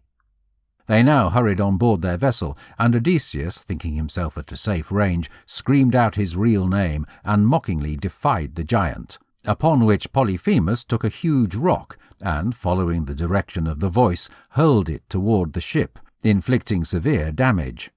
He then called on his father Poseidon to avenge him, begging him to curse Odysseus with a long and tiresome trip, to damage his ships and all his companions, and to make his return as late, as dissatisfied, and as desolate as possible. After cruising about over unknown seas for some time, the hero and his followers cast anchor at the Isle of Aeolus, king of the winds, who received them cordially and sumptuously entertained them for a whole month. When they took their leave, he gave Odysseus the skin of an ox, into which he had positioned all of the contrary winds in order to guarantee to them a safe and rapid voyage, and then, having warned him on no account to open it, ordered the mild Zephyrus to blow, so that he might waft them to the coasts of Greece. On the evening of the 10th day after their departure, they arrived in sight of the watchfires of Ithaca. Here, unfortunately, Odysseus, being totally wearied, fell asleep, and his associates, thinking Aeolus had given him a treasure in the bag which he had so sedulously guarded, took this chance of opening it, after which all of the unfavourable winds hurried out and drove them back to the Aeolian Isle. This time, however, Aeolus didn't welcome them as before, but dismissed them with bitter reproaches and upbraiding for their neglect of his instructions. After a 6 days' voyage, they at length sighted land. Observing what appeared to be the smoke of a pretty large town, Odysseus dispatched a herald accompanied by 2 of his friends so as to procure arrangements. When they showed up in the city, they discovered to their consternation that they had entered the land of the Laestrygones, a race of strong and gigantic cannibals governed by their king Antiphates. The unfortunate herald was taken and killed by the king, but his 2 companions managed to flee and succeeded in reaching their ship in safety, urgently entreating their chief to put to sea without delay. But Antiphates and his fellow giants had followed the fugitives to the seashore, where they now appeared in great numbers. They seized substantial rocks, which they tossed upon the fleet, sinking 11 of the ships with all hands. The vessel under the immediate command of Odysseus was the only one which escaped damage. In this ship, with his few remaining followers, Odysseus now set sail, but was driven by negative winds to an island called Aeaea. The hero and his companions were in desperate need of supplies, but, cautioned by previous catastrophes, Odysseus decided that only a specific number of the ship's crew should be dispatched to reconnoitre the country, and on lots being drawn by Odysseus and Eurylochus, it fell to the share of the latter to fill the office of conductor to the little band selected for this purpose. They quickly came to a magnificent marble palace, which was located in a captivating and fertile valley. Here lived a stunning enchantress called Circe, daughter of the sun god and the sea nymph Perseus. The entry to her abode was secured by wolves and lions, who, however, to the great surprise of the strangers, were tame and safe as lambs. These were, in reality, humans, who, by the wicked arts of the sorceress, had been thus changed. From within they heard the charming voice of the goddess, who was singing a sweet tune as she sat at her work, weaving a web, just as immortals alone could produce. She happily invited them to come in, and all save the sensible and mindful Eurylochus accepted the invitation. As they trod the broad and large halls of tessellated marble, things of wealth and appeal met their view on all sides. The soft and luxuriant sofas on which he bade them be seated were studded with silver, and the drinks she provided for them were served in vessels of pure gold. However, while her unsuspecting guests were enjoying themselves at the table, the wicked enchantress was secretly working their destruction, for the wine they were offered was drugged with a potent draught, after partaking of which the sorceress touched them with her magic wand, and they were instantly changed into swine, still, however, maintaining their human senses. When Odysseus heard from Eurylochus of the terrible fate which had befallen his companions, he set out, no matter personal risk, to make some effort to rescue them. On his way to the palace of the sorceress, he met a likeable youth bearing a wand of gold, who revealed himself to be Hermes, the godlike messenger of the gods. He gently reproached the hero for his temerity in venturing to enter the house of Circe unprovided with an antidote against her spells, and presented him with a strange herb called moly, promising him that it would undoubtedly combat the baneful arts of the fell enchantress. Hermes alerted Odysseus that Circe would offer him a draught of drugged white wine with the intention of transforming him as she had done his companions.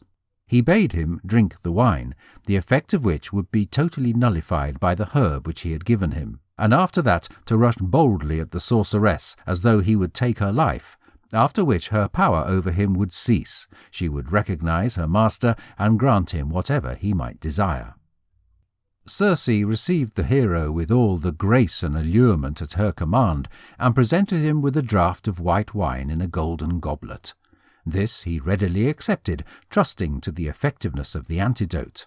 Then, in obedience to the injunction of Hermes, he drew his sword from its scabbard and hurried upon the sorceress as though to kill her. When Circe found that her fell purpose was for the first time frustrated, and that a mortal had dared to assault her, she knew that it must be the great Odysseus who stood before her, whose arrival at her residence had been foretold to her by Hermes. At his solicitation she returned his companions to their human form, promising at the same time that henceforth the hero and his comrades should be free from her magic. But all cautions and past experience were forgotten by Odysseus when Circe commenced to exercise on him her fascination and blandishments. At her request, his companions took up residence on the isle, and he himself became the visitor and slave of the enchantress for a whole year, and it was only at the earnest admonition of his good friends that he was at length induced to free himself from her influence. Circe had become so attached to the gallant hero that it cost her a great effort to part with him, but having vowed not to exercise her magic spells against him, she was helpless to apprehend him further. The goddess now alerted him that his future would be besieged with lots of dangers, and commanded him to seek advice from the blind old seer Tiresias in the world of Hades concerning his future destiny. She then loaded his ship with supplies for the trip, and unwillingly bade him farewell. Though somewhat horrified at the prospect of entering the strange and dismal worlds occupied by the spirits of the dead, Odysseus nonetheless obeyed the command of the goddess, who gave him full directions with regard to his course, and also certain injunctions which it was very important that he should carry out with stringent attention to detail. He accordingly set sail with his companions for the dark and bleak land of the Cimmerians, which lay at the furthest end of the world, beyond the great stream Oceanus. Favoured by mild breezes, they quickly reached their location in the far west. On reaching the spot indicated by Circe, where the turbid waters of the rivers Acheron and Cocytus mingled at the entrance to the lower world, Odysseus landed, unattended by his companions. Having dug a trench to receive the blood of the sacrifices, he now offered a black ram and ewe to the powers of darkness, upon which crowds of shades rose up from the yawning gulf, clustering around him, excited to quaff the blood of the sacrifice, which would bring back to them for a time their mental vigour. However, conscious of the injunction of Circe, Odysseus displayed his sword, and suffered none to approach till Tiresias had appeared.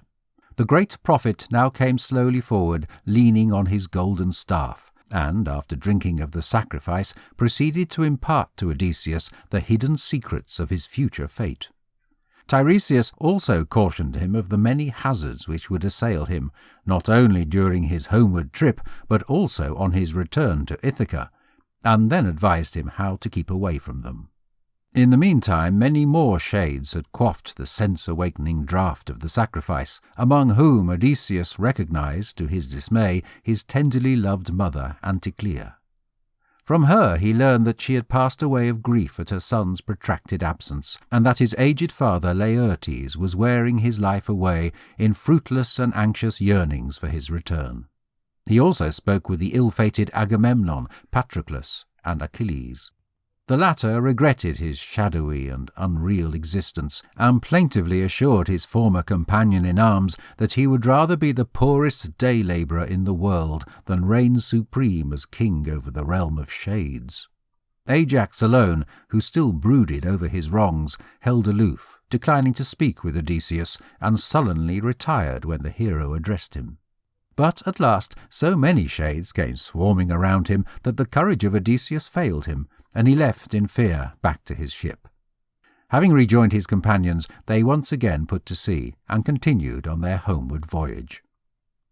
After some days' sail, their course led them past the island of the Sirens. Now Circe had cautioned Odysseus on no account to listen to the seductive tunes of these treacherous nymphs, for all who gave ear to their enticing strains felt an unconquerable desire to leap overboard and join them, when they either died at their hands or were engulfed by the waves. In order that his crew shouldn't hear the tune of the sirens, Odysseus filled their ears with melted wax. But the hero himself so dearly loved experience that he couldn't withstand the temptation of braving this new risk. By his own desire, because of this, he was lashed to the mast, and his friends had strict orders on no account to release him until they were out of sight of the island, no matter how much he might implore them to set him free. As they neared the deadly coast, they saw the sirens seated side by side on the verdant slopes of their island. And as their sweet and attractive song fell on his ear, the hero became so strongly influenced by them that, forgetful of all danger, he entreated his associates to release him. But the sailors, loyal to their orders, refused to unbind him till the enchanted island had disappeared from view. The threat past, the hero gratefully acknowledged the firmness of his followers, which had meant the saving of his life. They now approached the dreadful dangers of Scylla and Charybdis, between which Circe had ordered them to pass. As Odysseus guided the vessel below the great rock, Scylla swooped down and took 6 of his crew from the deck, and the sobs of her sorrowful victims long rang in his ears. At length they reached the isle of Trinacria, Sicily, whereon the sun-god pastured his flocks and herds, and Odysseus, calling to mind the caution of Tiresias to keep away from this sacred island, would fain have guided the vessel past and left the country untouched. However, his crew became mutinous and demanded a landing. Odysseus was for this reason required to yield, but before allowing them to set foot on shore, he made them take an oath not to touch the sacred herds of Helios, and to be all set to sail again early the following morning. It happened, unfortunately, however, that stormy weather compelled them to remain an entire month at Trinacria, and the store of wine and food given them to by Circe at parting being totally exhausted, they were obliged to survive on what fish and birds the island afforded. Often there was not really enough to satisfy their cravings, and one night when Odysseus, broken with stress and anxiety and fatigue, had fallen asleep, Eurylochus encouraged the hungry men to break their vows and kill some of the holy oxen.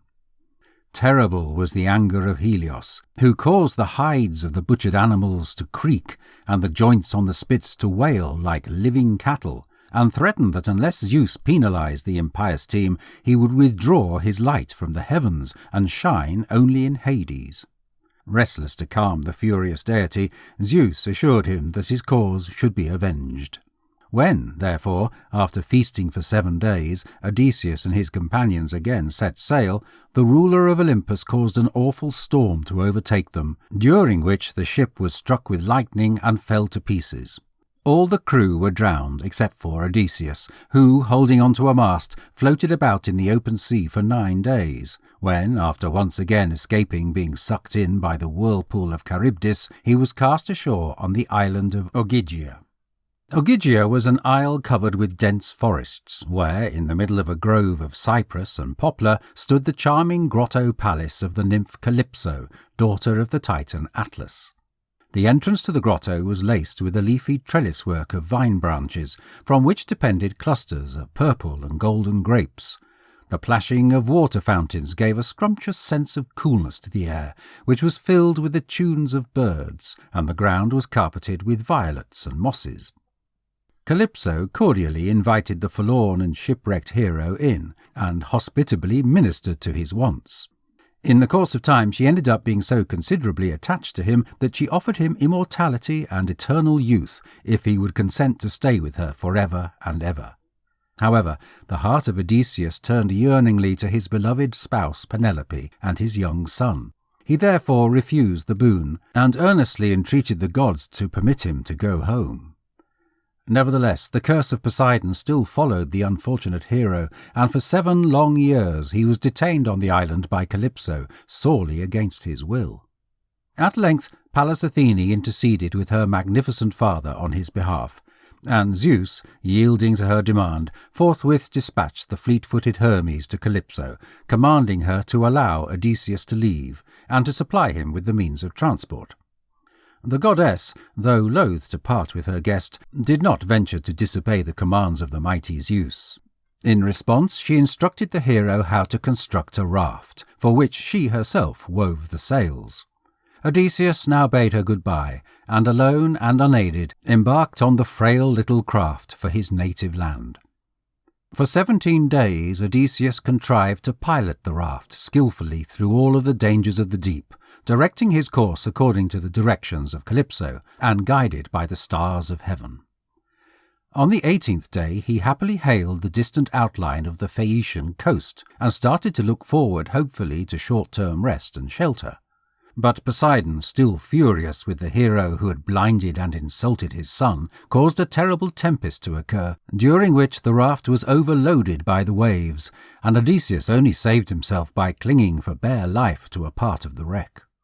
For 2 days and nights he floated about, drifting hither and thither among the mad billows, till at last, after many narrow escapes, the sea goddess Leucothea came to his aid, and he was cast ashore on the coast of Scheria, the land of the glamorous Phaeaces. Worn out by the challenges and dangers he had gone through, he crept into a thicket for security, and, lying on a bed of dried leaves, soon fell asleep. It chanced that Nausicaa, the lovely daughter of King Alcinous and his queen Arete, had come down to the shore, joined by her maidens, to clean the linen, which was predestined to form part of her marriage portion. When they had finished their task, they bathed and sat down to a repast, after which they amused themselves with singing and playing ball.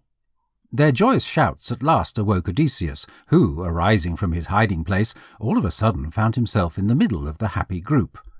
Alarmed at his wild aspect, the attendants of Nausicaa fled in horror, but the princess, pitying the miserable condition of the complete stranger, addressed him with kind and supportive words.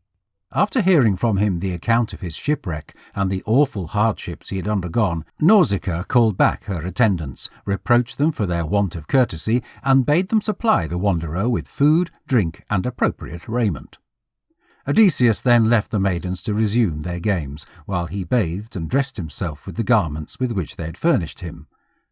Athene now appeared to the hero, and endowed him with a commanding and magnificent stature, and with more than mortal attractiveness.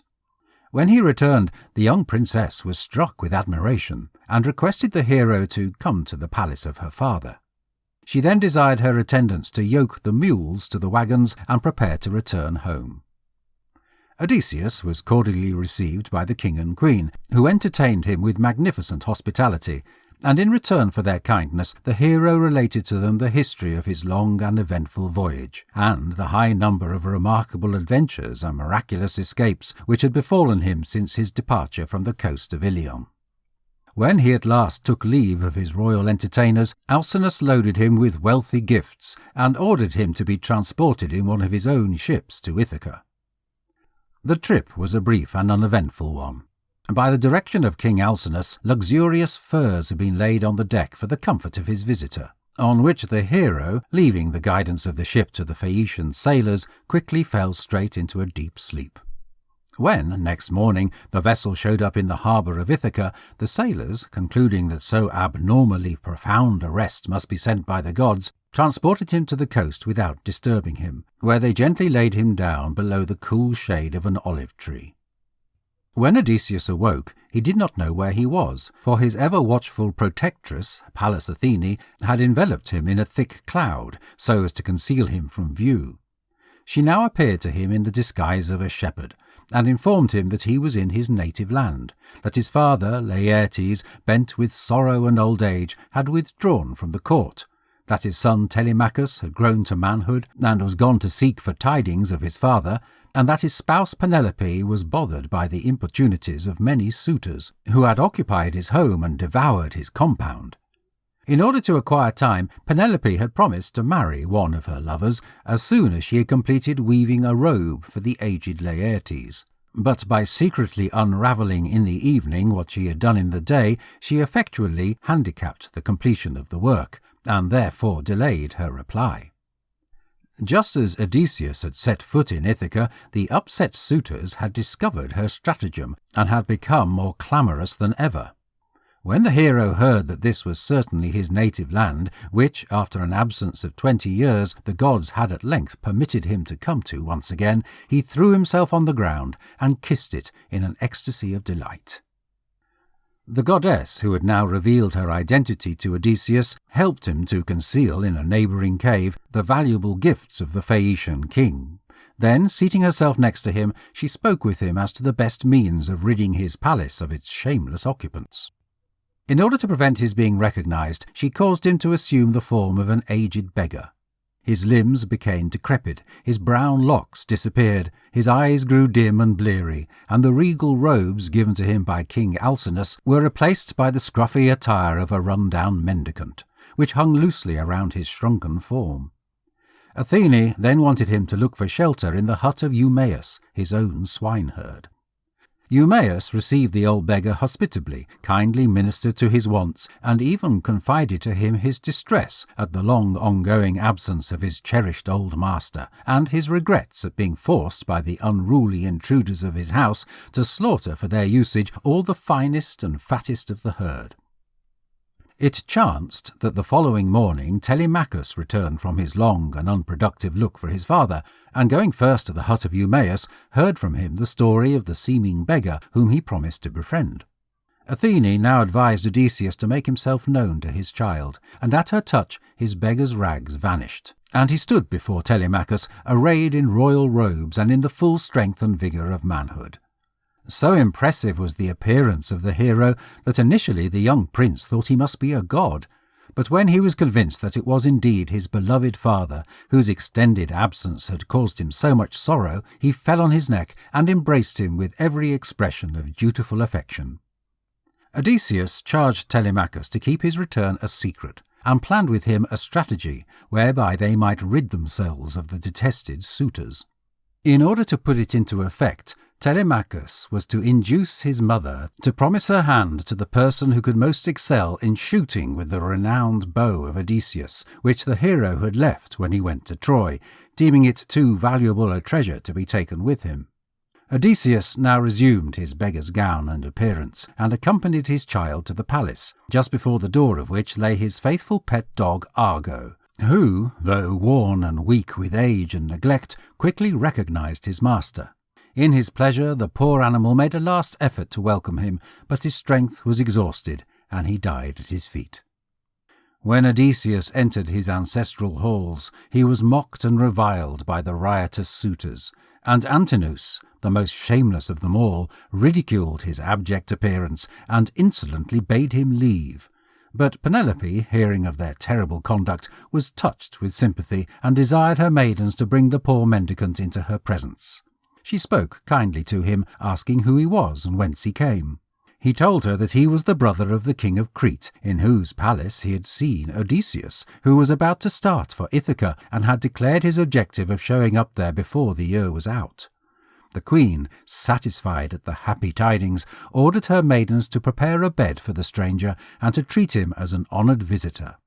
She then desired the old nurse Euryclea to offer him with ideal raiment, and to take care of all his wants. As the old servant was washing his feet, her eyes fell upon a scar which Odysseus had got in his youth from the tusks of a wild boar, and instantly recognizing the cherished master whom she had nursed as a babe, she would have wept aloud in her joy, but the hero, placing his hand over her mouth, urged her not to betray him. The next day was a celebration of Apollo, and the suitors, in honour of the occasion, feasted with more than their accustomed celebration. After the banquet was over, Penelope, taking down the great bow of Odysseus from its spot, went into the hall and announced that whosoever of her lovers could bend it and send an arrow through 12 rings, a task which she had often seen Odysseus perform, should be chosen by her as her partner. All the suitors tried their skill, but fruitlessly. Not one possessed the strength required to draw the bow. Odysseus now moved forward and asked for authorization to be permitted to try, but the haughty nobles laughed at him for his audacity, and wouldn't have allowed it had not Telemachus interfered. The pretended beggar picked up the bow, and with the greatest ease sent an arrow zipping through the rings. Then, turning to Antinous, who was just raising a goblet of red wine to his lips, he pierced him to the heart. At this the suitors sprang to their feet and looked around for their arms, but in obedience to the instructions of Odysseus, Telemachus had already removed them. He and his father now assaulted the riotous revellers, and after a desperate encounter, not one of the whole crew remained alive. The joyful intelligence of the return of Odysseus being communicated to Penelope, she descended to the hall, but refused to recognise in the aged beggar her gallant spouse, after which he retired to the bath, from which he arose in all of the vigour and charm with which Athene had enhanced him at the court of Alcinous. Penelope, however, still incredulous, determined to put him to a surer test. Because of that, she commanded in his hearing that his own bed should be brought from his chamber. Now, the foot of this bed had been made by Odysseus himself, out of the stem of an olive tree which was still rooted in the ground, and round it he had built the walls of the chamber. Knowing thus that the bed couldn't actually be moved, he exclaimed that the errand was useless, for that no mortal could stir it from its spot. Then Penelope knew that it must be Odysseus himself who stood before her, and a most touching and caring reunion took place between the long-separated couple. The following day the hero set out to seek his old father Laertes, whom he found on one of his estates in the country, participating in digging up a young olive tree. The poor old man, who was dressed in the humble clothes of a labourer, bore the traces of deep grief on his furrowed countenance, and so shocked was his son at the change in his appearance that for a moment he turned aside to hide his tears. When Odysseus revealed himself to his father as the child whom he had so long mourned as lost, the joy of the poor old man was practically greater than he could bear. With loving care Odysseus led him into the house, where at length, for the first time since the departure of his child, Laertes once more resumed his regal robes, and piously thanked the gods for this great and unlooked-for happiness.